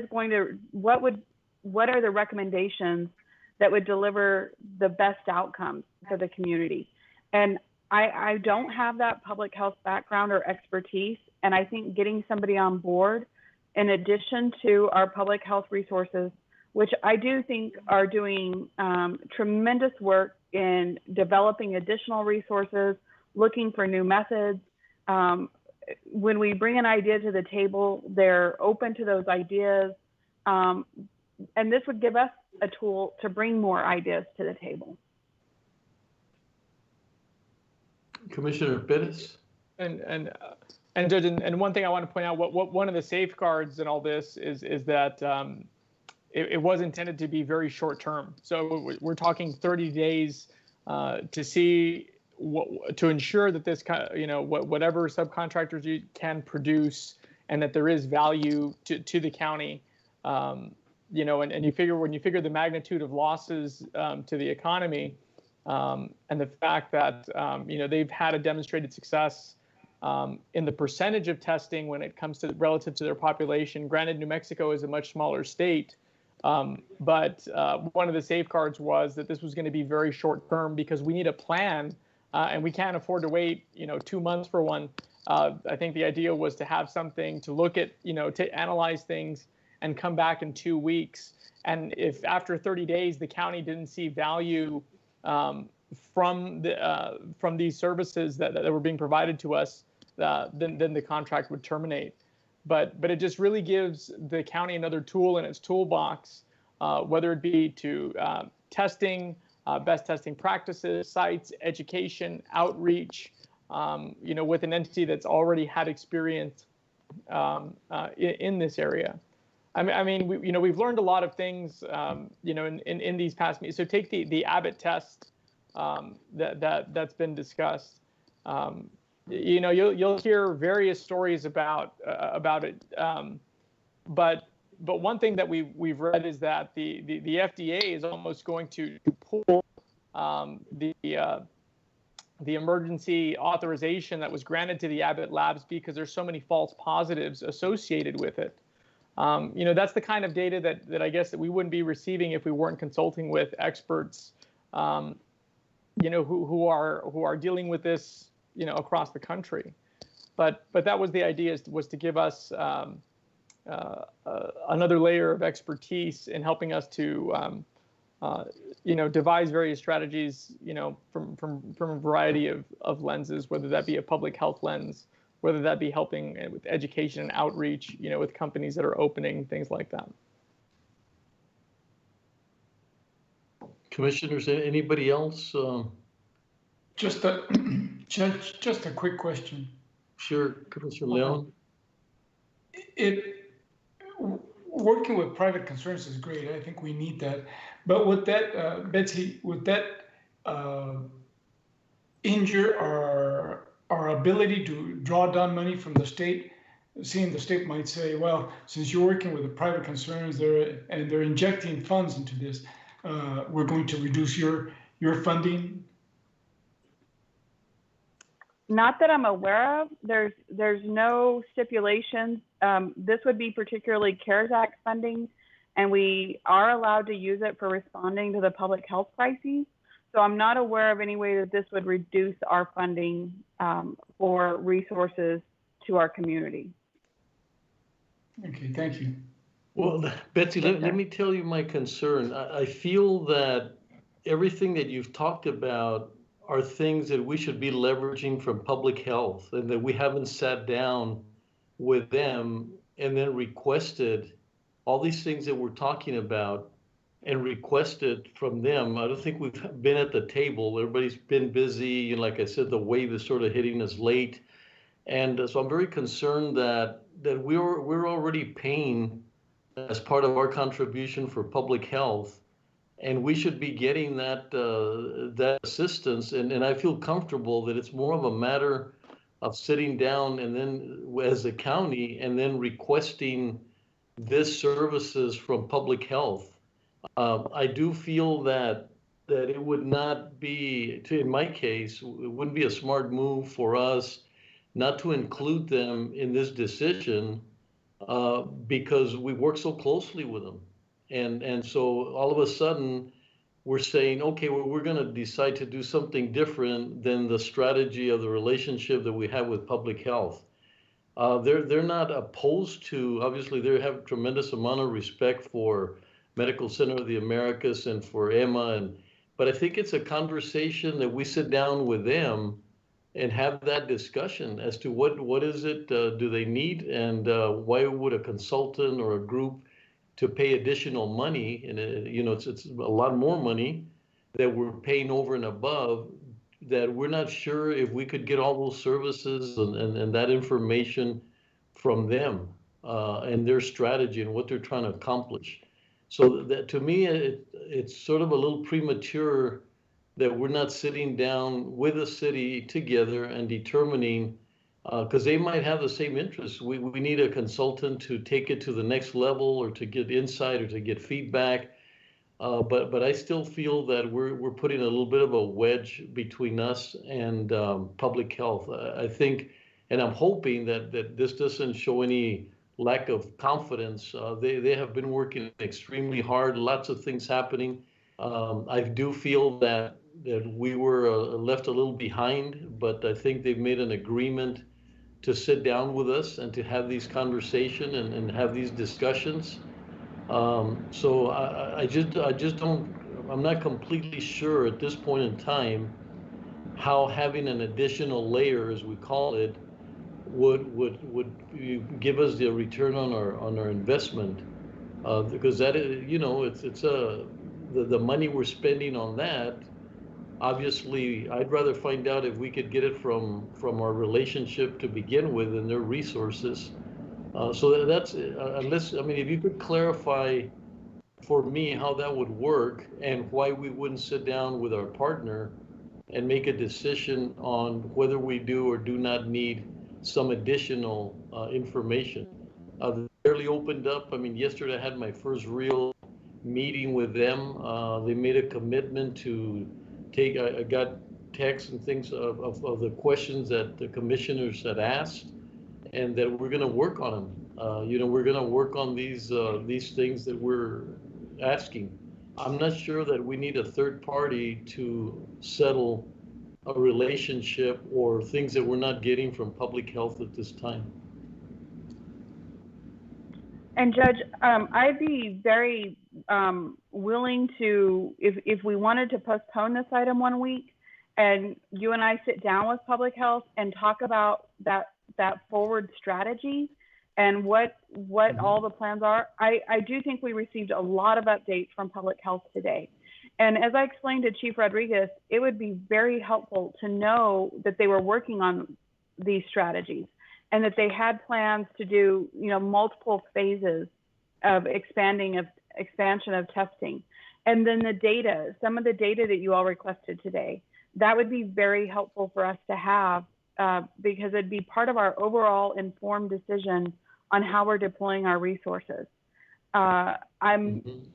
I'll do obviously whatever is the pleasure of the court, but I just think that the more resources we have at our disposal to help us going forward to find ways to expand this capacity in our community and to do more community outreach for results. And the reason why I referenced Medical Center of the Americas and their contacts is these are individuals who have been able to get results in other areas.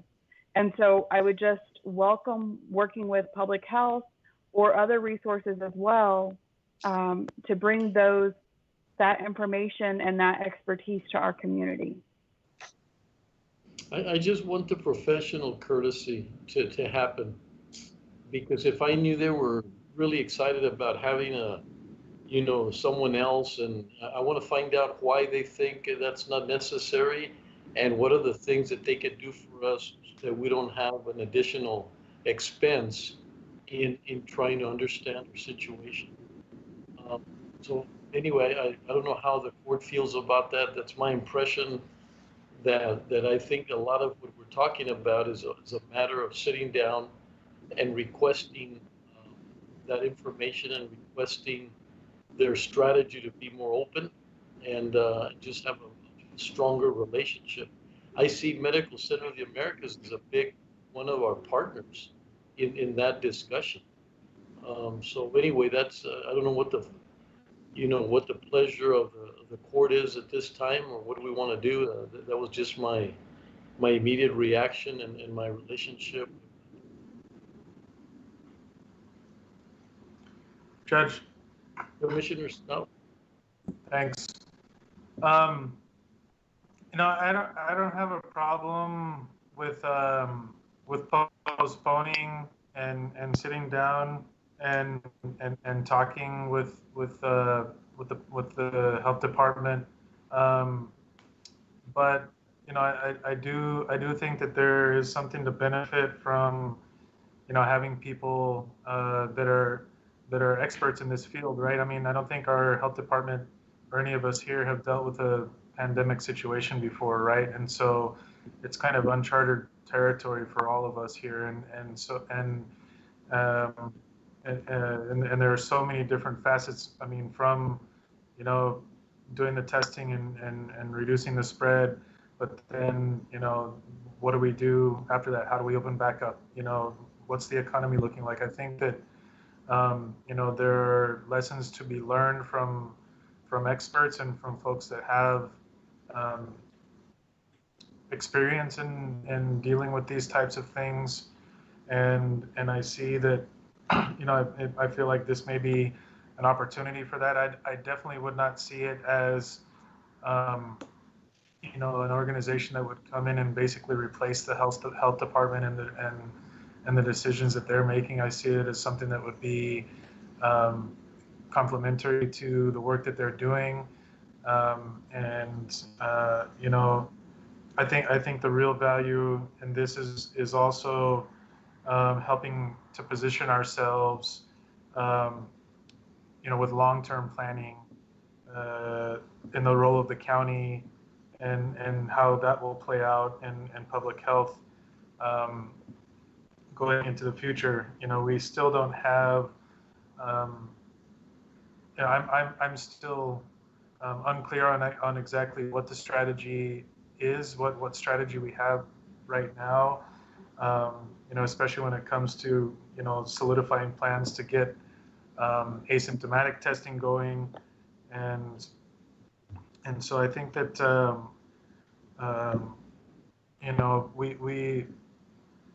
it doesn't hurt to ask for help, and we can't, and I don't think we should expect our health department to be the know-all, see-all when it comes to this type of thing, and I think this is going to help. This will help us greatly, and so I don't have a problem, like I said, with postponing for a week. But I think that obviously we don't want to. We're not trying to hinder or make for a bad relation with the health department. But I think we should really talk to them and show them how this is going to complement their activities and really help this community as a whole. It's not going to basically. Yeah, that's an excellent point, Commissioner, because I'm not sure that we've been able to demonstrate what's the cost, and then what are the deliverables, and how is that going to complement. And so what they're seeing is, we're going to provide a consultant, but is that lack of trust on our behalf, or what is it that we're going to contribute?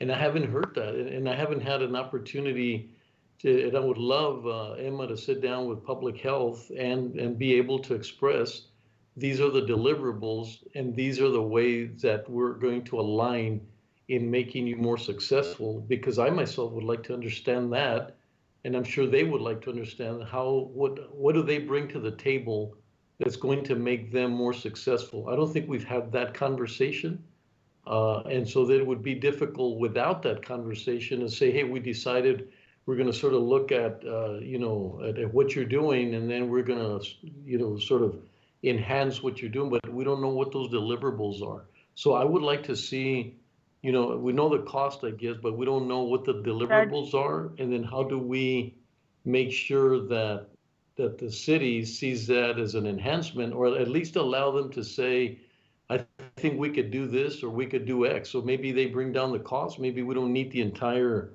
cost because they could do some of that. So we haven't had that linkage between Medical Center of the Americas, Public Health, and ourselves sitting down at the same table. Is my reaction to this. I think we lost Commissioner Stout. He might be coming back on. Okay. Yes, we did. I'm inviting him again. If we do agree, is there a way? That I don't know? Is Jorge Rodriguez on the line by any chance? I believe he is. I was texting him. Just one moment. Commissioner Chief? Stout? Yeah, I'm he on. did text me that he wants to make a comment.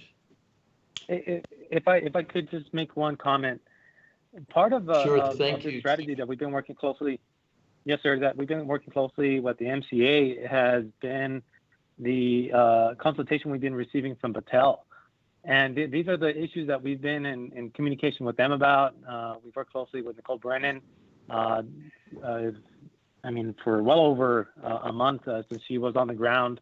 She was operating every day out of our EOC. So that I think that consultation mechanism already exists through Battelle, and they're providing that level of expertise, for the entire region. So I believe it might be a duplication of effort, and we intend on working with Battelle going forward, and putting together that strategy. And if I can also say that a lot of strategies are resource dependent.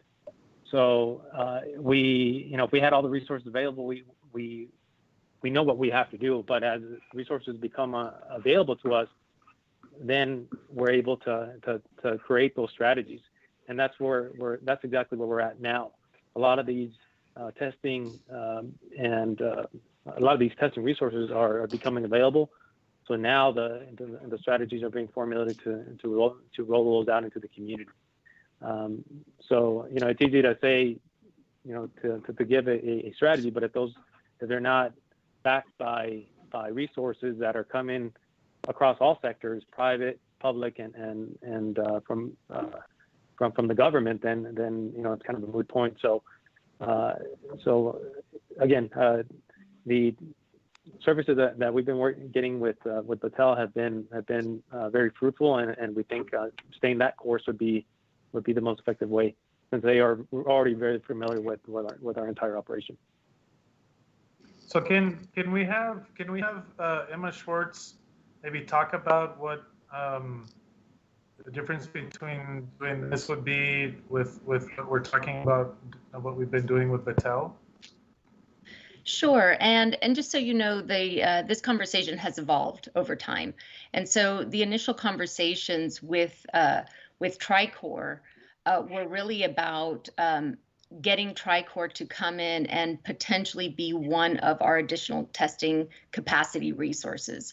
So it was about 3 to 4 weeks ago that the private sector started to see the calls for reopening and understood that they would probably have to take it upon themselves to begin to procure testing for their asymptomatic employees en masse for the months of May, June, perhaps July, really a surge of testing to get through this initial reopening. We did a lot of outreach to employers. We did employer focus groups, and there was really a call for all the employers that we talked to really felt that they would need to do 100% testing before they would reopen. So we were looking at some pretty big numbers for reopening as the employers demand in order to do this effectively, not because they're being told that's what to do, it's what their assessment of what they needed to do to reopen. So we went out and started to talk to 6 different laboratories to try to understand how they could supplement the current testing capacity that we had in the region 3 to 4 weeks ago. TriCorps was one of those groups. They do have additional testing capacity in Albuquerque, but they also have a data lab information system. They do a lot of population health, a lot of data management. And so in talking to each lab about their strategies, our group really did like a lot of the comprehensive strategy that TriCorps had to offer, not only in terms of the testing, but a lot of the services around that. There are some other options, for example, some point of care tests that were also being considered. However, as was mentioned earlier about the Abbott tests, there's a lot of concern and fear around these tests. The point of care tests often have to be purchased in bulk, and there's a risk reward to the speed of these point of care tests that we all who are non-laboratorians didn't feel comfortable evaluating on our own.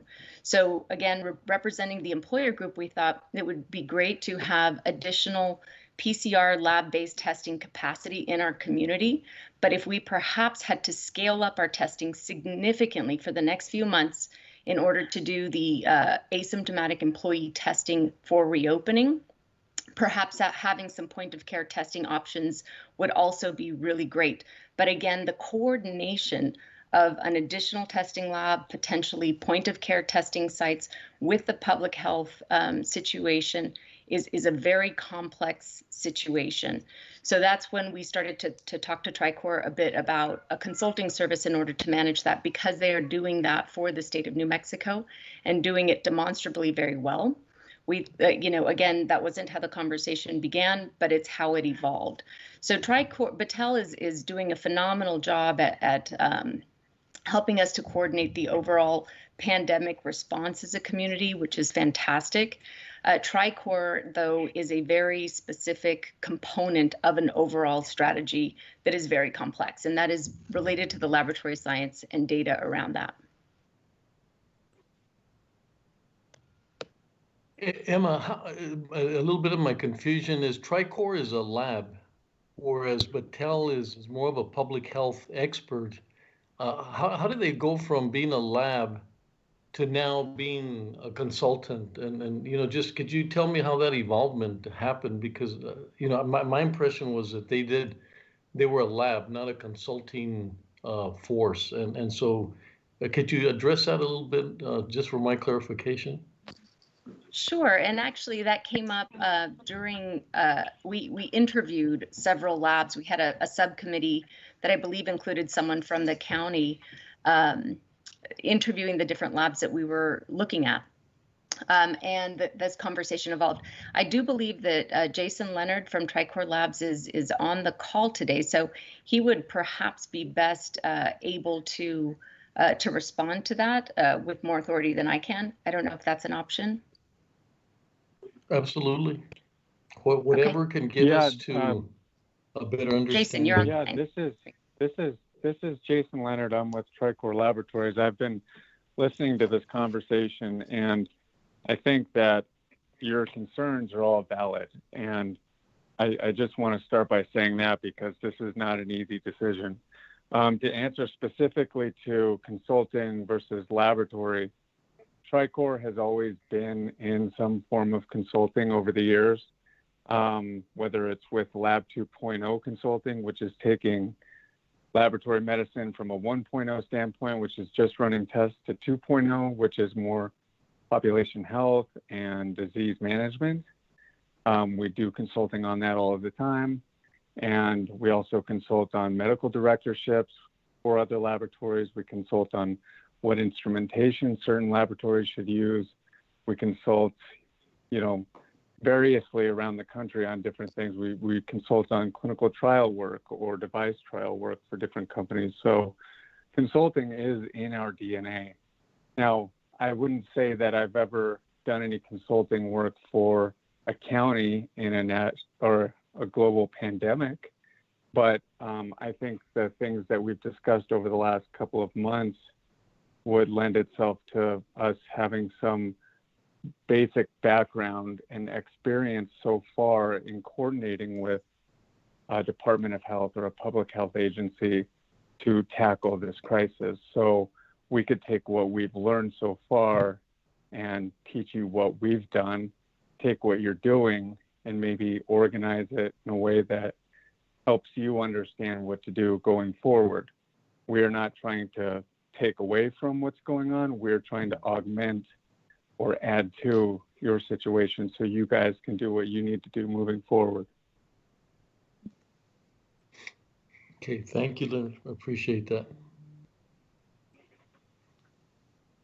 And Judge, as Commissioner Pettis mentioned, I'd be happy to postpone this item and talk more in depth with Chief Rodriguez and Chief D'Agostino moving forward. We're just really looking for some resources for the county to have to help us best deploy our resources. No, and I appreciate that. And it's a delicate matter. It's, we've been working on this relationship. I just want to make sure that it's not, we've done so well in working together. And as you heard Chief Rodriguez, he does have concerns. And I think those concerns can create not a division because they're extremely professional, but I just want to make sure that we're sitting in the same table, or in this case, virtually sitting together and looking at what their concerns are, what what the Tricor is going to bring to the table, and then how do we make sure that they feel comfortable. Because I'd like for them to one by one say, do we or do we not need this? And if they say no, we don't need this, I want to make sure that they tell us what they would do in exchange for that. And I don't think we've had that conversation. So once again, I just feel like there's this professional courtesy that we need to sit down, and I know where timing is incredibly important, but it's not like public health is going to stop doing what they need to do.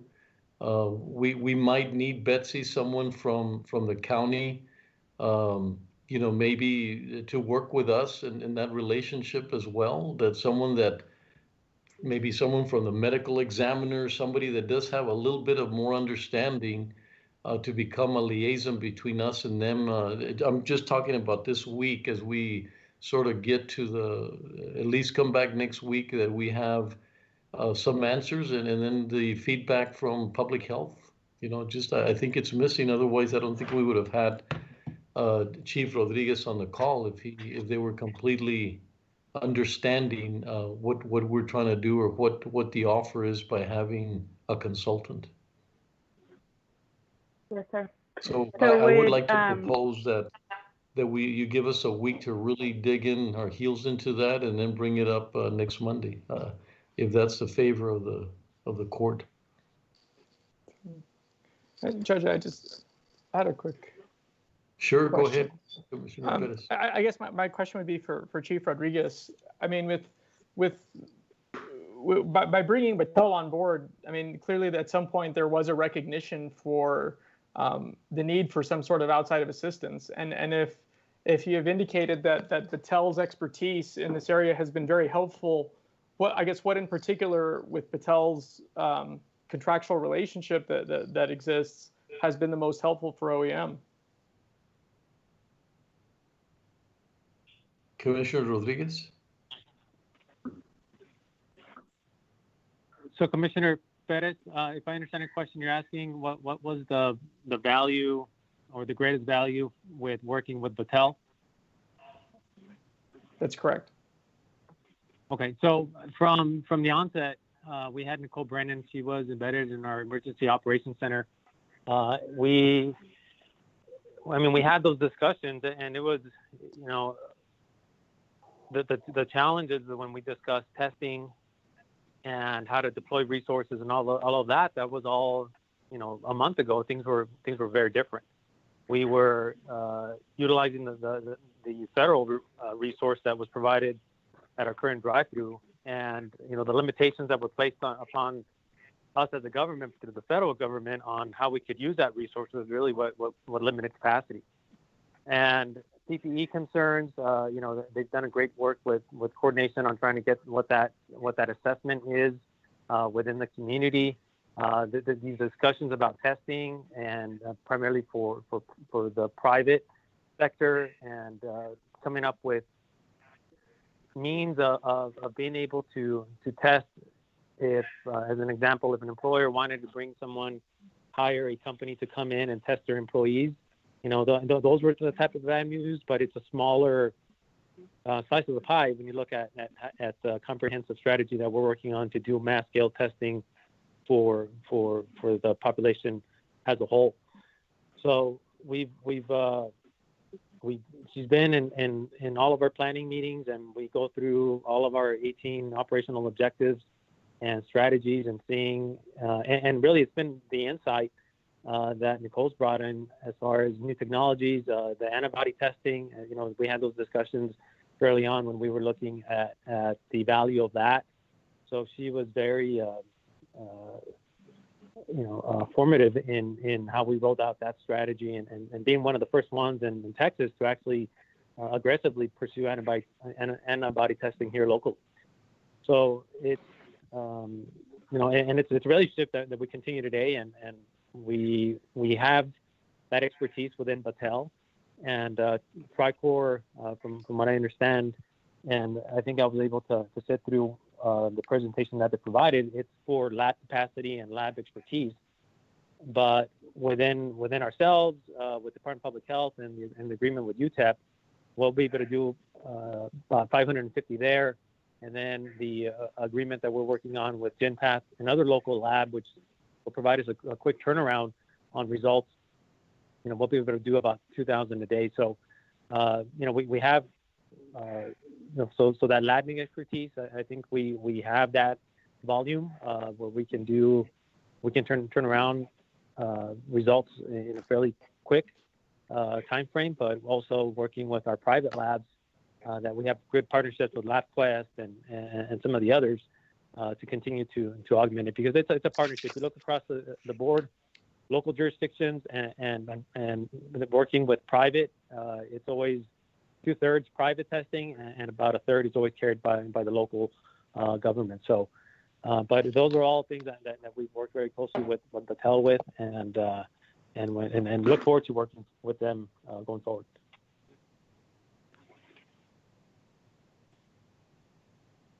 Commissioner Pettis, you're muted. And thank you, Judge. And was it OEM's decision to seek out Battelle's expertise because they recognize the need for it? No, sir. I can speak to Ms. Emma Schwartz and other community leaders brought in Battelle several months ago, or at least those conversations started early on at the beginning of the pandemic. So she can probably has more details on how that came to fruition.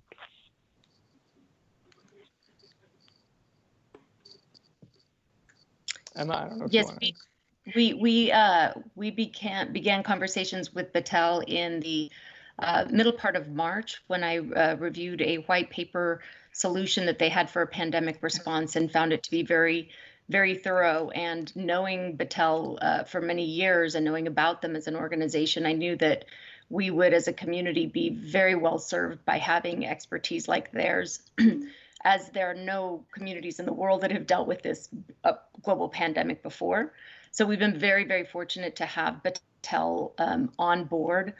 I, again, believe in bringing in the best expertise possible because I'm passionate about my community and our healthcare system here and want to make sure that we have the most world-class healthcare system. So we engaged with Battelle at the very beginning of April, so they've been on board with us for a couple of months. Does that answer your question? Yes. And but it wasn't OEM's request for Battelle's assistance. It was, I guess, something that then, from my understanding, something that MCA had offered that then OEM found very useful. Yes, sir, Commissioner. That was between the mayor and the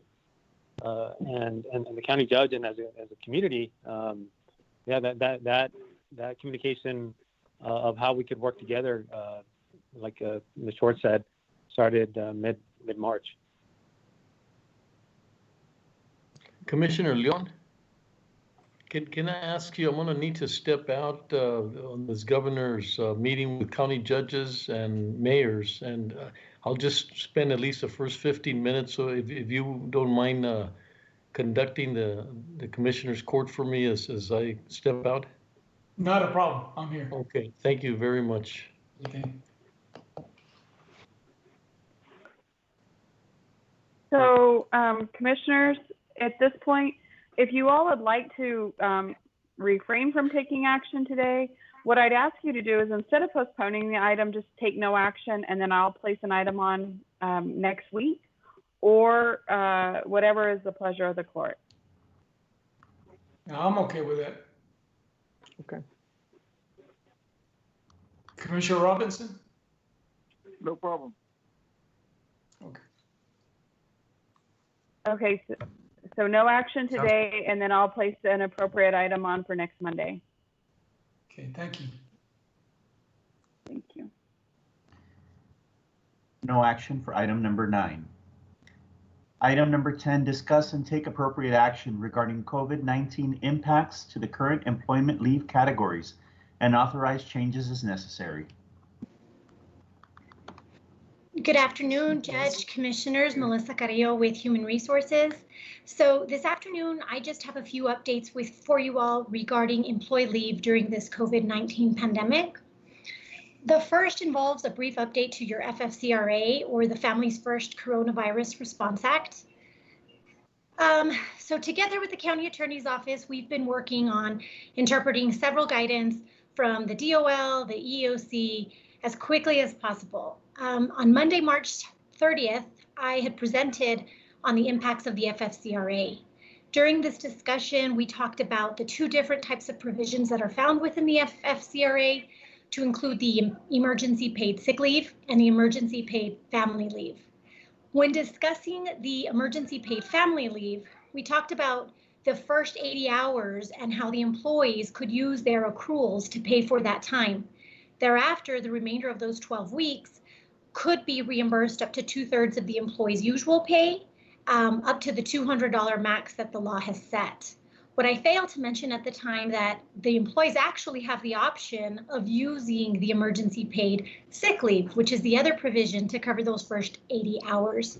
But rest assured, we've been working with the County Attorney's Office, and our forms have been updated so that as we're guiding employees requesting this leave, they absolutely have that option. One of the things that we can't seem to wrap our head around is, why would they give the option whether they wanted to take the emergency paid sick leave, which is covered by the county, or whether they wanted to use their accruals for the first 80 hours?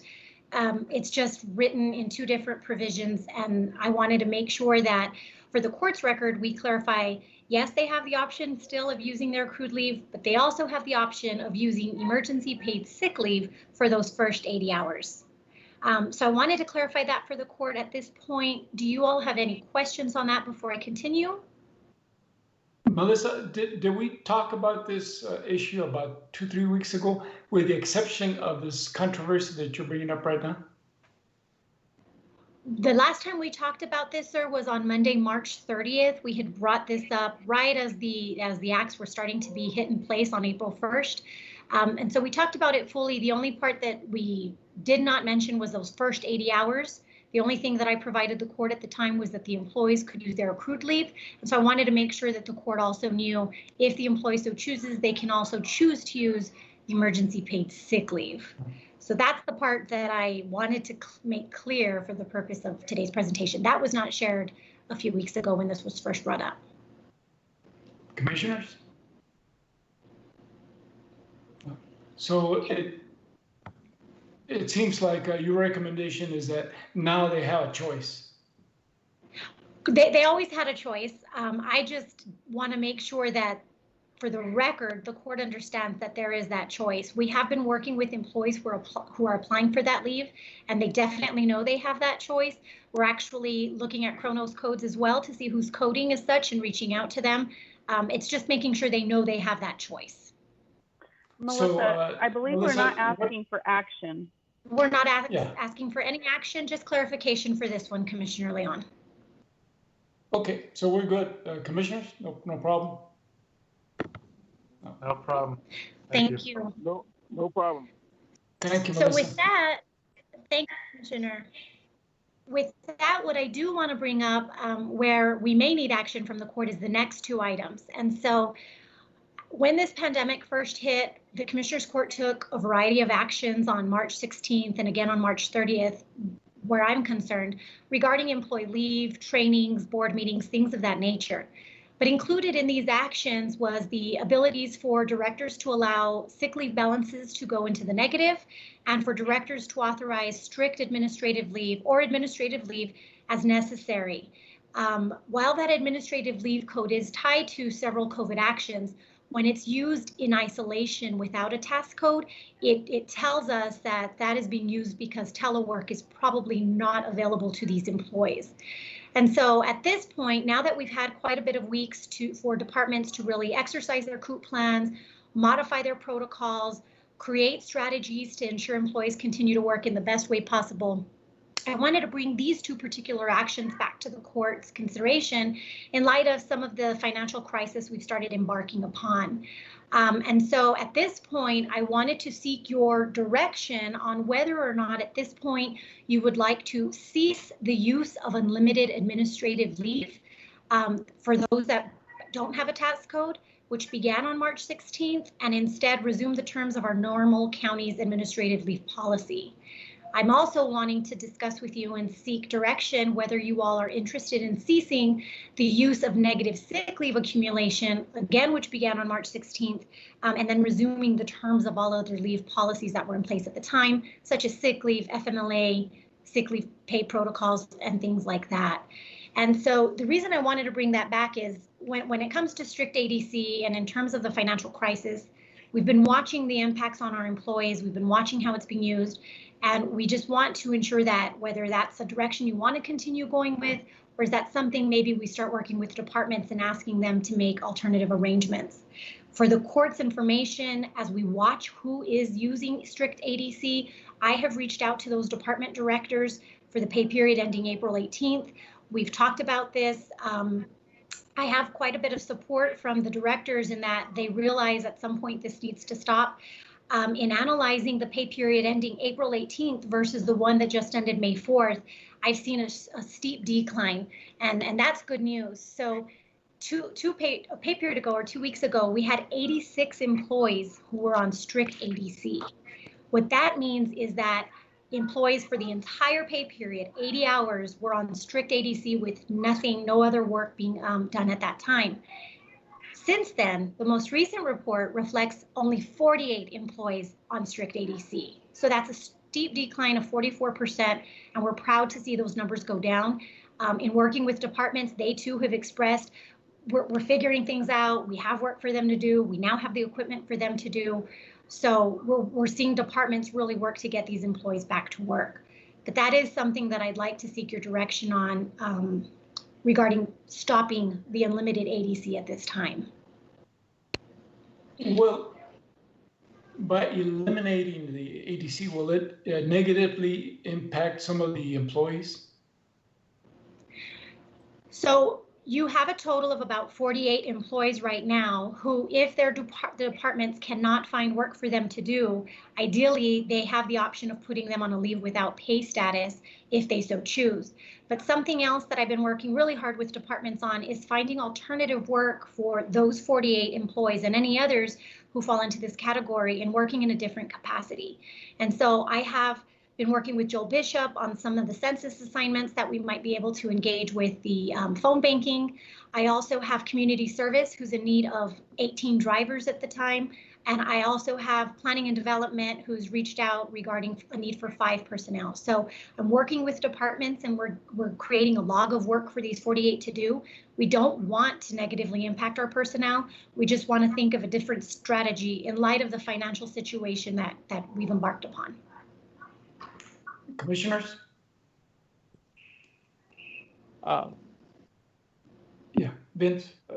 Well, what is the, I mean, we're asking departments right now to make 3% cuts. I guess what is the fiscal impact of the remaining employees that are strictly on ADC?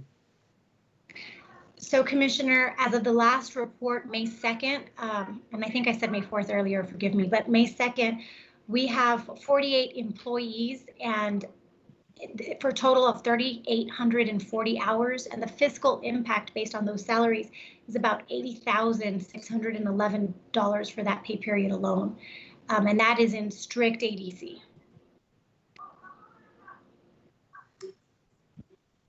And Melissa, you said you had found alternative work assignments for how many? So right now, because we still don't have the information back from the census, I'm hoping we'll get quite a bit of positions for that. We're working, Joel and I had an email going with our contacts recently. I just need to solidify those positions. Right now, I have about 23 jobs, and I need to continue reaching out to departments to find other potential positions. But also with those remaining 48, I've had departments state that they are doing their best to return their employees back to work and figure out alternative arrangements themselves. But I definitely want to make sure that we offer other alternatives in the event they cannot find them.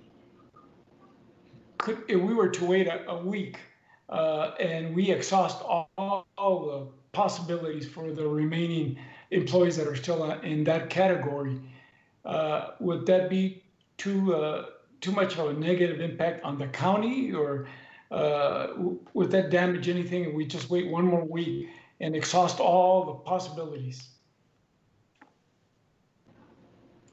So I definitely think that's up to the court. One of the things Betsy and I had talked about is possibly waiting to implement this right. I completely understand that we don't want to pull the rug from under them and say it's over. We can warm into it. We can take action for the future and say something like within the next week or two, we're going to stop it. Or if you'd like me to see what I can continue doing and bringing back information to let you know whether those employees do have alternative assignments, I can definitely do that as well. I just wanted to ensure the court was aware of where we were at with those employees and see if there was any direction at this point. But waiting 1 week, sir, and coming back, of course, it's just continued ADC and continued financial impacts, but it's definitely something I can do. Commissioners, I don't know how you all feel. I'd like to see that we exhaust all the possibilities. Then at the very edge of this, that we can say, okay, we tried every possibility and we have X amount of employees left, and we're just going to have to go this route instead of the ADC that we've had. Well, I agree with you.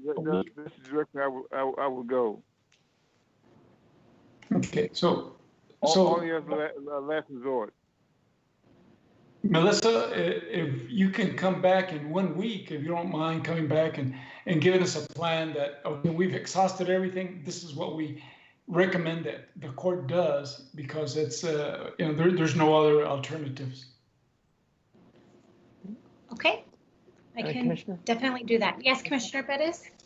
Melissa, I know the CARES Act provided additional funding for unemployment at this time. Would these individuals qualify for that under the CARES Act with the increased benefits that was under CARES Act funding? Yes, sir. Yes, sir, they would. The CARES Act has increased the benefits for these employees, and if these employees were affected, they definitely would apply and qualify for those types of benefits. And this is even, just to clarify, Commissioner Pettis, so if you put employees on leave without pay, it's called underemployment, and so they would still qualify for those types of benefits that are available through unemployment if you're underemploying them. So if you're cutting hours, if you are putting them on a leave without pay, we would not be laying them off because we would assume that they'd be returning when we return to work. And between the application process and the time they receive funding, do we know what kind of a gap it is? I can't speak to that at this point. I'd be happy to look into it. I do know that employees outside of the county have applied for it and have received it relatively soon, but I can't give you an exact timeline right now. It is fairly quick, Commissioner Leon. Melissa, if you could find out that timeline. And then there's also, right now, I do believe it's through the end of July, there's an additional $600 federal benefit. I just saw a flyer on all the particular employment benefits that are available for those who have lost hours or lost employment, and we can share that information as well.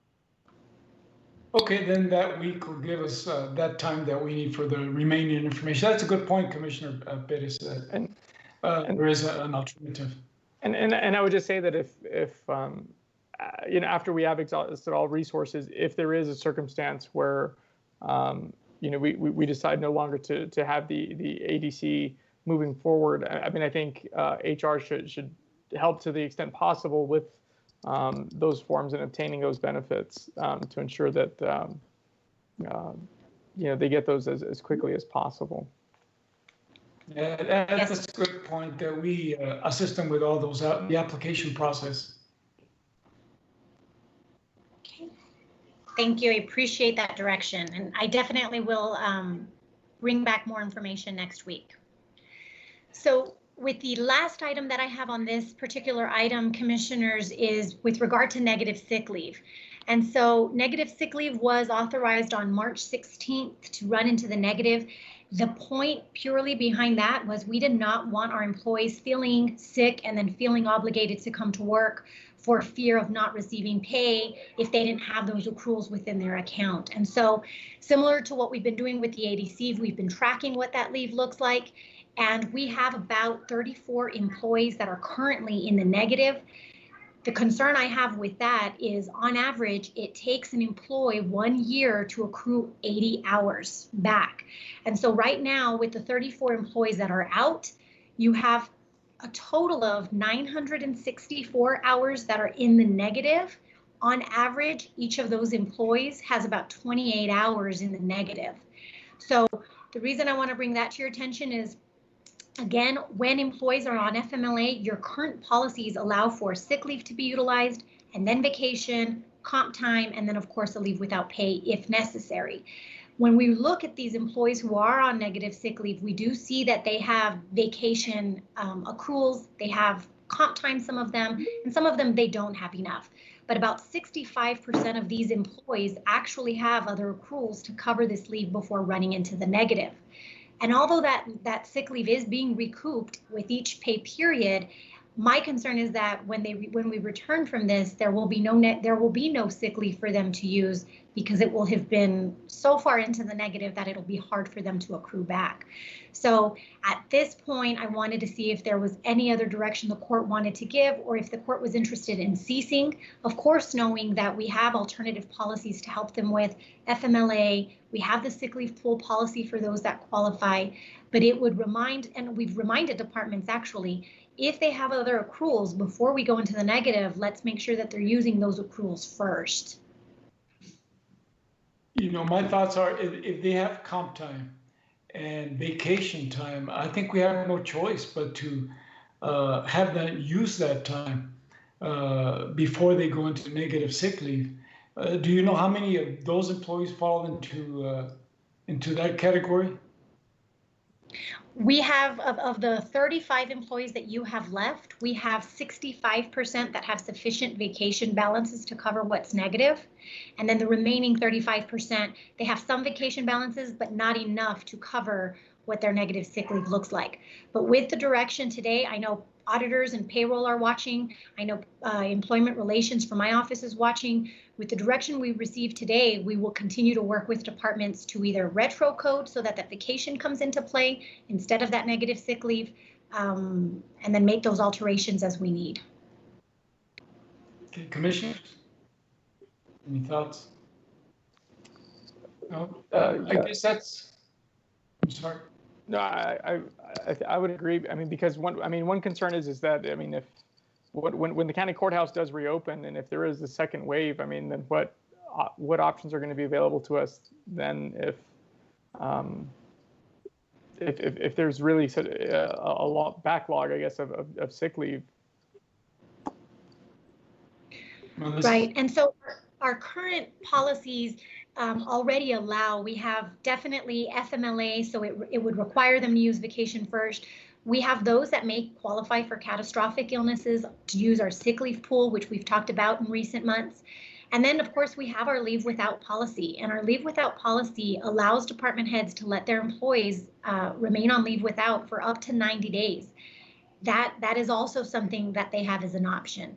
Otherwise, we can continue with the negative sick leave, but the idea of recouping is at some point, it's just a big hole for each of the employees that they don't ever get out and have that sick leave available to them in the event they need it in the future. So I think, Melissa, from what I get from the rest of the commissioners is that we go through next week and that we feel that there's no choice in them having to use their comp time and vacation. And that should sort of whittle that number down. And maybe by next week, we can have this brought back up and we'll just make it from this point on in the future. That's it. I mean, that's about all we can do unless you have another recommendation. No, I definitely think that is good clarification for us and the payroll team. We can work with these employees to see how we can reduce those negative sick leave balances based on those own accruals that they have. And then we'll continue to watch it. And next week, when I come back regarding the ADC information, I'll bring back some additional information. And again, at that time, perhaps the court may want to make a decision to actually cease or remove that action so that the negative sick leave accrual can stop. Thank you, Melissa. I guess that's no action all the way around. Thank you for the guidance. Much Yes, appreciated. Okay, Caesar? Okay, so we'll take no further action on item number 10. This brings us to item number 11 from purchasing. Approve and authorize the purchasing agent to reject all responses and close RFQ 20-027, Investigative Services for the Human Resources Department of the County of El Paso, and to resolicit at the discretion of the Human Resources Department. Good afternoon, Deborah Cabrejo, County Purchasing Agent. In this case, I'm requesting on behalf of the department the chance to close down this RFQ. HR's original intent was to create a pool of qualified investigative services, legal services that could help with the hostile work environment and employee misconduct and other types of harassment claims.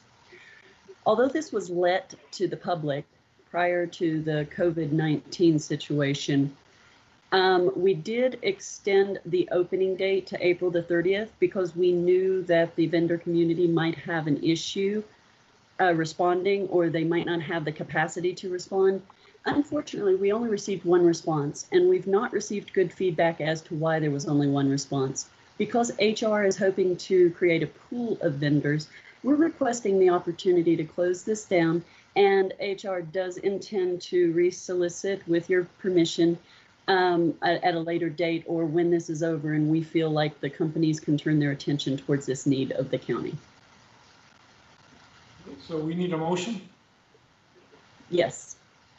So move. Second.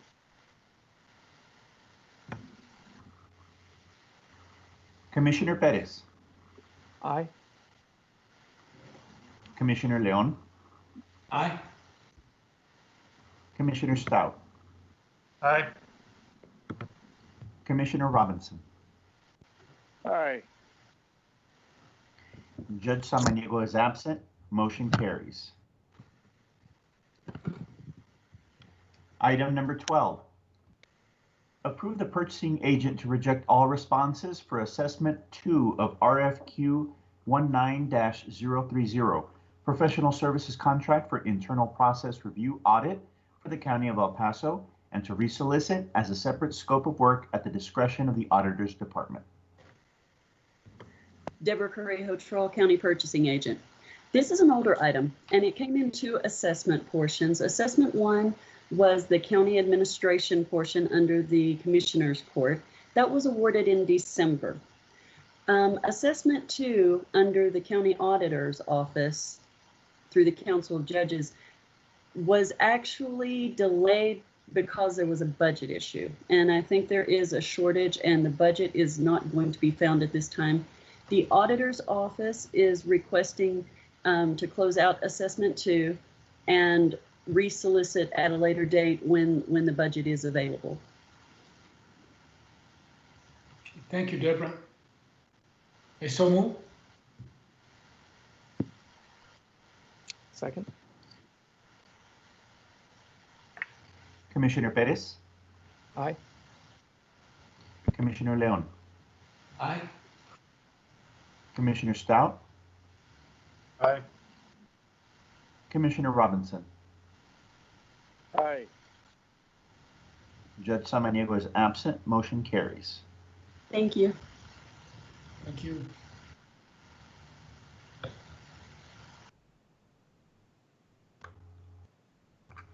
Item number 14, Economic Development. Discuss and provide direction for a final Chapter 381 agreement between El Paso County and Workforce Solutions Borderplex. Further, approve and authorize the county judge to sign a Chapter 381 Economic Development Agreement with Workforce Solutions Borderplex to assist with daycare for El Paso County area employees who are considered key and essential and first responders who are finding themselves unable to pay for childcare. Funding is available in special grant COVID-19 operating expense. Contract number 2020-0337. Good afternoon, Commissioners. Andrea Hutchins with the Economic Development Department. On April 27th, we brought to you all a proposal to look at providing some daycare subsidies to first responders throughout El Paso County. And I believe that there is a presentation somewhere, but I'm not seeing it. Yes, there we go. Next slide, please. So just again, as a reminder, this would be a Chapter 381 agreement with Workforce Solutions Borderplex, and I do have somebody on the line with Workforce Solutions, so I am going to hand it over to them momentarily, but I did want to just give kind of a reiteration of what was discussed previously. So the Commissioners Court collectively, unanimously actually, was in support of doing something to support local first responders, but there were a few questions, and specifically the questions were whether or not we could make it so that the funds would only be available to county employees and those residing outside of the El Paso city limits. And then also whether or not we should increase the funds and basically make a bigger impact overall throughout the county. Next slide, please. So at this point, I'm going to hand it over to, I believe Layla is on the line with Workforce Solutions, and she's going to be able to answer some of those questions as to whether or not we can basically, dictate where the funds go, and then, with a recommendation as to what the amount could be. Layla, are you on? Yes. Hi, this is Layla. Can you hear me? Okay, good. All right. Good afternoon. I know the judge is on a call, but good afternoon, commissioners, and Ms. Keller and Ms. Hutchins. Thanks for the time and the consideration to provide us this funding. So I'll just go through a couple of the things that some of the red tape, if you will, for the use of this funding, and the things that we've been talking about with Andrea on how we're going to roll this out and provide support and relief to our families. Next slide, please. So first, there's a couple of options for the funding. The first one is if the funding comes from any federal source, and in this case, this would be the CARES Act. So in this case, it can be used towards essential workers, which include local and state government staff, but it cannot be matched with other child care funds because our original source is federal. So we can't match federal funds with other federal funds. The only exception when that can happen is with CDBG funds. And it cannot be set aside exclusively for county essential workers or a geographic area or an entity. So, because it's a federal source, we are restricted from doing that. The second option would be if it's funding from the county general fund. So one, it could be matched.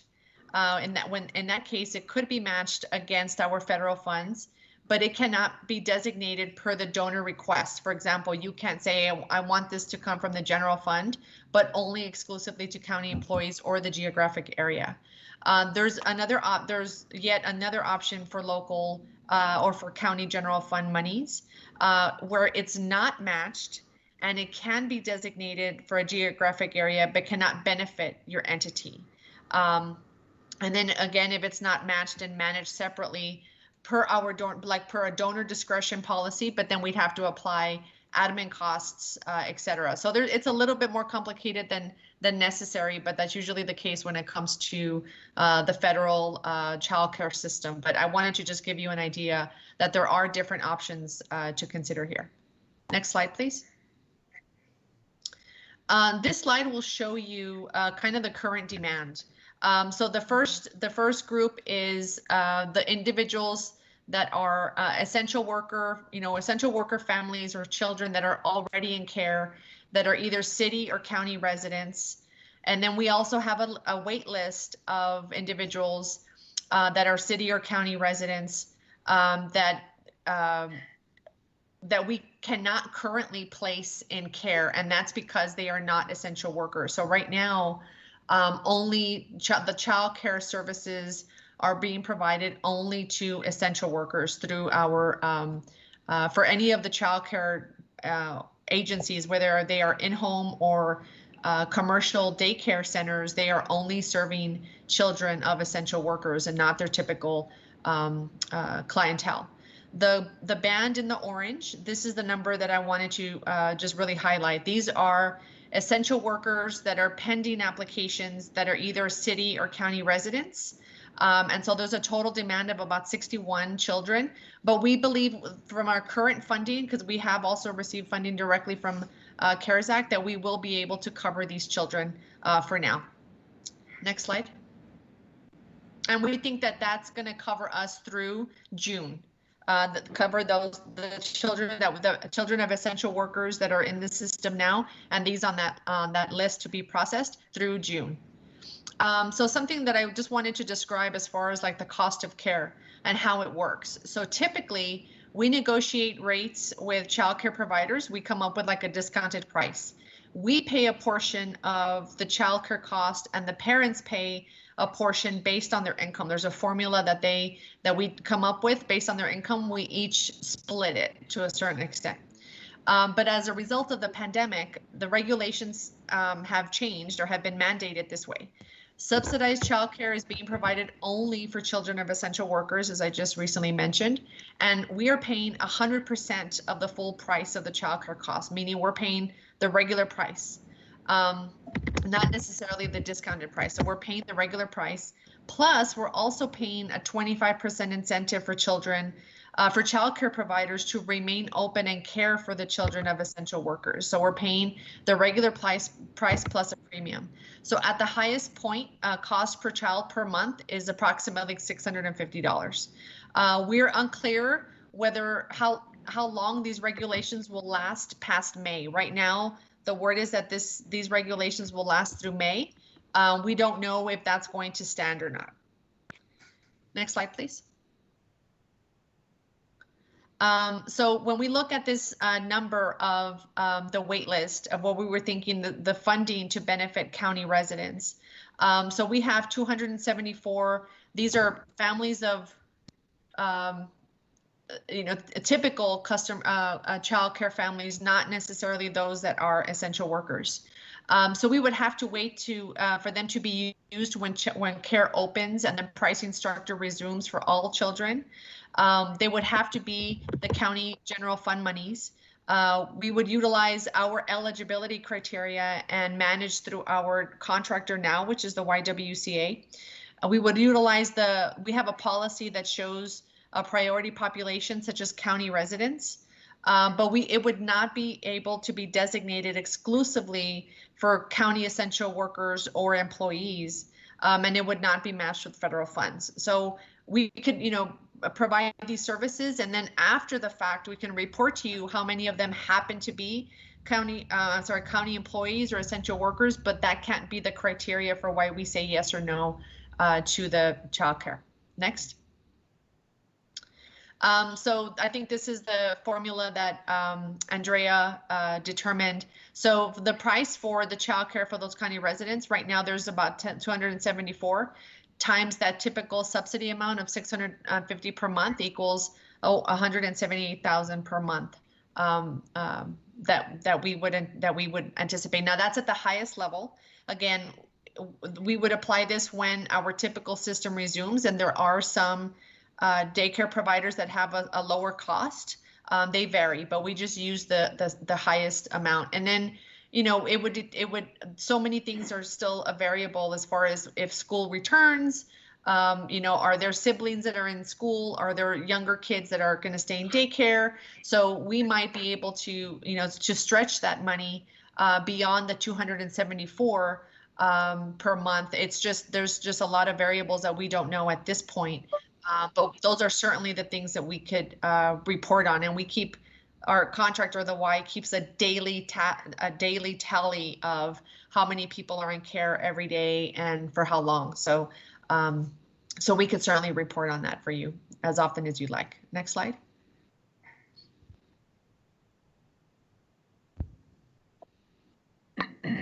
Yeah, I'll hand it back to Andrea. Thank you. Andrea, are you going to pick it up? Andrea, please unmute.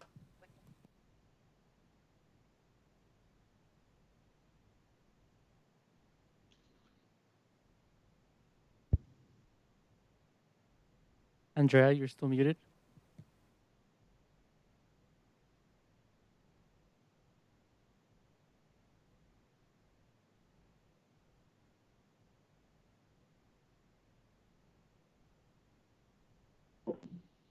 Hi, Andrea. You are muted right now. You are muted, Andrea.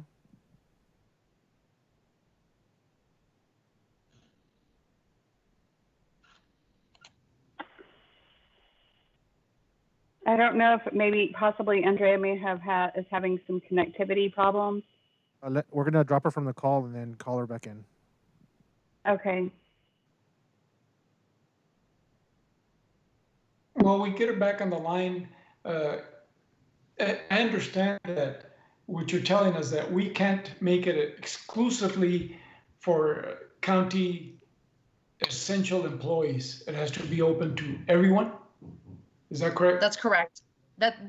Correct. Now, that doesn't mean that a county employee can't benefit from it. They could happen to be an essential worker, but that's not the criteria that we screen through. So we could collect that data and we would know who their employer is and things like that, but that's not the reason why they would be given priority over others. So if there's an essential worker, per the definition of essential worker, whether they work for a public agency, the health agency, what have you, they're eligible for that. But because they work for the county, that's not what gives them the bumping rights, in other words.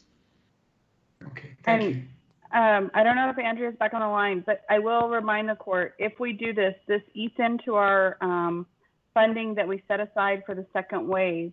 We did not budget this much in our CARES Act funding for daycare. We budgeted $50,000 based on the initial concept that $50,000 would hold and be part of a grant match to help Workforce Solutions during this gap period, and be something that they could leverage.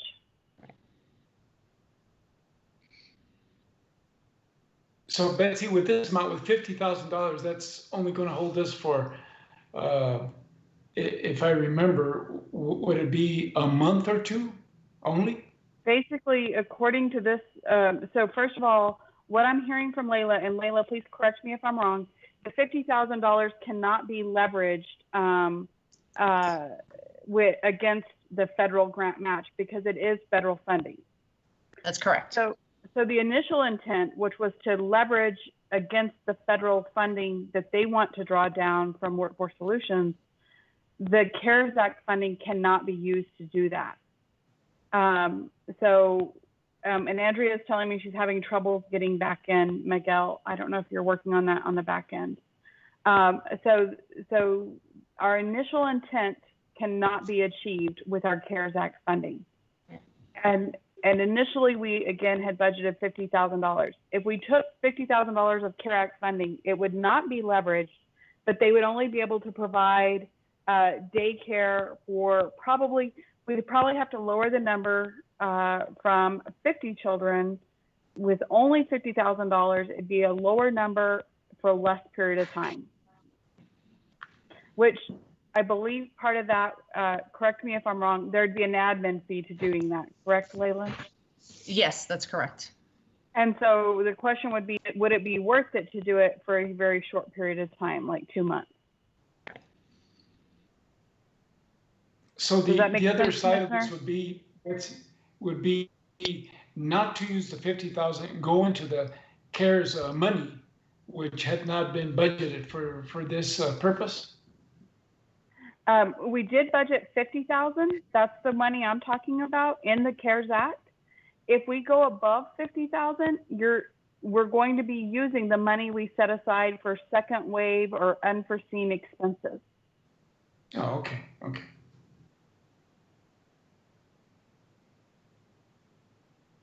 Did Andrea come on? We're having trouble Betsy, removing her. Did you have the opportunity to speak to Dr. Acosta? Because I received information from her on specific funds that were for rural areas. And I haven't been able to circle back. We have a call, I believe it's tomorrow, if I'm not mistaken. But just to compare what kind of funding she has from a rural perspective, I know that money was earmarked specifically for rural areas. And so I don't know if you had the opportunity or she had the opportunity to reach out to you or Layla. I don't know if you could help us with or know about that funding and how that relates to our discussion right now. I do have a call with her this week, but we don't, and the Y might get funding directly from other sources for the rural area. But I can't speak to that. They might get it direct and they can manage it in the exact same way, but it's not leveraged against the funding that we provide or we contract with. So if that's an option for you, absolutely, to dedicate funding directly to the rural or to the county areas by giving it directly to the YWCA, you probably could do that. I'm just not aware of what those other sources are for the YWCA. And Judge, I would have to reach out. I was not aware of that. I have not spoke with Dr. Acosta.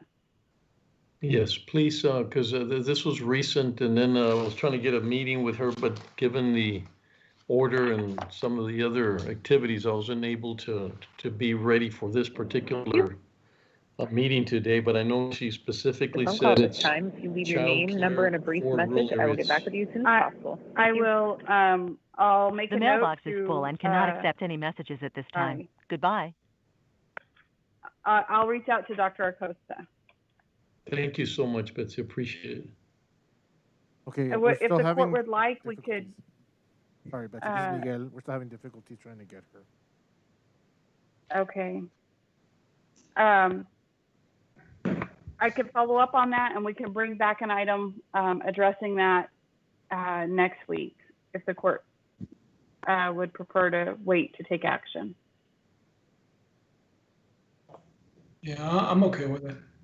Yeah, I just need to know what it is because she did say, I know she was on a testimonial, one of only 5 others across the country on childcare, and they did come up with some funding, and then it was earmarked for rural areas. But so this is real for, I don't quite understand the entire impact, the amount or anything like that. But Judge, if I could mention, her and I did have a conversation a couple of weeks ago, and we provided her some of this similar data, and she informed me that she was going to be making testimony, and really to that point is that historically this is the way that the legislation has worked, but given this moment, I think they were going to be asking for flexibility to use it a little bit differently.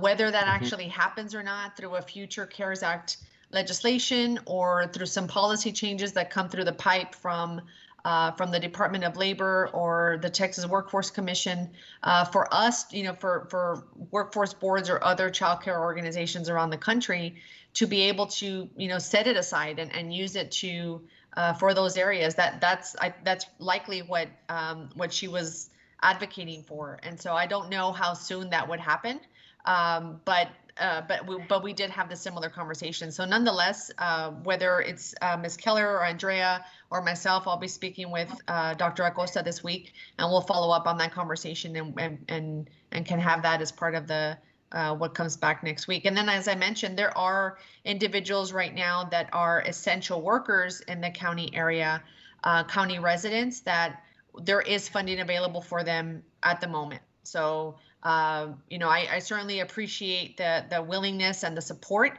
but I don't want you all to think that there's going to be anybody put on hold for care. We have child care, funding available from the CARES Act, but also through our regular appropriations. So certainly there are essential workers that are getting the health care, or I'm sorry, the child care for their kids that they need right now.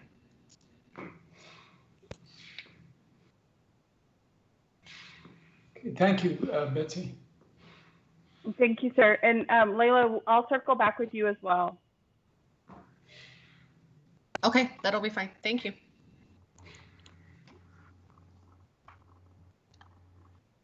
Yeah, this is no action on sorry. this item. So no further action on item number 14. Correct. Item number 15 from Public Works. Approve and authorize the county judge to sign the project development agreement with the Camino Real Regional Mobility Authority for design engineering services of the Mission Ridge Boulevard Tierra Este Road Extension Project. No county funds are required. contract number 2020-0376. Good afternoon, Judge and Commissioners. José Londeros with the Planning and Development Department.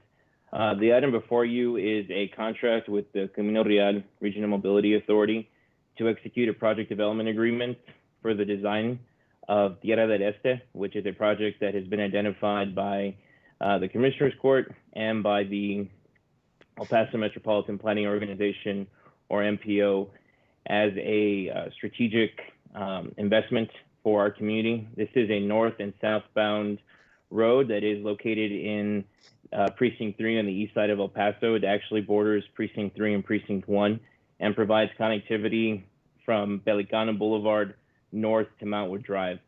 And so the funding that has been identified for this project comes as a result of project savings after the projects have been administratively closed out that we have been managing in partnership with the RMA. And so there is no county funds required for this project. These are all funds that have been our bond proceeds from the debt issuance managed by the RMA.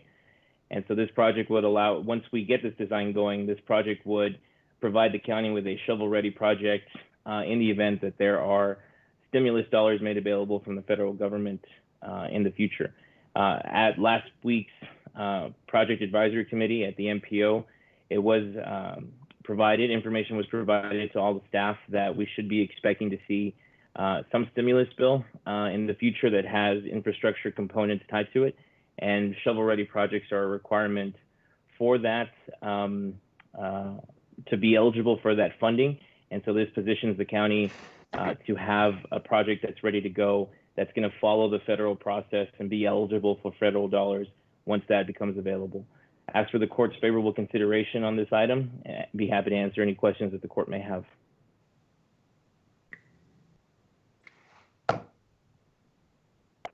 I've got to tell you, this is a little relief route that is really needed out there. So is it an action item? Yes, Commissioner. We're requesting approval of the contract with the RMA. Motion to approve. Second.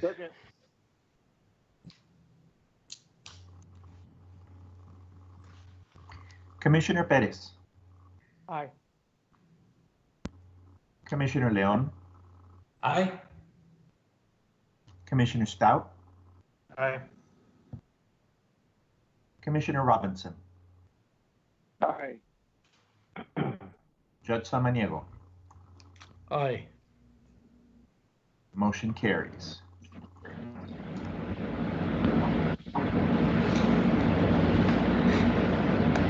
Item number 16. Receive a presentation on the creation of the El Paso Area Transportation Service Local Government Corporation for enhancement of regional transportation coordination and collaboration. Good afternoon, Judge and Commissioners. José Londeros, the Planning and Development Department. The presentation before this afternoon will be brief and just provides you a quick overview and update on the steps that we have taken in conjunction with the County Attorney's Office to establish the Local Government Corporation, which would help provide a medium for transportation project coordination between the county and all other regional municipalities. Next slide, please. So the establishment of an LGC is actually authorized under the Texas Transportation Code, and attached as backup to the item is the authorizing statute, which describes the activities that an LGC may engage in. An important distinction is that the LGC is actually a separate entity from the authorizing government, or government in this case. And so it is a private organization that does have public caveats to it, such as that it must comply with the Open Meetings Act, it must comply with Public Information Act. Property that is owned and managed by the LGC is tax exempt, although it does require that tax exempt status must be filed with the Comptroller's Office, and it does have a limited waiver of immunity. That is something that counties are guaranteed, and that is also extended to the LGC. But there's a lot of flexibility in terms of the types of projects that an LGC can actually engage in, and the next slide actually displays some of that information. Next slide, yeah. So these are just 4 examples of urban areas that have engaged the use of an LGC and what the purpose has been.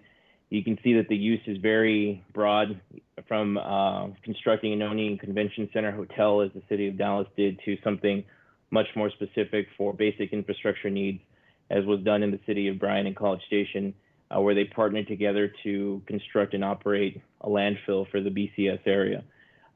Either way, the partnerships that can emerge from the use of the LGC require a pretty thoughtful approach to developing the articles of incorporation and the bylaws.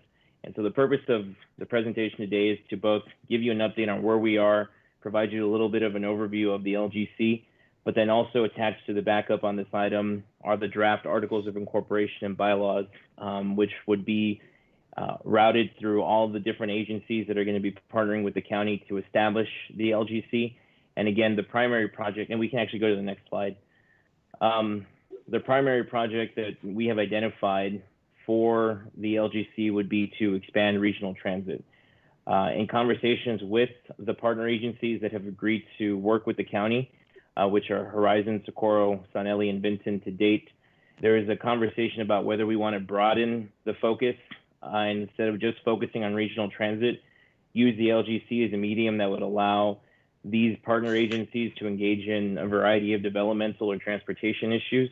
And so that's something that we're going to be presenting and asking for the court some direction on, if you prefer to keep the focus narrow or actually broaden it up.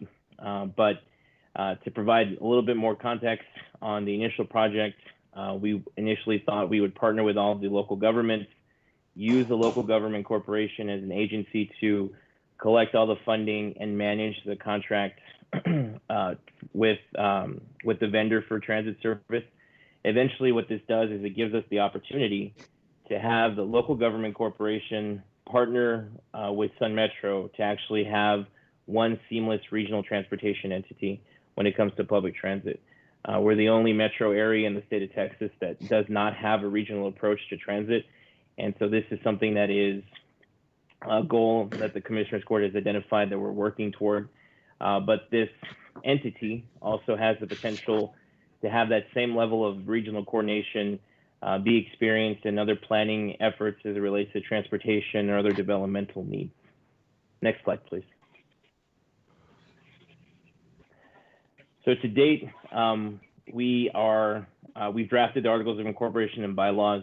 We want to also gain some direction as to whether or not the court would prefer a broader scope and have that reflected in the proposed name of the corporation, or whether it wanted to be a little bit more narrow and be specific to regional transit expansion. There's a variety of examples on how you can name it, and so nothing is set in stone at this point, but we wanted to, and we're not necessarily looking for the name today at the end of the presentation, but we did want to put this on the court's radar just so that you can start to think about what you would want that name to be, what purpose you would want it to serve, and then we'll work on collecting all that input and bringing back something to the court for consideration in the future. Next slide. These are just a few proposals that the court might consider. The first one is an example of something that would be limited to transit service, the El Paso Area Regional Transit Service Corporation. The focus of this would obviously just be to work on regional transportation or regional transit. A broader title would give a little bit more leeway to work on all things transportation, which again is something that the other government partners have expressed interest in. So the second title there, El Paso Area Transportation Service Corporation, might reflect that need and purpose. And making it even broader, going to the last two, Greater El Paso Development Corporation, speaks to the fact that this is more of a regional development corporation that isn't necessarily tied to a specific municipality, but just the greater El Paso area as well, which speaks to the fact that we are a binational tri-state community. And then lastly, you have the El Paso County Local Government Corporation, which is an example that other agencies use where they just simply name it after the jurisdiction that's authorizing the creation of this. Ultimately, this corporation is going to need to be approved. The documents to submit for the creation of this corporation, I should say, will need to be approved by all the different municipalities. And so something that is non-identified to one specific agency might be a little bit more palatable for the other partners. And so something like the greater El Paso area or the greater El Paso or El Paso area might be might speak to the general need of the entire region as a whole. Next slide.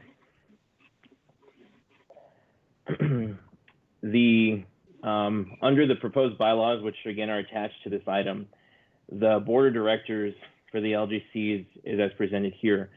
Each partner municipality appoints one director to that, and then the county appoints the chair in perpetuity.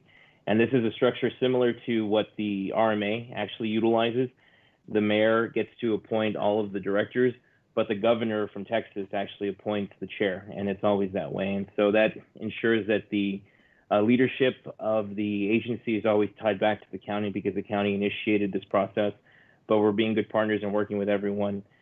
One of the requests that came from the local governments at the time that we met with them last month was for the directors that are appointed by the different agencies that are not the chair, that they be employees or hired consultants for the specific agency and not be an elected official. The intent behind that was to ensure that there was continuity of the agency and the charge that it has. Ultimately, these representatives, these directors, will represent the interests of their respective agency and will not necessarily represent their own interests, and they'll be there at the pleasure of the commissioner's court or the city council or the town council that they represent. Now, when it comes to the chair that's appointed by the commissioner's court would reserve the right to name a member of the court to act as chair if it's so wanted, or develop any other criteria that it would want. And we had unanimous consent, or we had unanimous support for this idea from all the local governments. We wanted to present that information to the court to see if that might be something that you all would agree to. If the court does agree to that, then we can finalize that part of the bylaws, and that helps us to continue to move the process forward as we begin to ask all the different agencies to review and provide comments on the attached bylaws and articles of incorporation as well. You can see that there's a 5 voting members. So we would also only state that the chair would be there to vote in instances of a tie, in the event that there was a tie between the other directors and maybe someone abstained or someone did not attend. But the chair would have general oversight of the entire LGC. And so it was important for us to ensure that the court preserved the authority to determine someone who could facilitate the direction and overall vision of the LGC. Next slide. And the way that this would work in terms of funding is that the LGC as an entity would have various funding interlocal agreements that would be required to actually be a member. These would be thought of as dues. So given that the initial project is going to be regional transit, all these agencies have agreed to provide funding to the expansion of regional transit. That funding is currently been reduced from what we initially proposed because of the funding that was secured at the MPO for operational startup assistance for the first 3 years. So all of those agencies have a set amount of money that they have to provide the LGC to actually partner and be a part of the agency. So via interlocal agreements, the county and all the other agencies would actually dedicate funding to the LGC, and then the LGC would manage the contract with our transit vendor to provide that regional transit service and begin to work on expanding regional transit service. And in the future, if there was any other project specifics, perhaps a partnership between Horizon and Socorro to implement a new bus route that would go between both municipalities, that extra cost could be funded 100% by those two agencies, and they also would just add an interlocal agreement between them and the LGC, provide that additional funding to the LGC, make it specific for that new line of service that they want to offer in partnership together, and then the LGC would actually work to implement that expansion of service. And the same could happen for any other project that is authorized under the statute. in conversations with economic development, there might be an opportunity to even work on have the LGC act on behalf of some of the projects and initiatives that are being worked on in economic development, which is why we were wanting to get some sense of direction of the court, whether the court would want to have a broader focus for the LGC or make it a little bit more narrow and just tied down specifically to transportation. Next slide. So the next steps that we have would be to finalize the articles of incorporation and the bylaws, and we'll need your input to get us there. After that has been concurred with by the court, we'll send that out to all the agencies. All the legal review will happen from all the partner agencies as well. And then every governing body will have to adopt a resolution in support of establishing the LGC. Once we have that certificate of formation, we actually submit all of that documentation to the Secretary of State's office, and then they review it. And after that, they'll issue the corporation number, and we'll have to secure tax-exempt status with the Texas Comptroller. And then at that point, we can actually seat the first board meeting of the LGC in accordance with the bylaws that everyone will agree to before the corporation is actually formed. So the articles of incorporation are what get us to actually establishing the LGC, and the bylaws are the organizational structure, is a document, excuse me, that will provide the organizational structure once the LGC is actually established. Next slide. And so those are all the slides that we had for you. I know it's a lot of information taken in a short amount of time. I wanted just to ensure that the court was aware that this was still moving forward, but there's some key items that we need input on from the court before we can continue to move forward with drafting the articles of incorporation and the bylaws. I'm happy to take any questions the court may have.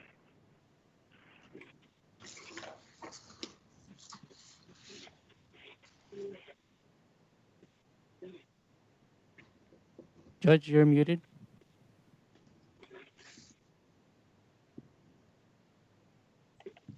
Commissioner Perez, I was just about to ask you for your feedback on that. Thank you for the presentation, also. And I know a lot of work has gone into it with the other entities. But if this entity were to have a broader scope, how does it work with funding? Like, since originally, when several years ago, the main intent of this was transportation. But it seems like if we are going to go through all this trouble to formalize an agreement and have something so formal with the various governments, it's probably good just to have one as opposed to several, right? And it just kind of enhances the importance of this LGC. But how does the funding work in terms of, this funding will be allocated for transportation, this will be for stormwater, things like that? Right. That's a really good question, Commissioner. So the initial dues, we would actually tie to the cost of regional transit. So because that was the initial intent of actually starting up this service, the idea would be that we always ensure that if you want to participate as a partner agency in the LGC, that you participate in expanding regional transit. And I think that's something that everyone agrees to. So the bylaws actually lay out what the dues would be, and it's tied to the annual cost of expanding regional transit that we've already identified and shared with everyone. Any funding thereafter would be identified via specific interlocal agreement for the purpose that it's being intended to be used for. We would then, the LGC actually has to adopt a budget, identify a fiscal agent, identify legal representation.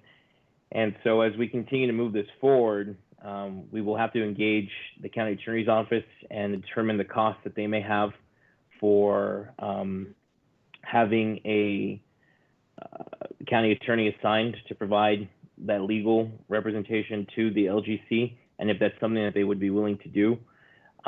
We've also had conversations with the partner agencies about requesting that the county auditor serve as a fiscal agent for this, and that's a conversation that is also pending with Mr. Dion and his staff, and capture any costs that there may be for that as well. And the idea of having the auditor serve as the fiscal agent would just be to ensure that there's an entity that is separate from the county. And even though it's the county auditor, because of the fact that the statutory organization of the auditor's office being appointed by the district court judges provides that check and balance to the county organization that we operate under the Commissioner's Court, that I think is the accountability that all the agencies want to see. But the funding would just be earmarked in the budget and would be identified for specific tasks and the agencies that it involves, because there may be tasks, for example, whereby as I mentioned, City of Socorro, Town of Horizon City want to partner on a project that doesn't necessarily involve the other agencies, but they identify the funding and the medium for that project to be managed is the LGC. So it would just be identified in the budget as a specific expense.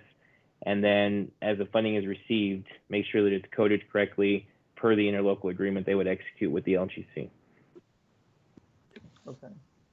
And the other entities have already been briefed on that, on the possibility of expanding it to address other things like stormwater? Right. Well, we had the conversation about transportation and any other infrastructure needs, and I think that's the most immediate need when you're thinking about this. But there's the potential to really look at this a number of ways, even in terms of economic development. Oftentimes, we hear proposals that are joint proposals from the Horizon Cities Economic Development Corporation and the county's participation is requested. This might be a mechanism for those agreements to exist and to be executed and managed as well. So it's I think if it can lend itself to the greater transportation needs that all the agencies have, other infrastructure needs like stormwater and or any other thing that we may be able to think of are natural fits for the structure that we're proposing as well. And can it be, if let's say we started off and we do have a broader scope of transportation and stormwater, can it later on be scaled down if it ultimately everyone determines it's not really working out? Can the so articles the bylaws, of the corporation be the bylaws changed? would just have to be, the bylaws would just have to be amended, okay. Or reflect the greater scope. So we could start broad and narrow it down, or we could start narrow and then broaden it. Really, that's up to us at this point as we're working on drafting the initial bylaws.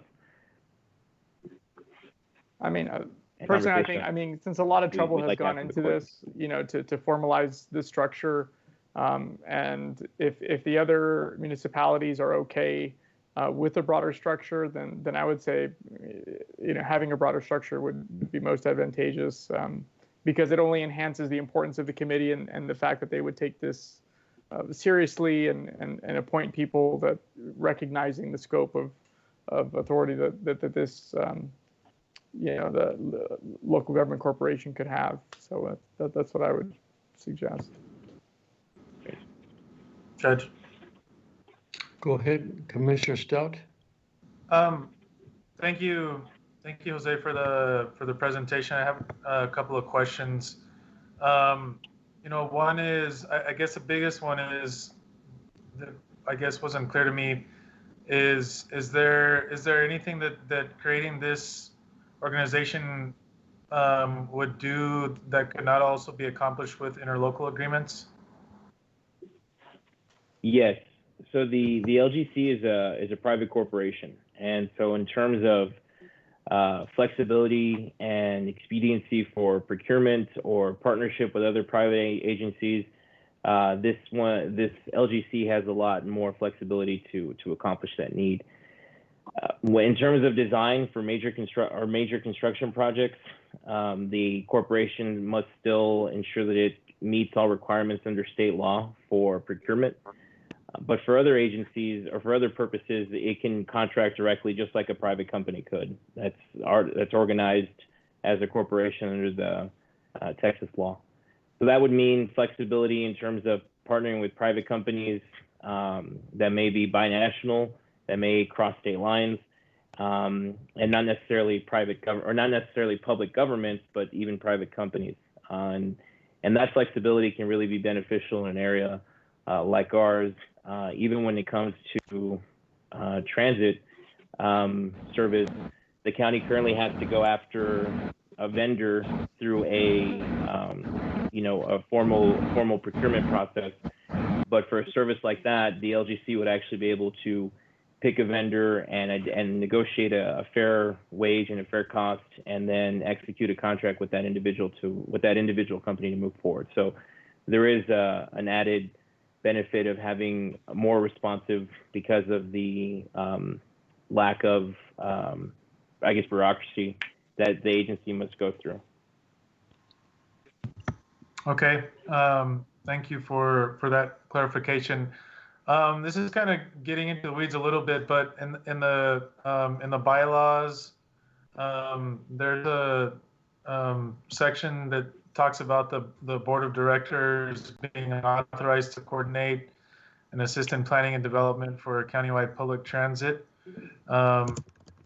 I think that's what we're talking about here. So that's not a big deal to me. But there's a line that says, and quote, provide assistance to local government units for improvement of health, safety, and general welfare of their citizens, and in the implementation of their planning. How does that correlate with transit planning? It seems to me that's pretty broad and vague, and so I'm wondering, what that means. Right. No, yeah, absolutely, Commissioner. And that was some of the guidance that we wanted to receive from the court this afternoon. To Commissioner Pettis's previous comment, the idea was to maybe create an agency that could primarily focus on transit, or ask the court if there was a want to expand the focus and just be a general assistance LGC that could work with all agencies to provide assistance on any issue. So an example of what some of those health, safety, and welfare issues might be, stormwater is a perfect example of that, whereby we have some projects that maybe cross jurisdictions because the watershed is so large that part of it is in Horizon, part of it is unincorporated, part of it is in Socorro. There may be opportunities to use the LGC to also facilitate and executing a project jointly between all three agencies, and have the added benefit of working collaboratively through an already established partnership. So that's one of the items that we wanted to gain direction from the court is, would you all prefer to see a broader focused LGC that can work on any issue that's authorized under the statute, which could include any infrastructure need, maybe economic development needs that may exist, like land acquisition, or acting as the agent on behalf of the agencies for providing or working on acquiring right-of-way or land. But this really takes our partnerships a step further, and services like ambulance service, animal welfare control, all of those partnerships that we would have a centralized agency that could help address some of those larger and broader issues in a more cohesive way, in a more uniform way as well. Okay. Dealing with stormwater issues and transit, I think, that seems to me what the purpose of this was. And so, talking about healthcare and general welfare and safety, that could be, literally anything. And maybe that's what the court wants. But it seems to me that we should start smaller and then grow and see if it works, see if it's working out, and if it's something that we actually need to expand. But I think that narrow is probably, in my opinion, better. And then we can adjust our needs going into the future, because this is kind of, again, uncharted territory, and we've not done this before. And so I hate to just give this broad, authority to an organization, a private organization, and you know, I mean, I may not understand it completely completely, but it seems to me that we should start small and then move bigger if we see that it's working out. This Commissioner Robinson, for all practical purposes, I feel that we should just stick with transportation for now. If we need to expand at a later date, then we go that direction. Yeah, I mean, I think it's important. I think it's important to point out that we want to be careful about outsourcing governmental functions to a board of directors, except for when that delegation of functions really is going to be benefit from expedience. So I just wanted to make that point.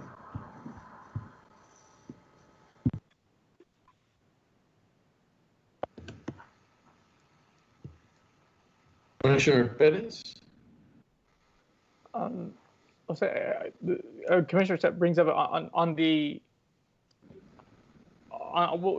was the intent of health, safety, and general welfare of the citizens? I guess that, you know, like I know that's come up, at least I think so, when we talk about like what happened with COVID-19, like in the migrant situation where we used, and I'm just guessing here, is that type of language what permits those type of activities from happening, or can the LGC engage in those activities without that language? Well, so the LGC has a number of services that it could provide. I mean, it could own a hotel, as you all saw, but health, safety, and welfare could also go to ensuring that solid waste is disposed of properly and maintained, which is what you saw as an example between the cities of Bryan and College Station. Generally, health, safety, and welfare are some of the authorizing words that all county services fall under, whether it's response to land development question because you have to provide for the safety of the individual who's going to live there, or the safety of the community because they enter the criminal justice system. So I think it may have just been some language that was inserted for the purposes of falling in line with the general spirit of county authority as it relates to those things. But if there was a want to narrow that language down to ensure that we don't stray off into an area that isn't necessarily something the court feels comfortable with us moving forward in at this time, that's something that we can work with the county attorney's office on cleaning up and making sure that it's a little tight, maybe just limited to infrastructure projects as identified. Ultimately, the court has control over what happens here, and every agency does because of the funding. So all of the dues that are going to be collected initially are going to be made available just for the purpose of regional transit expansion. We can't really, as an LGC, do anything that exceeds that scope because there would be no funding for it. So only in the event that the agencies agree to fund it would we then have the money to actually go and work on something like that. So the accountability that exists is really tied to the funding that the agencies would be willing and agree to give the LGC, and then ensure that those dollars are earmarked for a specific purpose. And that would all be captured via interlocal agreement. So in 5 years, if the county wanted the LGC to work on developing a project, they would then say these funds are specifically for project X and must be used as such. And the LGC, by approving that contractor, that interlocal agreement, would recognize that it had to spend X dollars on project X. So that's some of the accountability that exists as well.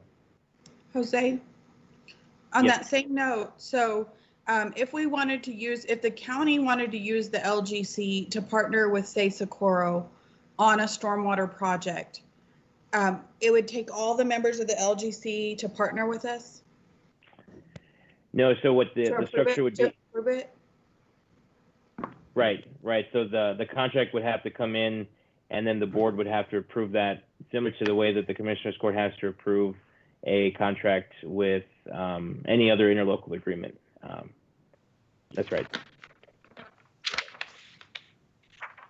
And I mean, I would just add to that point. I mean, making sure I'm not muted here.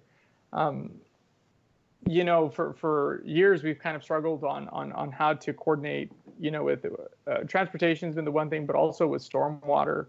You know, it's been difficult to get the various units of government, you know, to get together in a formal way regarding stormwater planning and infrastructure, and that it would seem to me to be an important component of this. I mean, since you know we've gone through all this trouble of creating such a formal structure, you know, I think that's something that you know, because I mean, what else are we going to do with stormwater? We've kind of it's kind of what we've struggled with. We don't want to take on the responsibility all ourselves, because there are municipalities that are there that should be chipping in for some of these projects. And since a lot of those municipalities are in this structure, I mean, I think that's also a fitting place to get some movement, at least on perhaps some of those projects.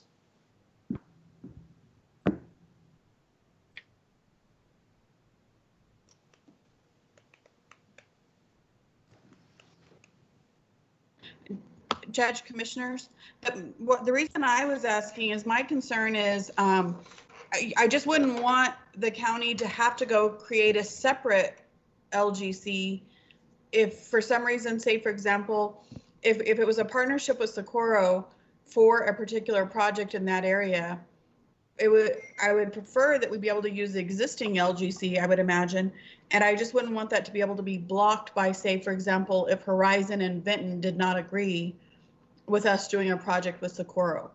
And so that's why I'm wondering if it's included from the very beginning, would that give us that ability? Right, and I think the mechanism for that might just be some language that we can work on, including in the bylaws, that does state that the review of some of these interlocal agreements that might come into the fold, for example, that don't involve other partner agencies, that the review is ministerial by the board in those circumstances, which means as long as it meets a certain threshold, a certain minimum standard, that the agreement is approved, which ensures that, you know, that in the event that there's a want to prevent two agencies from collaborating together in the LGC, that that doesn't occur, to prevent something from moving forward like what Mrs. Keller just described. But this regional partnership in the LGC is also, I mean, I think if things devolved to that point where there were agencies that weren't cooperating and weren't working together, I think those circumstances would probably lead to a breakdown in the entire focus of the LGC. So I would hope that we would be able to prevent that, but we might be able to work some language in there. I'll have to make sure that we coordinate with Mrs. Erica Rosales from the County Attorney's Office, who's been really great on developing these bylaws and the Articles of Incorporation, to see if we can't add some language to instruct the future board to make sure that those agreements are reviewed on a ministerial basis only.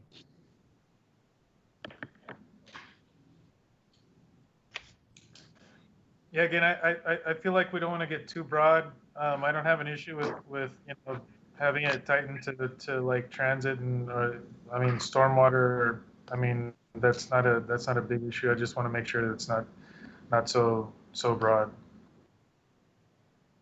Okay.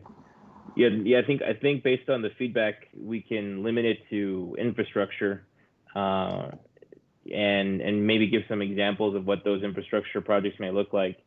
And then in the event that there's a request in the future, the process to amend the bylaws would just be, you know, taking it to the board and ensuring that everyone agrees to it, and then amending the bylaws at that time. So it would be no different than the process that we're currently going through, whereby every authorizing agency, including the county, has to agree to the bylaws. And so at that point, that decision would be presented to each of the agencies, and then the director would take a vote on that on behalf of the agency. So I think we can tighten up the language to make it more specific just to infrastructure, and provide that provide that those new bylaws to the court for your review as well.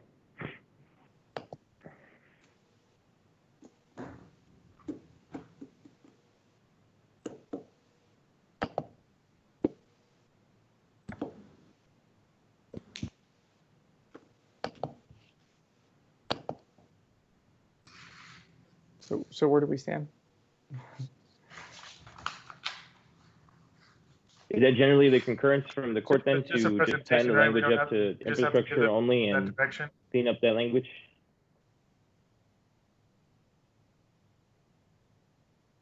Is everybody fine with just moving forward with a more narrow scope of looking at transit and stormwater at this point? Commissioner Stout, are you worried about maybe the possibility of lack of control or influence from the county on this board? That's some of my concern, and it's probably because of my ignorance to exactly how these work, and so I mean that's definitely one of my concerns for sure. I mean, I just don't want to be outsourcing our governmental functions unless that delegation is going to be something that's going to be beneficial to us, through something like an expediency. So that does that answer your question? Yeah, and if it's not too pressing, if we can move forward with the possibility of cleaning up that language within a week or two, is that what you'd like to see? Yeah, I think since it's it seemed to me the purpose for doing this had to do with working on transit the transit issue out there.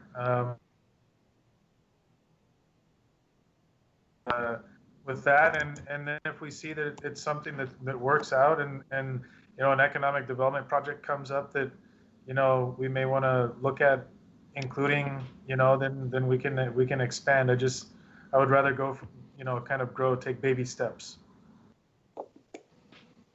I will say, Judge Commissioners, this is Eric Rosales, Assistant County Attorney, and I think Jose's done a great job of describing the LGC, and I think he already mentioned this, but just to reiterate, so if we do limit the language a little bit more to infrastructure, transit, and stormwater, what would then happen is if all these folks, all these different municipalities sign on to it, the board is the LGC is created, the board comes together.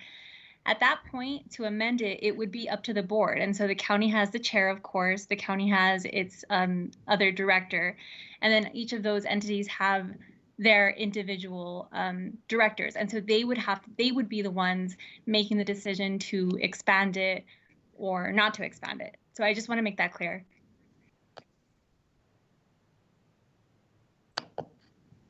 Thank you. And for me, I think transit and stormwater are the two biggest things that require the intergovernmental collaboration, with the entities. For me, if there's other opportunities, I guess those things can be explored. But for me, it's that's what really requires the most intense collaboration. And I'm glad to see there's at least some entity now that exists where those relationships and these projects can be formalized. I'm fine if it's just those two at the very least. Jose, and these have been vetted and discussed with the members that you have on. To what extent have you had this communication? And I'm just saying because we've had the mayor's meetings for a long time and with the rural mayors, and this hadn't come up. And so I was just wondering what kind of conversations have you had up to now? Right. We've been coordinating with the regional mayors and the municipalities for about a year. And actually, we were hoping to secure the funding from all the municipalities at the beginning of fiscal year 20, but that didn't come to fruition. I know that we actually did, when you first began your tenure here at the county, Judge, we presented out in Vinton, and we gave a quick overview on this. At that point, it was regional transit expansion, and there was a dollar amount that was tied to what that cost would be for each agency. And over the course of the year, that proposal has evolved into now a more formal, concrete idea, which utilizes a local government corporation as the medium for the actual partnership to be codified between all the different agencies. So this is the result of about a year and a half's worth of outreach to all the different agencies. And at this point, the structure and proposal that we have presented to the court is something that all the agencies have tentatively agreed to. And we look forward to having the opportunity to take this presentation and this proposal to each of the different governing bodies for their approval and their consideration over the summer to hopefully have the board of the LGC seated by October 1, 2020.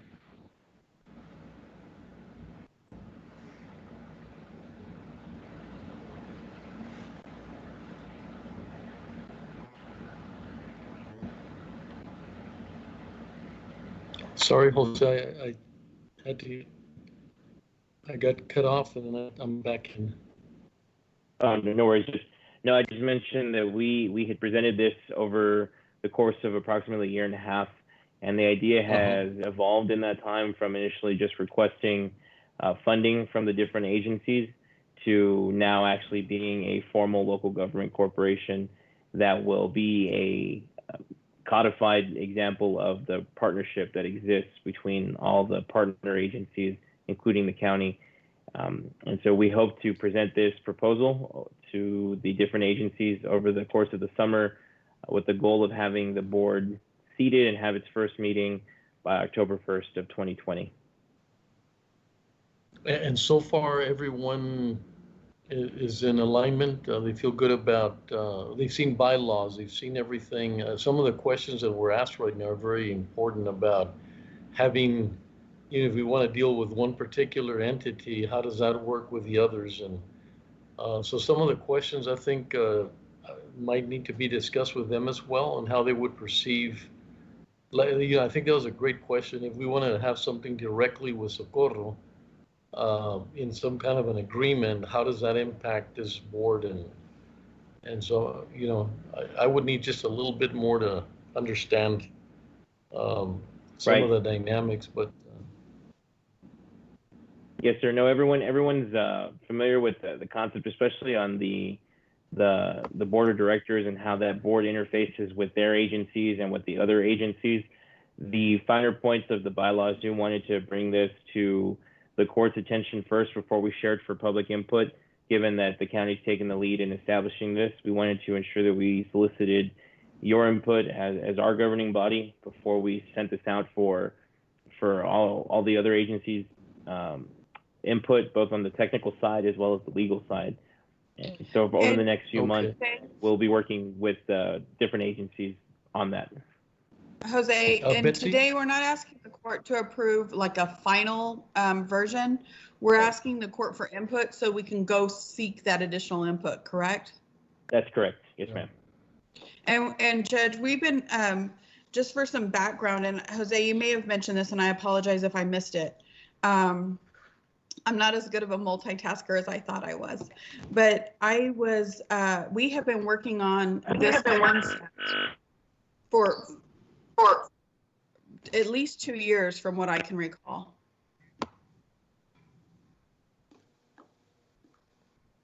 And so, I mean, this goes back to when we've been looking at different models for stormwater and for transit.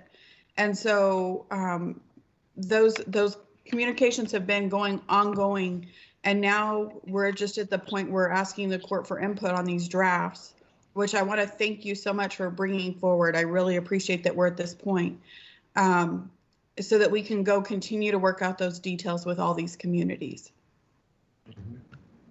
Betsy, and offline, could you sort of debrief me as to how we, how did we lead up to this, and what were why was it necessary beyond those interlocals or the typical relationships that we have, some of the barriers, and how this is going to make it more efficient. And so, I mean, I just need to just get me up to speed on how we got here, so I could feel more comfortable.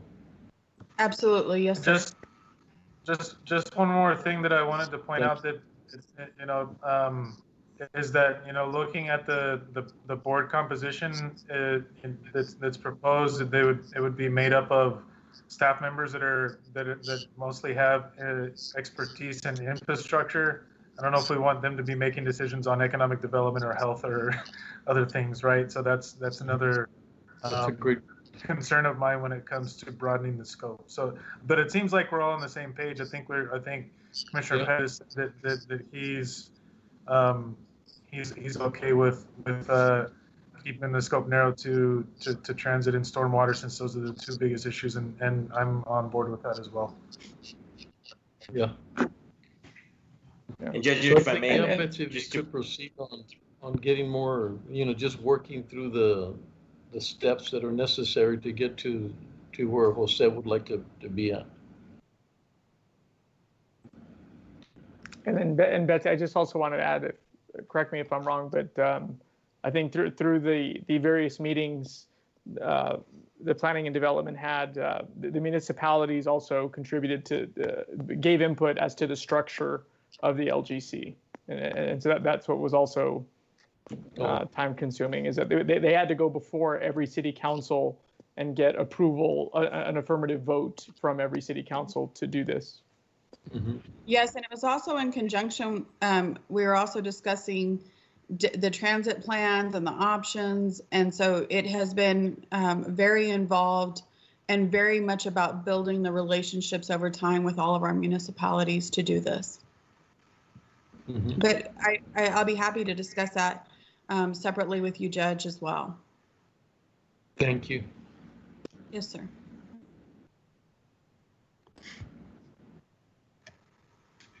So on that item, Jose, I think we've heard consensus to focus on the infrastructure elements and work to take that into consideration and move forward. Okay, we will work on that with the county attorney's office, and then bring a final draft for review and concurrence by the court. And then after that, we'll start soliciting input from the other agencies as well. Thank you, Jose. Thank you. Thank you.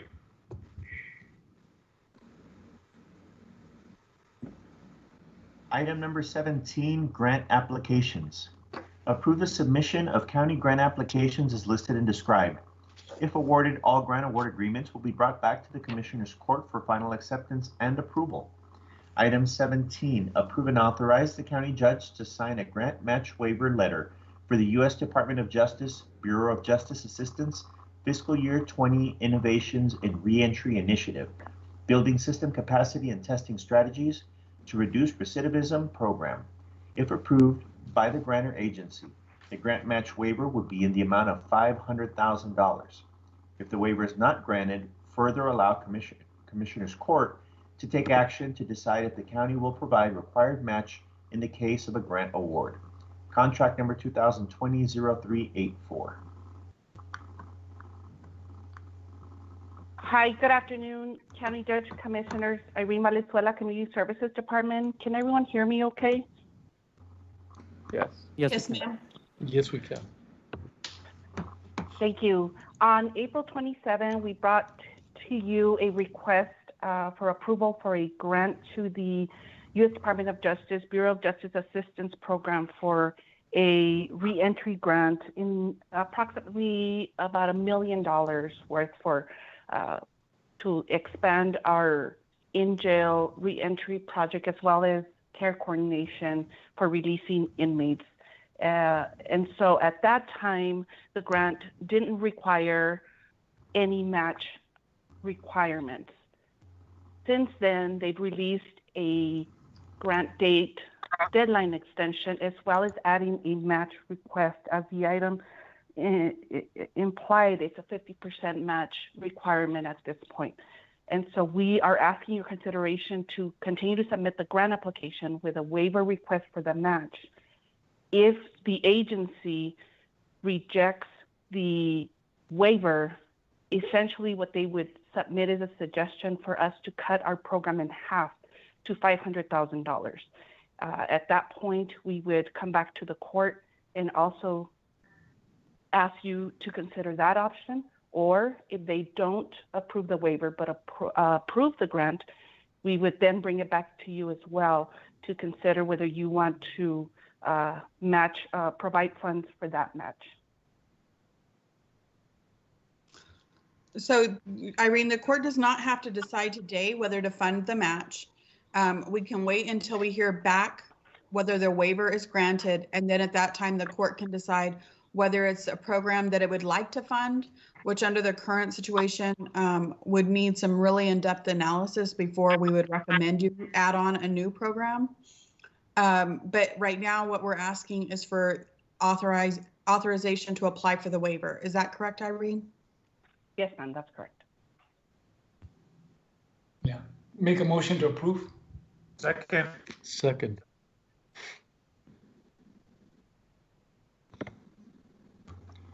Commissioner Perez. Aye. Commissioner Leon.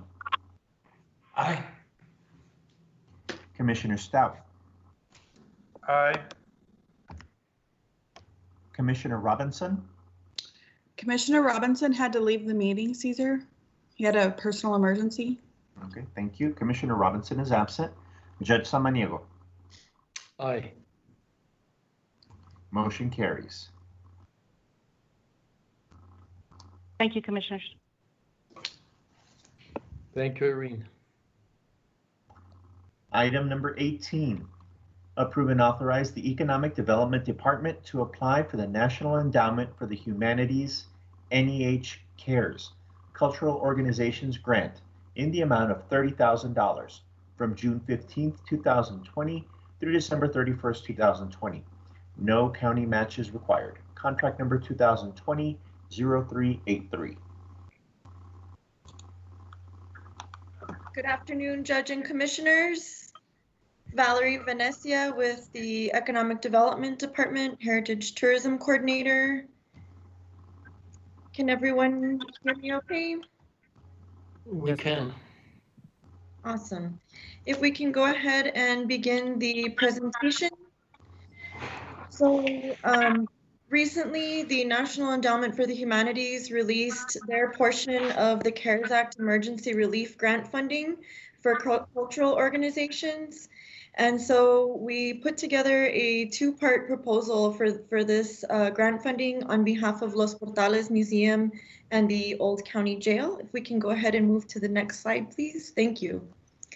So we are requesting, per our annual operating budget, $30,000 in support of a project proposal to maintain our relevance, to digitize Los Portales and the Old County Jail, and also what we're calling loosely Operation Reopening in a Post-Pandemic World. The funding period is from June 15th through December 21st, or December 31st of this year. The same day that the announcements are provided is the date that the projects are expected to commence. Next slide, please. So as we've seen nationwide and certainly in our own community, all of our museums and libraries have been asked to close in light of the pandemic and as a means of protecting the public and staff. One of the things that I've noticed in researching different options for maintaining a presence within our own historic properties is that a lot of museums and archives are choosing to go virtual or digital. And so we've included in this proposal funding to hire museum studies and history department graduate students from UTEP to assist with training our current museum staff, and also to hire a new part-time museum docent for the purpose of creating virtual tours of the exhibits themselves, to assist the San Elizario Genealogy and Historical Society with digitizing their archives in service to the community who no longer have access to that resource. Also for the creation of social media marketing campaigns to increase our presence and so that the would-be patrons of the museum can continue to have access and review our exhibits, and also to be innovative in the creation of podcasts and blogs. Our current museum director participates in writing research articles for different publications, and so we'd like to see that also have a digital presence. Next slide, please.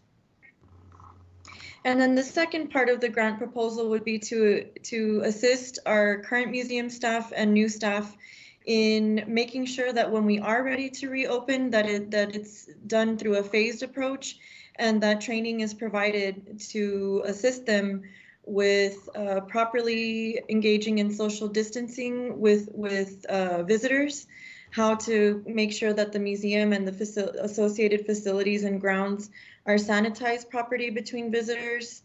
We would like to make sure that we have enough funds available for providing protective gear for museum staff and volunteers. Next slide, please. And so at this time, we're asking for permission from the court to submit our grant to the Federal National Endowment for the Humanities. Again, there are no matching funds required, and the period is for 6 months to begin in June. And if I could also just give a really quick shout out to our county attorneys and grants department.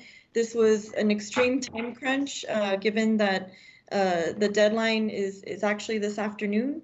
And so we definitely put the pressure on them to expedite their review process, and we greatly appreciate that.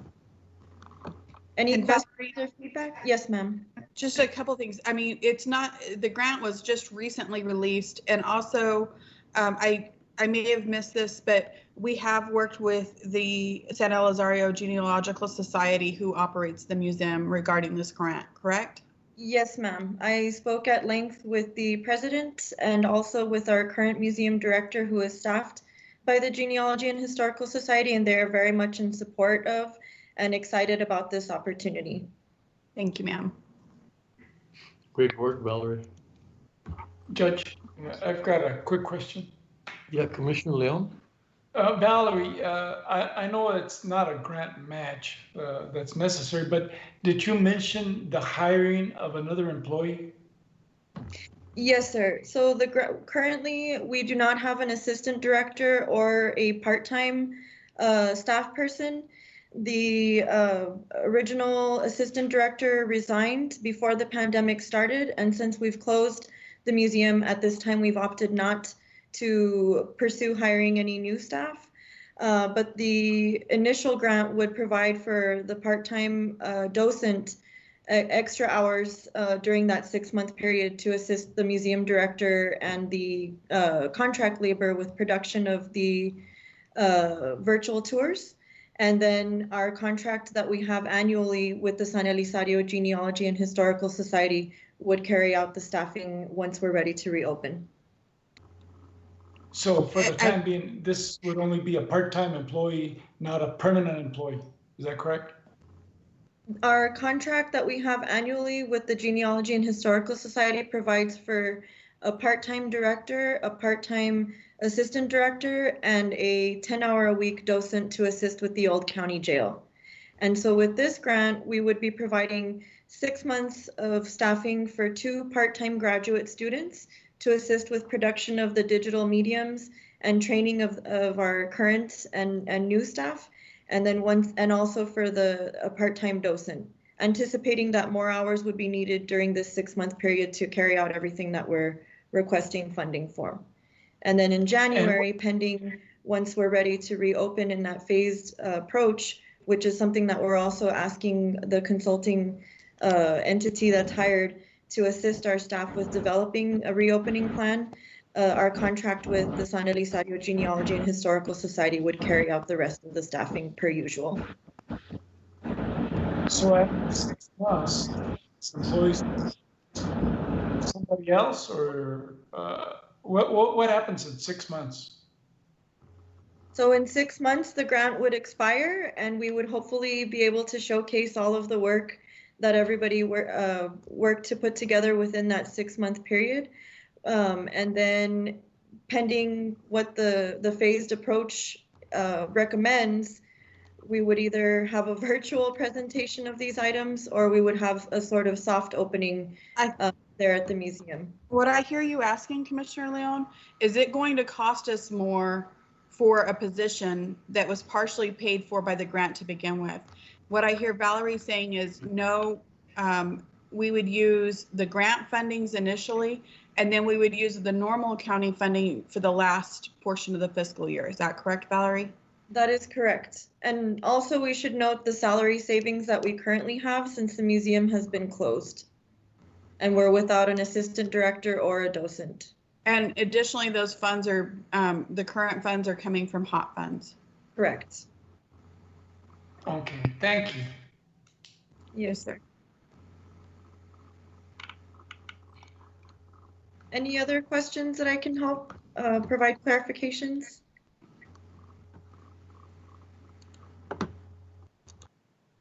Motion to approve item number 18. So moved. Judge, you're muted. So I'd like to move to approve. Second. Commissioner Perez, Aye. Commissioner Leon, Aye. Commissioner Stout, Aye.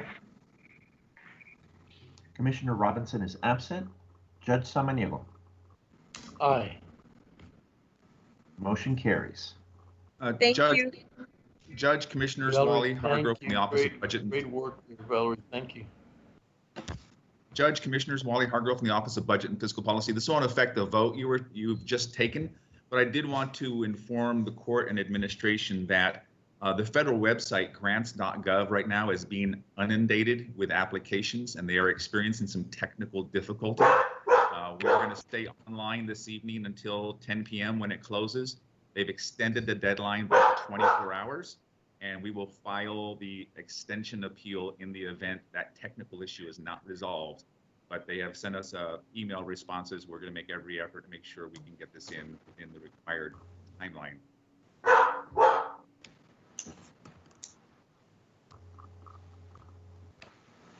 Okay, Caesar, item 19. Item number 19, approve and authorize the Planning and Development Department to apply to the Texas Department of Transportation fiscal year 2020 Federal Transit Administration Section 5311 CARES Act funding rural areas public transportation grant in the amount of $2,640,043 from June 1st, 2020 through February 28th, 2021. No county match is required. Further authorize the county judge to sign the certificate of obligation.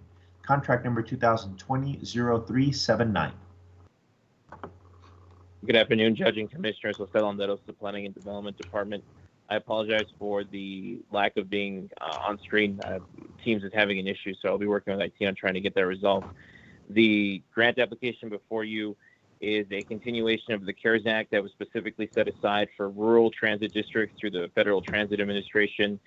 This is separate and apart from the award that the county and the city of El Paso have already received for their continuing response to the COVID-19 health pandemic. The funding here does not require any county match. The funding that we typically receive from Federal Transit Administration does require the standard 20% match. However, this funding has been made available specifically to rural transit districts, which the county is one, and will allow us to provide service throughout the next few months without having to provide any match. The existing funding that we typically utilize is then scheduled to be returned back to the Texas Department of Transportation because we will not be spending that funding.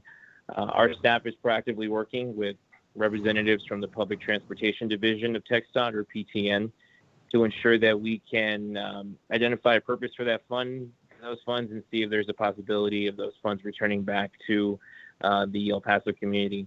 So we will definitely provide an update to the court on that funding in the near future once we've had those conversations with PTN and what outcome they result in. But at this time, we're asking for the court's favorable consideration to submit this grant. I'm happy to take any questions the court may have. Motion to approve. Second.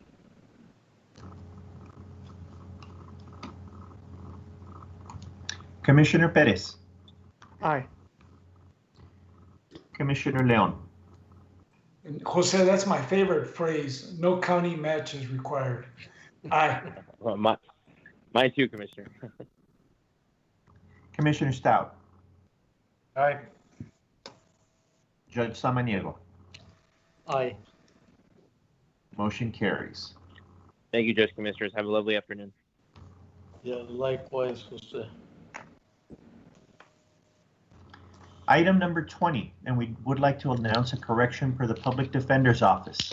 Item number 20 should read, approve and authorize the Public Defender's Office to apply to the Texas Indigent Defense Commission fiscal year 2021 Public Defender Mental Health Litigation and Advocacy Unit grant in the amount of $233,296.80.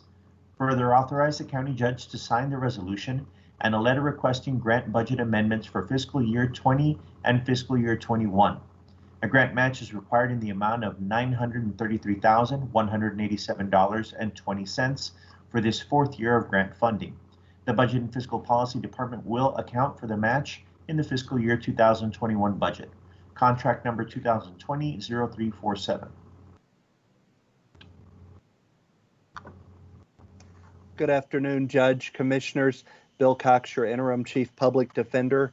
This is the fourth year grant renewal for our Mental Health Litigation and Advocacy Unit that funds a trial chief, 4 felony trial attorneys, an attorney in our pre-indictment unit, our chief social worker, a master social worker, an investigator, and 2 legal secretaries to represent our clients with severe mental health issues and intellectual development disorders issues.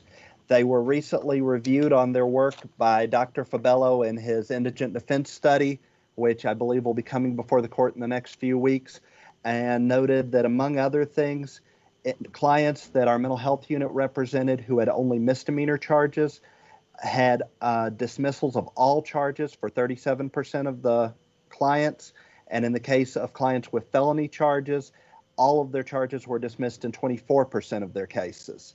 This unit focusing on the needs of clients with severe mental health issues.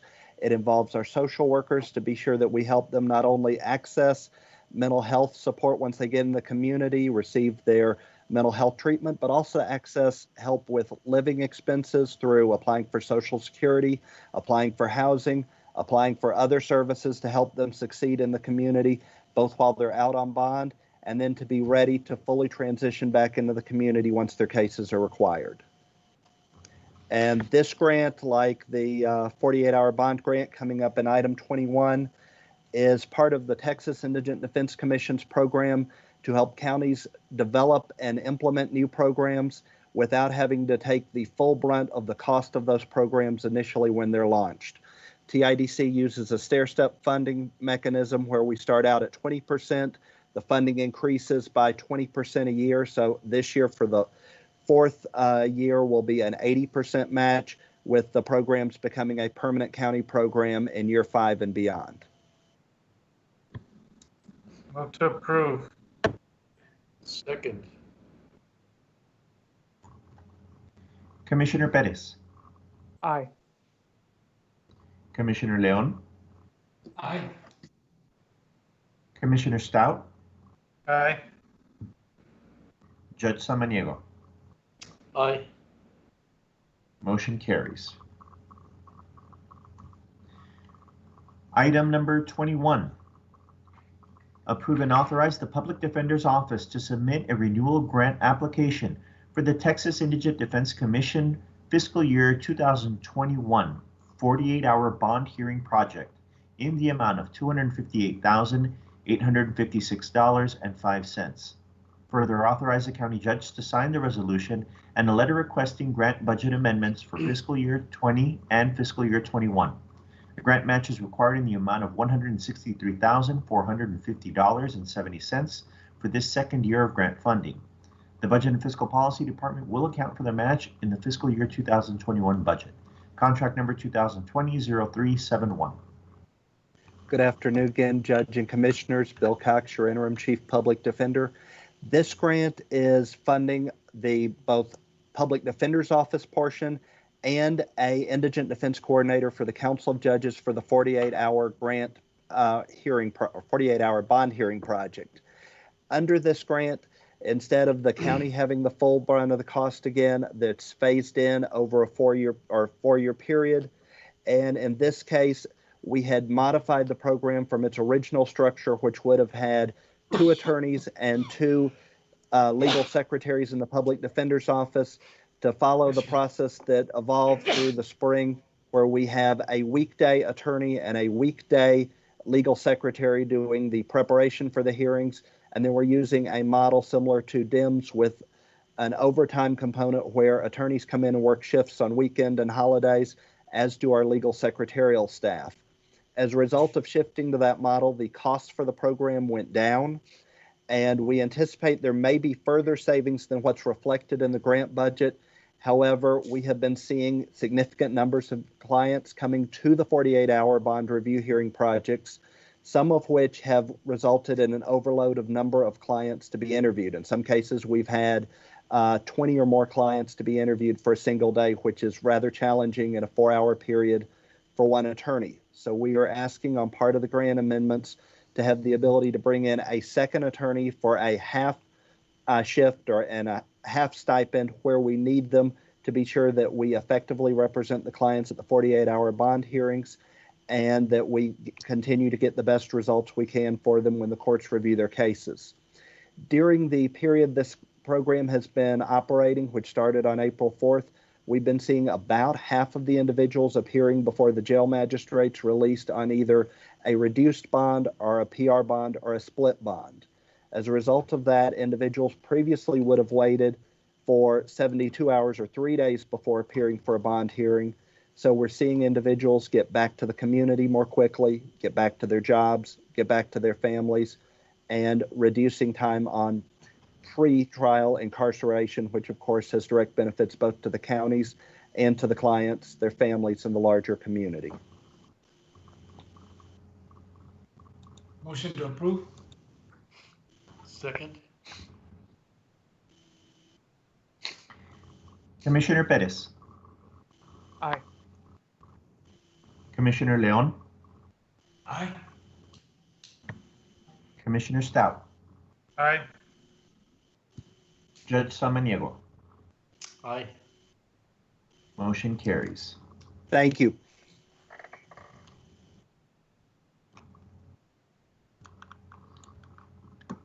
Item number 22 from Budget and Finance. Approve Amendment number 30 to the County of El Paso's 2019-2020 operating budget. This budgetary amendment will increase grants by $3 million, thus increasing the overall budget of $506,998,346.40 to $509,998,346.40.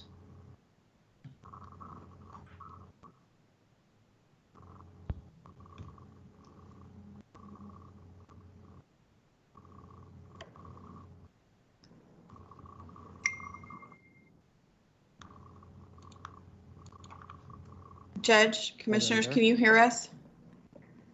Yes. Yes. Wally, are you there? Hold on.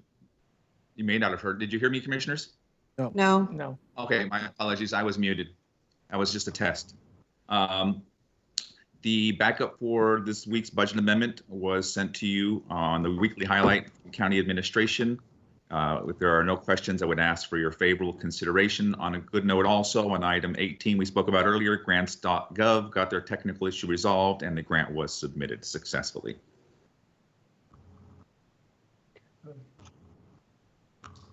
Move to approve. Second. Commissioner Perez. Aye. Commissioner Leon.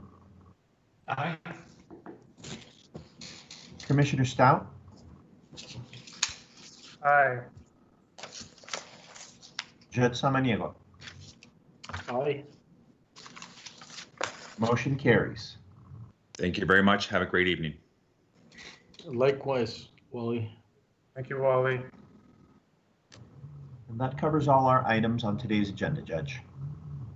Okay, meeting adjourned. Thank you. 58 minutes shorter than last time, so we're doing You're on a roll. We're on a roll. we're working our way down to those 3 o'clock meetings. So, okay, guys. Well, thank you very much. Have a great week, and we'll be in touch. Thanks. Thank you all. Bye-bye. Thank you. This Have a good concludes one. today. This concludes today's meeting at 5:02 p.m.